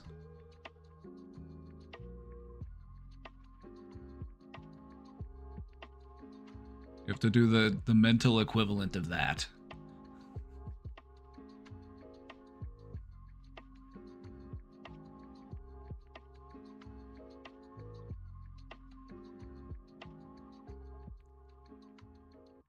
Like, have you ever just stared at a fixed point? This is something that you can do. It's one of those like optical illusions. You just stare at like a dot or something, and you just keep staring at it. And then eventually what'll happen is everything else will just start to blur. Things will start to get blurry and distorted just because you're just staring at a fixed point, not moving your eyes.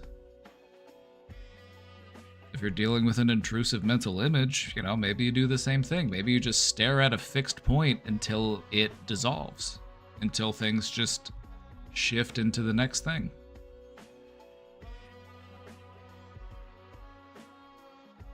The best friend technique has been clutch for me. The best friend technique, I gotta put that in the top 5 of my favorite techniques.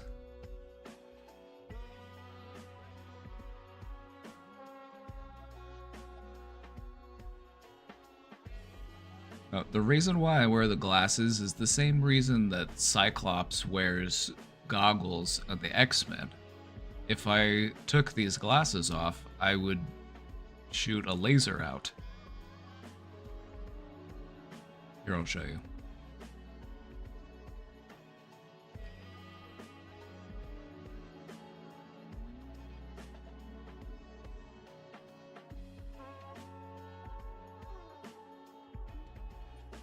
Probably for the best I put those away.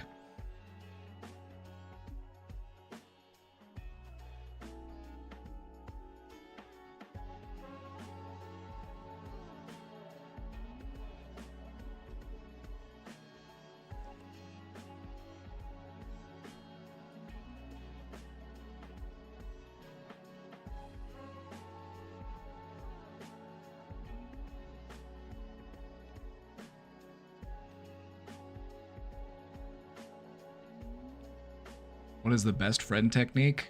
All right, check it out. It's actually super simple. If you're dealing with a problem, it could be, you know, imagine the stuff that you're dealing with right now, like intrusive thoughts or that type of stuff. Imagine that your best friend came to you and told you exactly what you're going through, and they're like, this is what I'm going through, what should I do? And then what you realize is that if this was my best friend, I would show them more compassion and patience and empathy. I would be more reassuring. I would be much kinder. But to me, I'm a fucking dick. I tear myself apart. I'm like, what the fuck? I'm so mean to myself. The best friend technique is a really important technique in order to learn how to be nicer to yourself. To show yourself the same compassion and care that you would to somebody that you really cherish.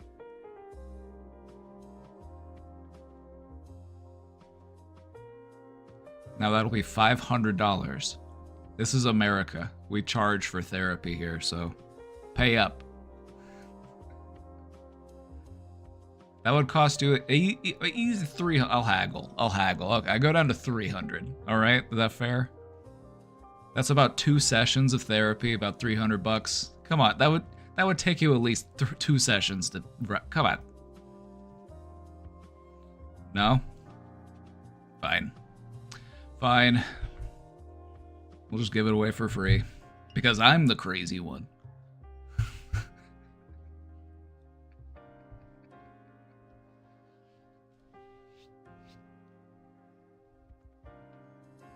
Speaking of techniques, I'm putting into practice the kitchen knife technique that you showed us last week, and it's super solid. How to hold a knife. Like how to hold a chef's knife. Yeah, you gotta pinch the blade. It gives you much more control than if you just hold the handle.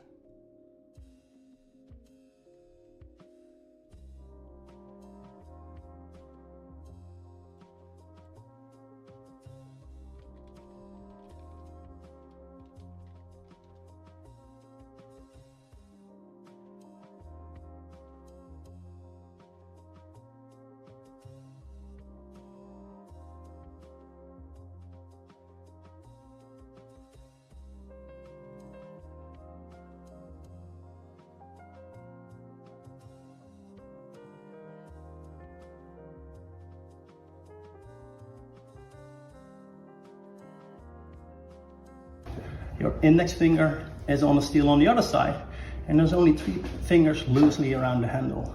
That makes that your blade becomes an extension of your arm, and you will have more control. The main thing.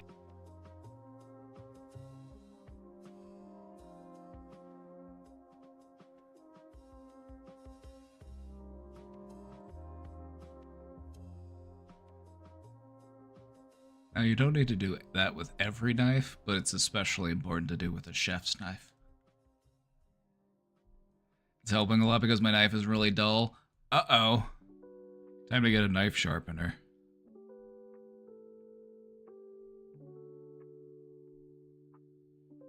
Take good care of your tools and they'll take good care of you.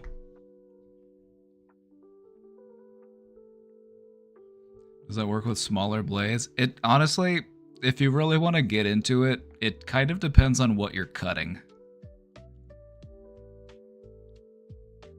Like sometimes if you're cutting something that's a bit harder to cut through, like it's just a bit more like hard, like a potato or a yam or something, you'll hold your knife a little, you might hold it a little bit differently so that you can get more, you know, you might have to muscle it a little bit more. But if your knife is sharp, you don't have to really muscle it so much. You let the knife do the work and you just do like a swish motion. You just kind of do like almost like a rocking motion and you let the knife do the work. That's why Gordon Ramsay's always saying, let the knife do the work. That was more of an Australian accent, but you get what I'm trying to say. Oh, bloody hell.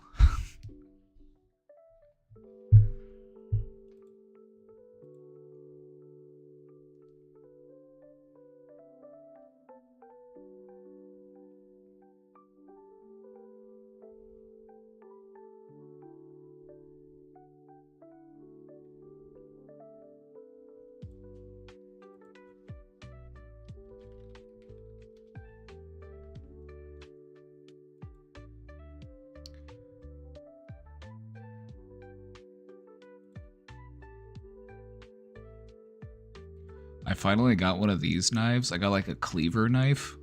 This isn't the one that I got. This one looks cooler. Mine's more, mine's got this like rough kind of finish to it. More like this one, but kind of looks like this one actually, except it's the big shape. It's a big honker.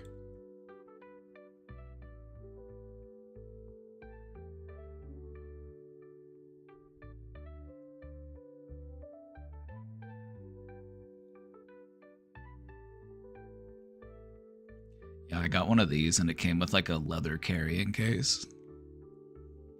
It's pretty cool.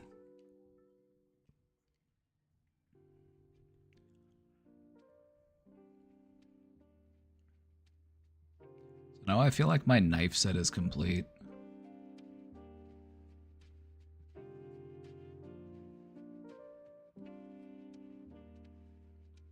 I guess I could get one of those big, really... Have you seen those really long knives?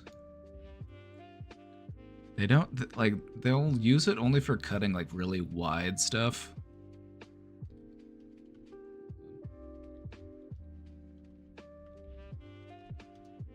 I've seen them referred to as, like, a brisket knife. Like one of these things. It's, like, very long. Slicing knife. That'd be kind of cool. Also, these little dots in the blade, you might be wondering what these little things are. These little divots in the blade. We're talking about knives right now. Just bear with me. If you're not a knife person, you know. These are cool. The thing about these little grooves they put in the blade, though, is it's meant to prevent stuff from sticking to the blade as you're cutting through it. But as it turns out, they don't really matter. They don't really do that much, and so they're just kind of there just to look cool.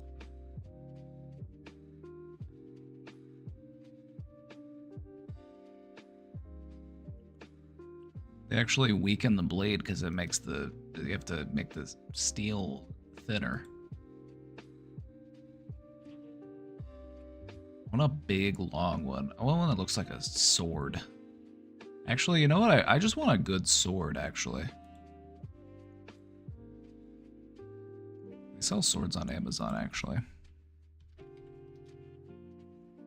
Let's look.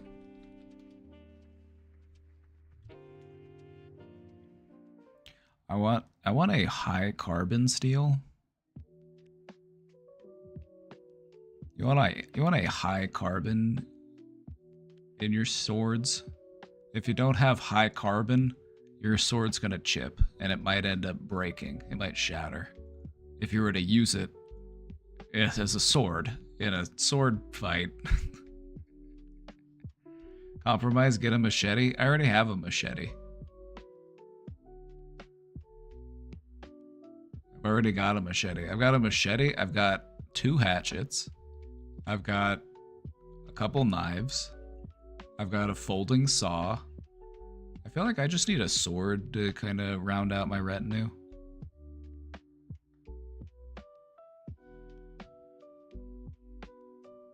You want high carbon steel. A katana. The thing about a katana is that if you want it to actually work, you have to use the certain types of techniques. The thing about katanas is that it's all about the technique of how you cut. You have to cut stuff like you're cutting it with a chef's knife. You have to you have to let the blade do the work, but you have to like slash in the right way with the right angle. You know, use the force in the right way. There's like some videos of like a professional cutting through stuff. You know how they're always cutting through those mats? You know, you ever seen people cutting stuff with a... They're always cutting through those mats.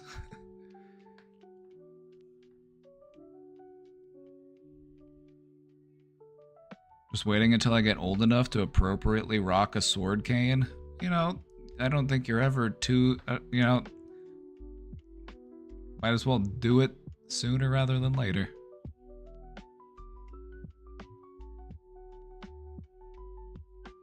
You know what I want to get is I want to get some training swords. I just think it'd be fun for Casey and I to practice our sword fighting. You know what I mean? Doesn't that sound like a romantic couples activity?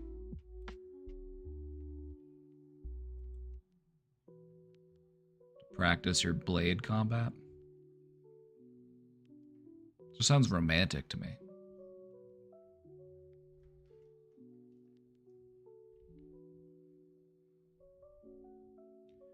Yeah, we'll probably just have to start with some foam ones. But eventually after that, you want to move up to like a wooden one. You want to have a little bit more weight to it.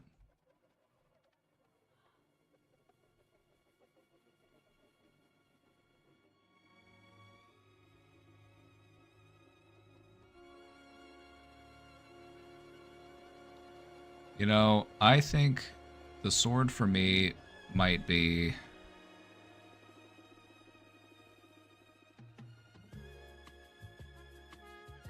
What do you think the sword for me would be?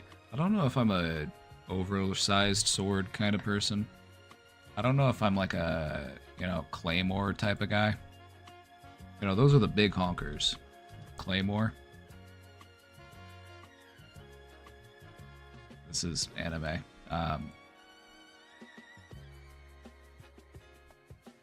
The big honking swords.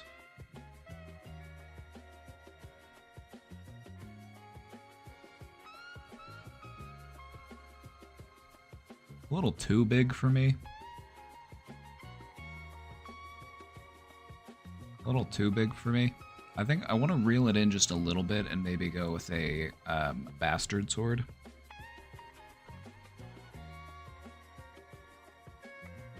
Also known as a hand-and-a-half sword. It's meant to be used either single-handedly or two-handed. It kind of fills the gap in between a one-handed sword and a two-handed sword. German bastard, full tang, tempered, battle-ready, hand-forged. That's what I like to hear. They make the $38 for the training sword. This one looks like... This one is designed after Aragorn's sword in The Lord of the Ring. I'd recognize that. I'd recognize that sword anywhere.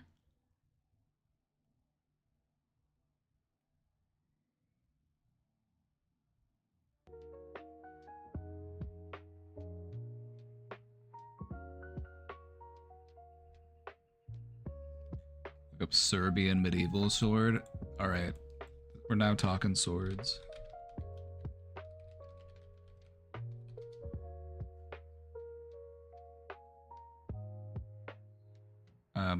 Hello? Okay, there we go. Come on. What's taking so long? These are pretty long.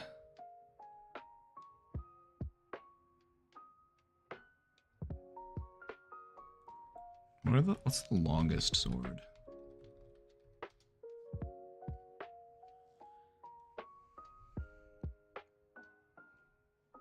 Oh yeah, the Odachi. The Odachi is huge. That's like the Sephiroth sword. And the German Zweihande.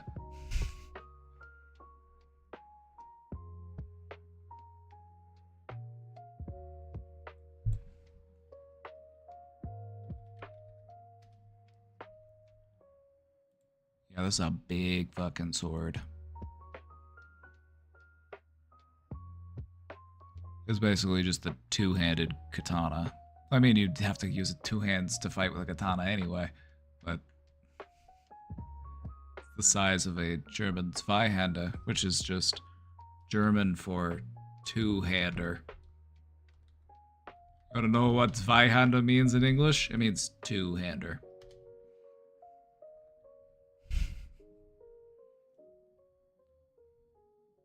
Embrace the inner boomer and buy a batleth. You know, a batleth seems pretty sick.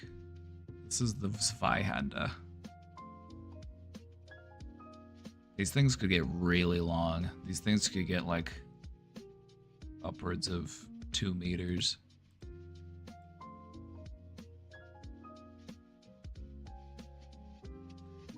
You gotta think, you know, back in medieval times, a lot of the, you know, a lot of the point of this weapon is just to, as like a flex. You're just like, look at the size of my fucking sword. You really want to fight me? My sword's so much bigger than yours. The intimidation factor.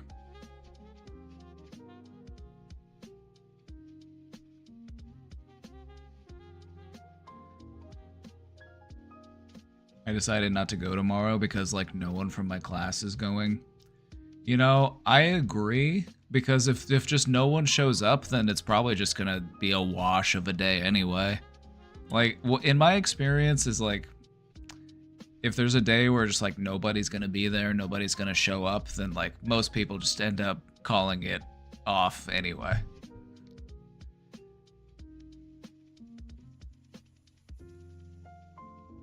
Yeah, the Zweihander is also a very good sword in Elden Ring.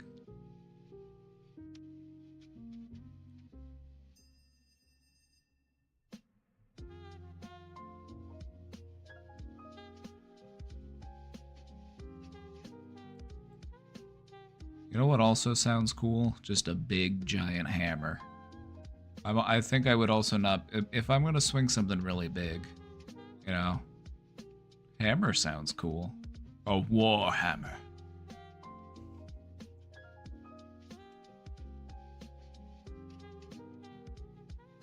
This is one of my questions that I like to ask people.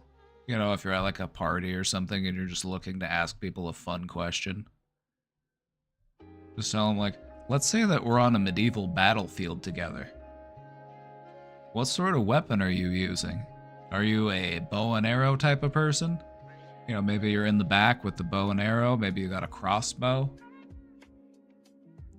Do you have a spear? Do you have a big long pole arm? You got a battle axe? Sword and shield? It's an interesting question to ask people. It says a lot about them. So chat, let's say that you and I were on a medieval battlefield together. What sort of weapon are you wielding? Pole hammer all day. Good choice. Anything on a pole is a good choice. The farther away you are from your opponent in medieval combat, the better.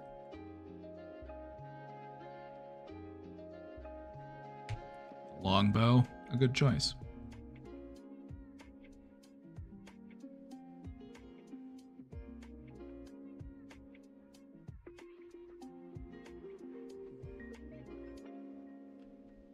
I think I like the sword and shield combo. You know, I've always been a tank main, so I kind of see myself at the front. I also love a good pike wall. Oh, I love a good pike wall.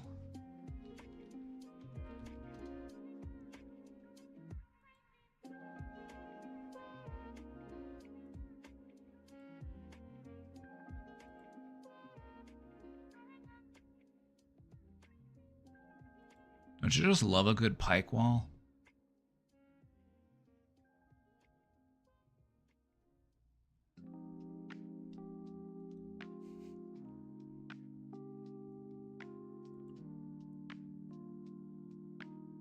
Now this is a pike on a wall. That's different. That's not what we're talking about. Why are most of the results of this? Or of people doing this weird wall handstand? Anyway.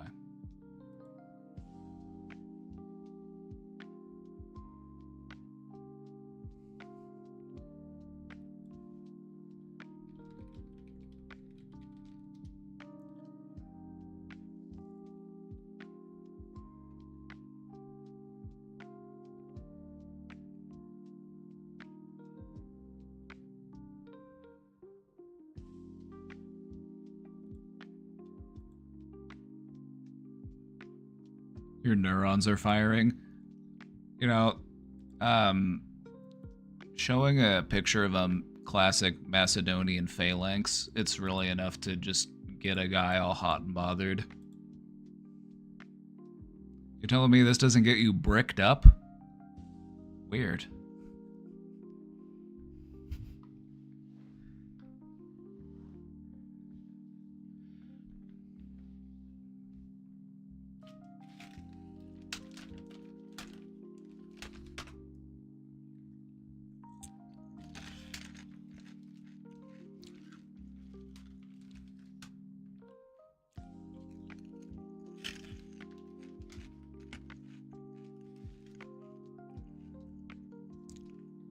I don't like dominator cultures, I like cooperative cultures. Blame it on my Y chromosome.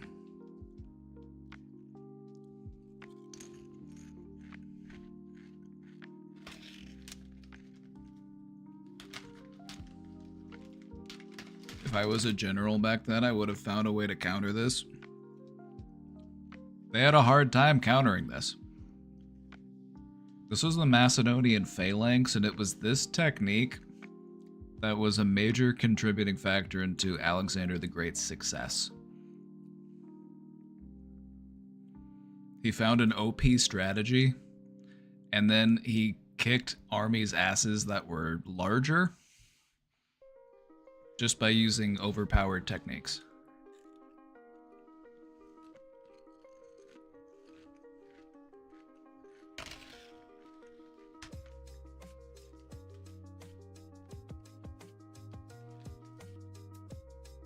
In reality, one of the best counters to this strategy is heavy cavalry.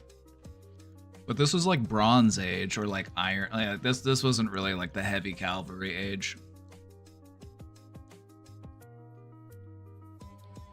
Or you just like charge an elephant at him or something.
Battle and weapons are only cool on paper or pixels. Real battle is raw and ugly.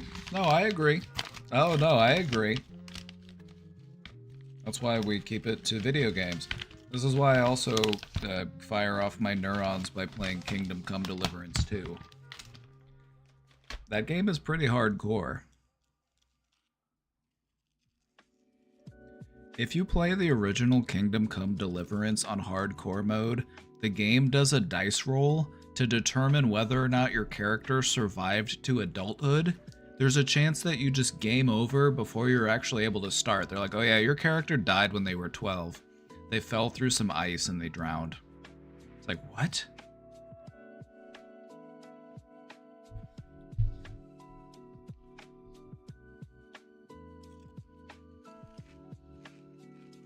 Right.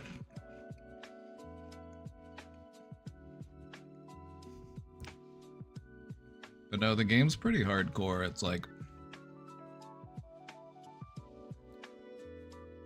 But I've been having a lot of fun, especially now that I have armor and some decent weapons.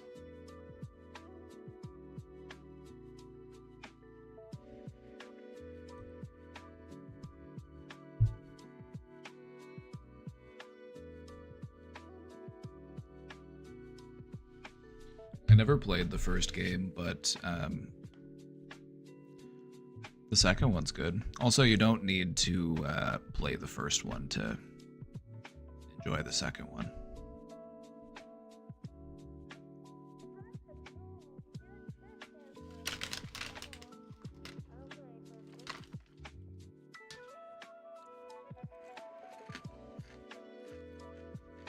And Greece made democracy. The Greeks did not make democracy. Well, what about Democritus?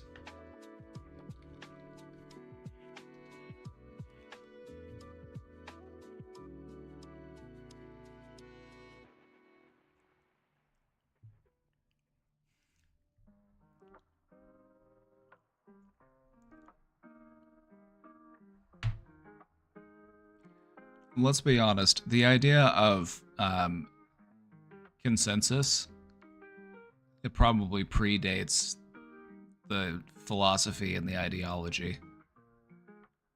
We're like, hey, what does the majority say? You know, majority rule has probably existed for thousands of years before the Greeks came up with a name for it. There's a lot of things that the ancient Greeks get credit for inventing, but it's not necessarily stuff they invented, it's just stuff that they came up with a name for.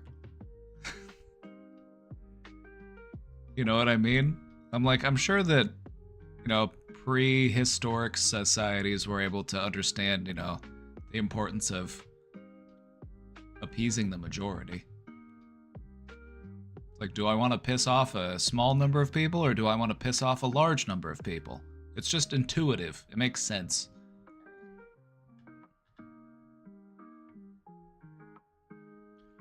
Did you say that capitalists created slavery? No. That's not true, because slavery predates capitalism. Unless capitalism was invented at the same time. You know, maybe the two are just indistinguishable from one another, and let's just agree that they were invented at the same time. The first person who ever thought it was a good idea to own another person, that was the same time that they invented capitalism. Let's say that they were invented at the same moment.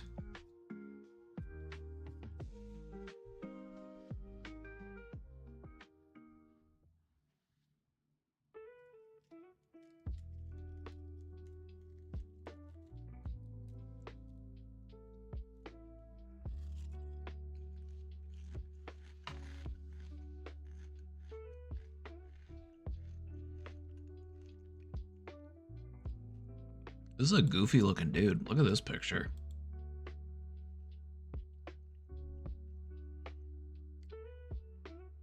Imagine you go to listen to some philosopher give a lecture. Because that's what ancient Greece was like. Because there was just some old guy and he would just stand somewhere and talk. And then people would just show up and listen to him rambling. Imagine you're doing that, but it's this guy. This guy looks like an 80-year-old baby.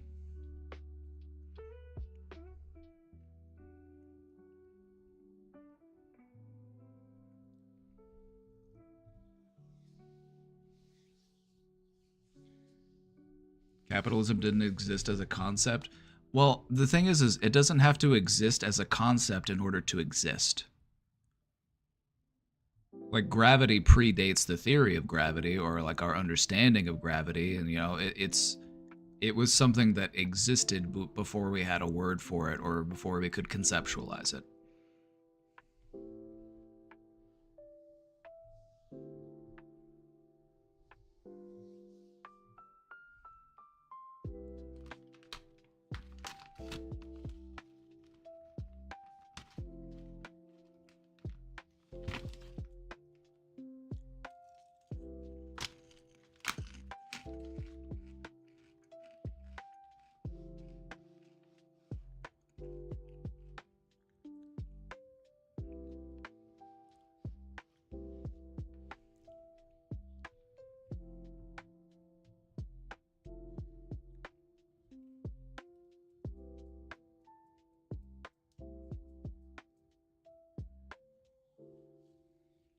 Yeah, we are getting a little bit philosophical. I feel like a lot of the things that we have words for today, or the concepts that we have identified, are things that have actually existed for thousands of years. I feel like these things that we're talking about, capitalism, you know, slavery, it all stems from a desire for control.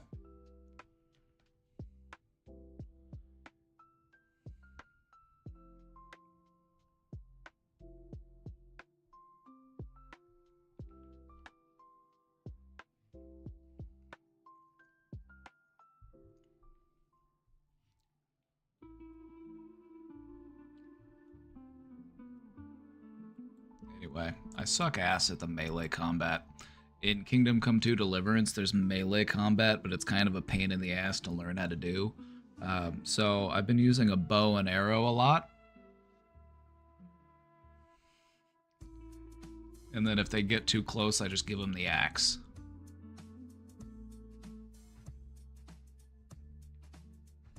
My most reliable strategy in melee combat in Kingdom Come Deliverance 2 is hit them in the head with my axe. I've ended more fights just by going like this. I can't tell you how many guys I've just clapped by just knocking them right on top of the head. I've gotten like a majority of my melee kills just doing that exact thing. Because right now, a lot of the enemies I'm wearing aren't wearing helmets. Or their helmets just aren't that good, so it works. Morningstar is OP, I've heard, and it's cooler than an axe. I mean, we don't need to turn it into a contest. I feel like they've both got their pros and cons. But I also agree that a Morningstar is pretty cool. I haven't found one yet, though, so I'm using the axe because it's the best weapon that I've found so far.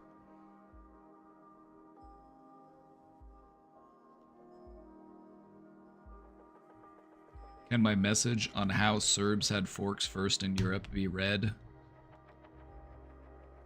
There you go.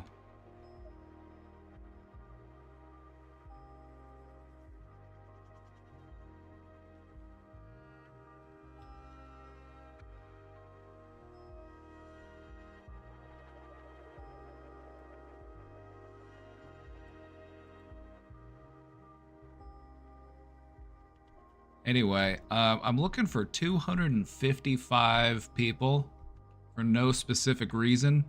There's something I want to try. So if we have any, I'm looking for 255 volunteers. I want to try something.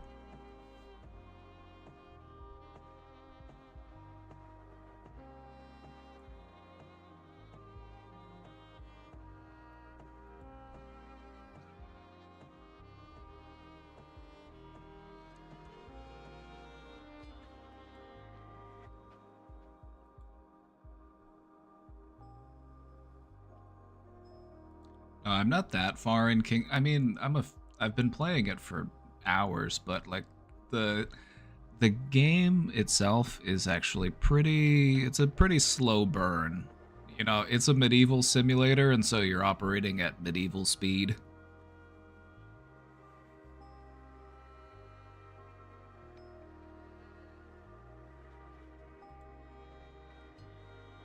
But I've been having a lot of fun with it lately. I've been having a lot of fun playing it.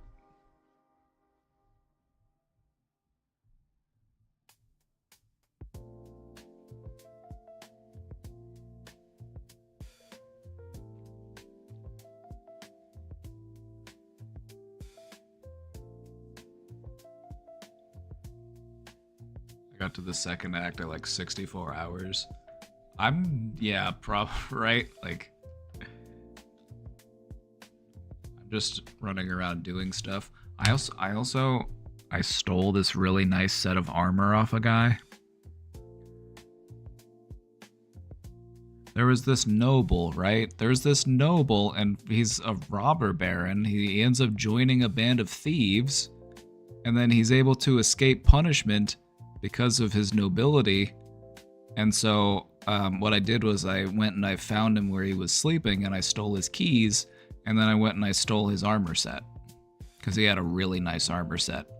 But I have to lay low for a while until the heat dies down a little bit because I can't be spotted running around in this stolen armor. So I've got to wait a few more days until I can... I've got it safe in storage right now.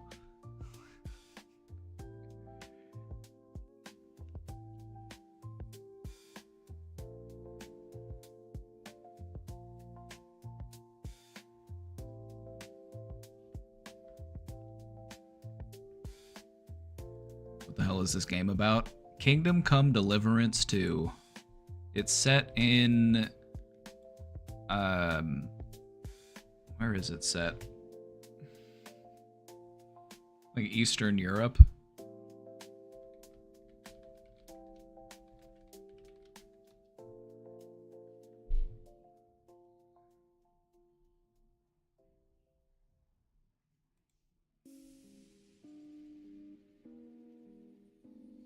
It takes place in the year 1403 in the Kingdom of Bohemia, then part of the lands of the Bohemian Crown and the Holy Roman Empire, in what is now the Czech Republic.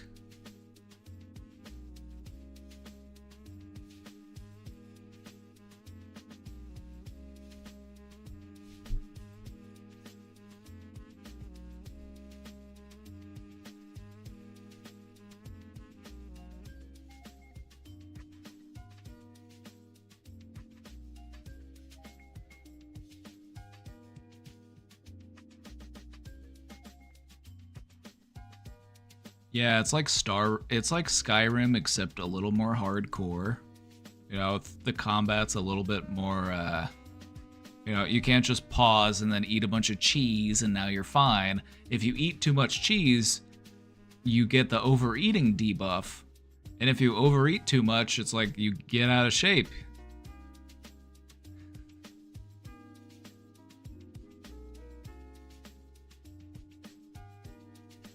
Also, your food goes bad. You can't just hoard food. It'll only last a couple of days before you have to eat it. So that's why I've been enjoying the game, because it's pretty hardcore. Pretty hardcore. Also in the crafting, when you craft an item, you actually have to, like, craft it. Like when you do the blacksmithing, it's like, okay, you have to put the sword in the coals. All right, now make sure the sword's evenly heated. All right, now take it over to the anvil, and then you have to hammer it. It makes you hammer it.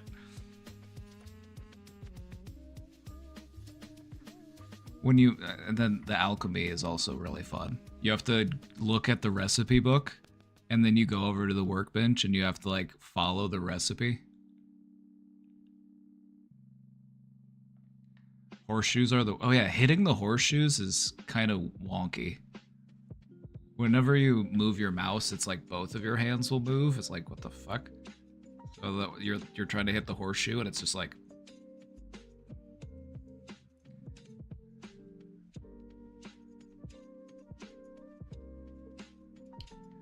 Might need to play this. It's actually a lot of fun. I've been enjoying it.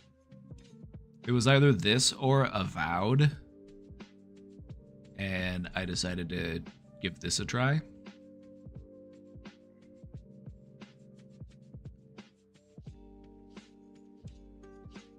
If you like immersive, period accurate, open world,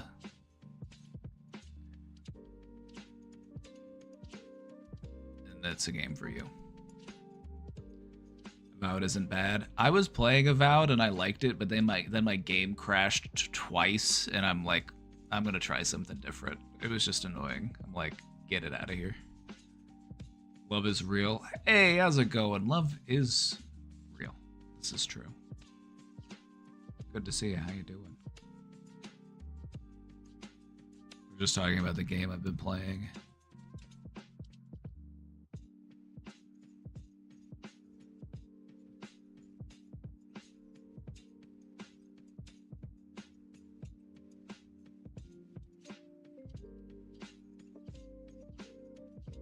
I've been playing Avowed because it's on the Game Pass. Oh yeah, if it's on Game Pass, hell yeah. That game costs like $70. If you got Game Pass, that's the way to do it.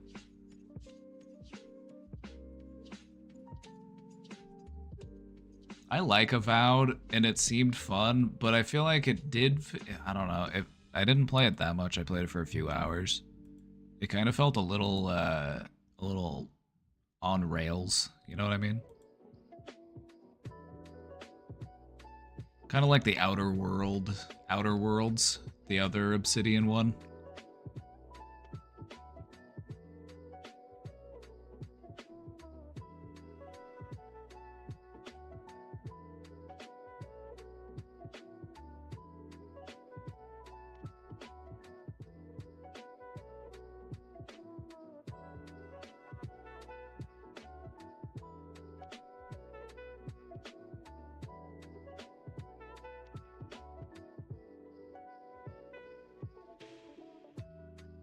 It's a fun game. It's got a fun world. The characters are good. You know, it's a fun game. Like, but it's definitely not as open world as you might be looking for if you're looking for a game where you can do a lot of like exploration and just kind of like pick and choose where to go. It's like it kind of does kind of steer you a bit. You're like, all right, go here and do this thing. All right, now go here and talk to this person.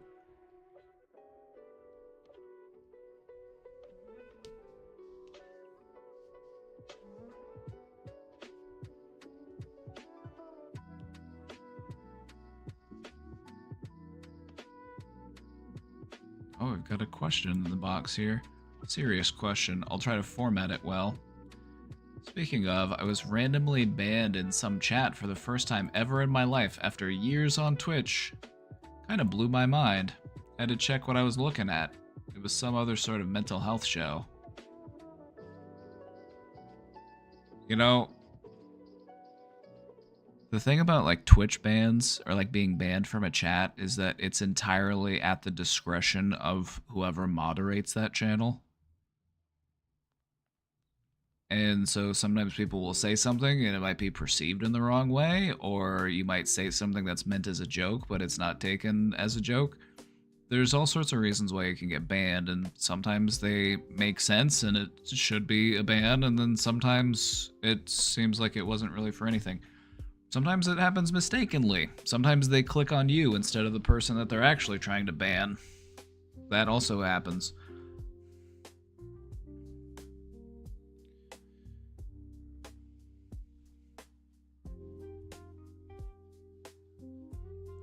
The rub. 0 warning, 0 timeout, and I was there a lot.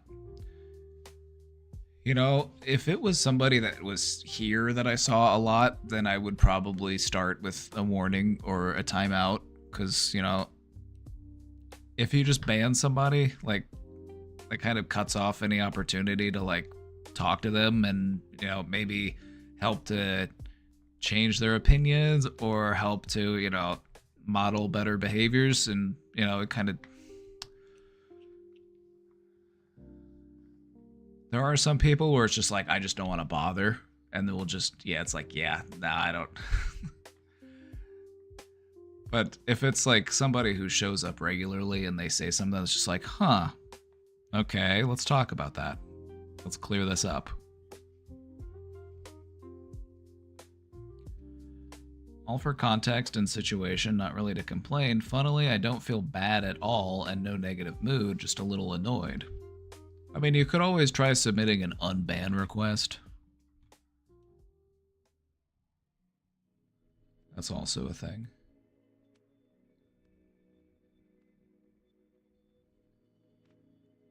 Were and often speaking of very serious and deep feelings, and I was expressing some negative emotions. During a time when discussing if we all thought it was a good idea to share your sad feelings with other people, I took a chance and said,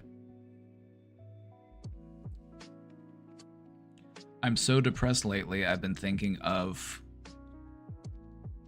Probably too far, I'm assuming. But really, I only am annoyed because then maybe it means you shouldn't share your negative feelings with strangers. And do not worry, sir, I honestly will probably not ever type in a chat again. Most people don't anyways. Okay, let me just say that sometimes if, this is actually part of the Twitch TOS, is if you express, like, wanting to die, if you express, like, suicidal ideation, or you say stuff related to, you know, self-harm, Twitch may auto-ban you. If Twitch doesn't automatically do it, you know, somebody else might do it just as a way of, like, adhering to the Twitch TOS, because it is technically against the site's rules to say that kind of stuff. So...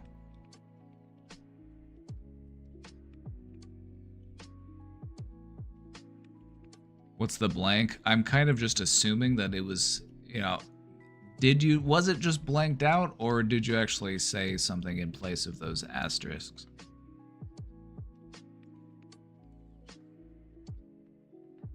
And so if it was related to like self-harm or something like that, I could see why they would do it, just because that's just them trying to moderate their community. Some people aren't as open to talking about that type of stuff, and, you know, it is what it is. Sometimes it also ties back to the Twitch rules. Sometimes Twitch, it has, you know, its own rules as far as what you can and can't say.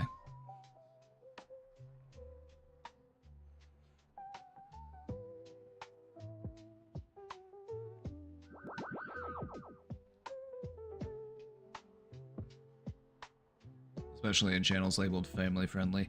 True. You know, I could see there being some like mental health communities on Twitch that are much more about like, let's maintain the good vibes. You know, let's not talk about negative stuff, or, you know,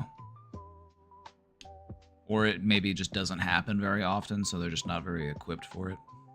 I don't know.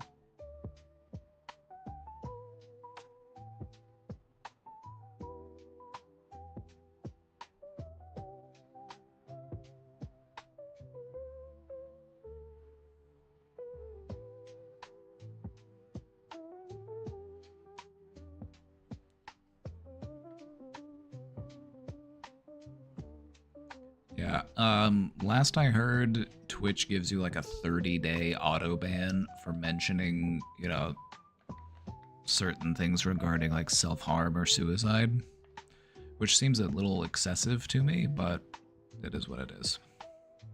I think 3 days would be more fair, and then they should also redirect you to, you know,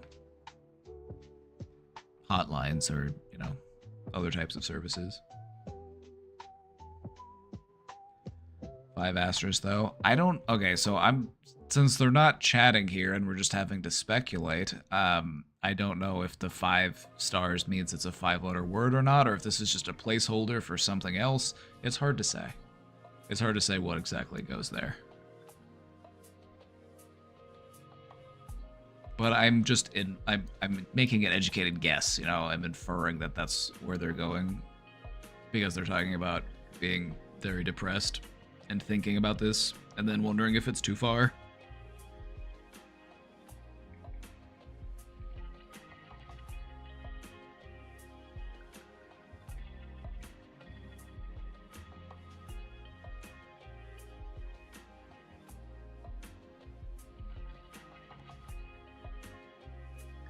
Anyway, hopefully you feel like chatting here someday.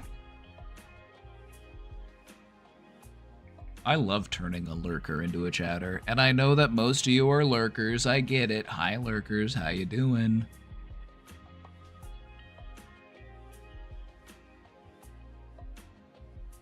Lurkers should come hang out with us.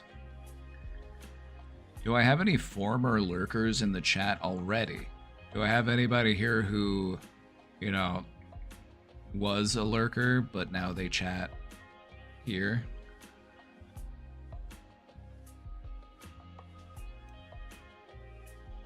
Where are my former lurkers at?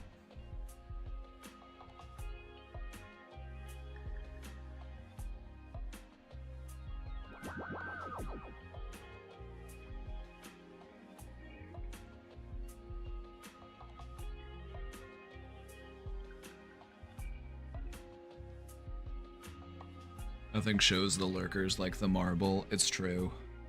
Whenever we start playing marbles, that's when the lurkers show up.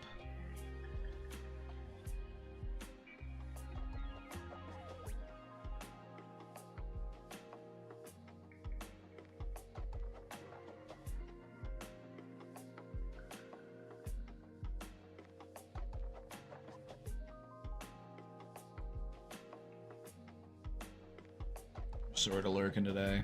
Yeah, me too. I'm lurking in my own stream.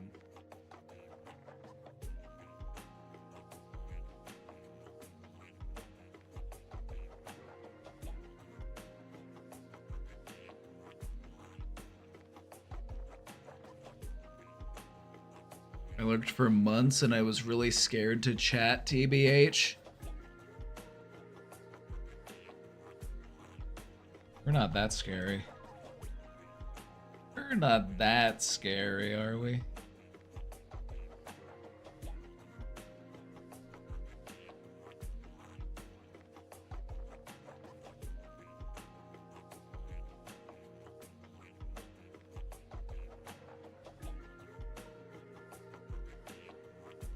I lurked in Casey's chat for like 5 years and then just started to start talking one day and then I ended up here. Hey! Look how far we've come.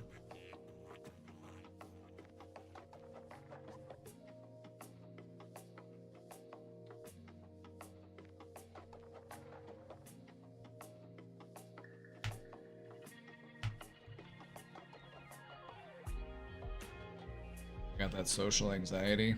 Well, you're winning. Coming out ahead.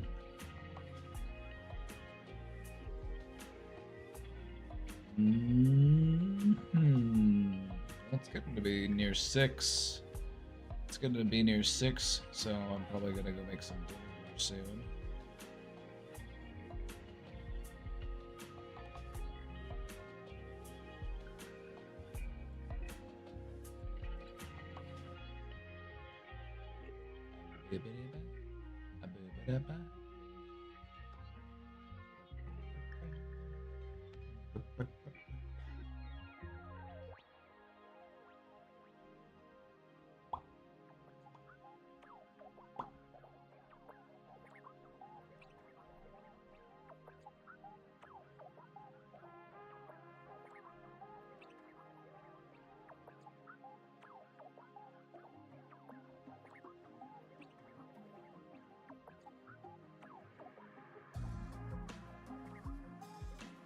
For dinner, I'm gonna do some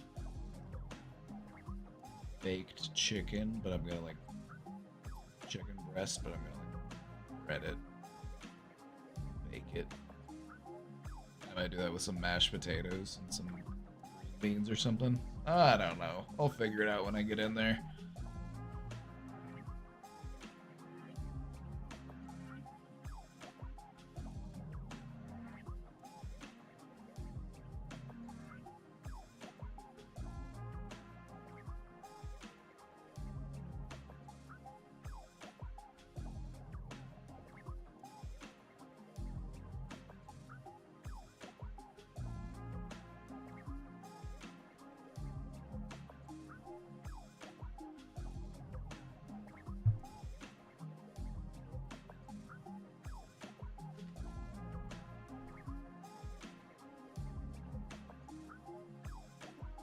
Right, gamers.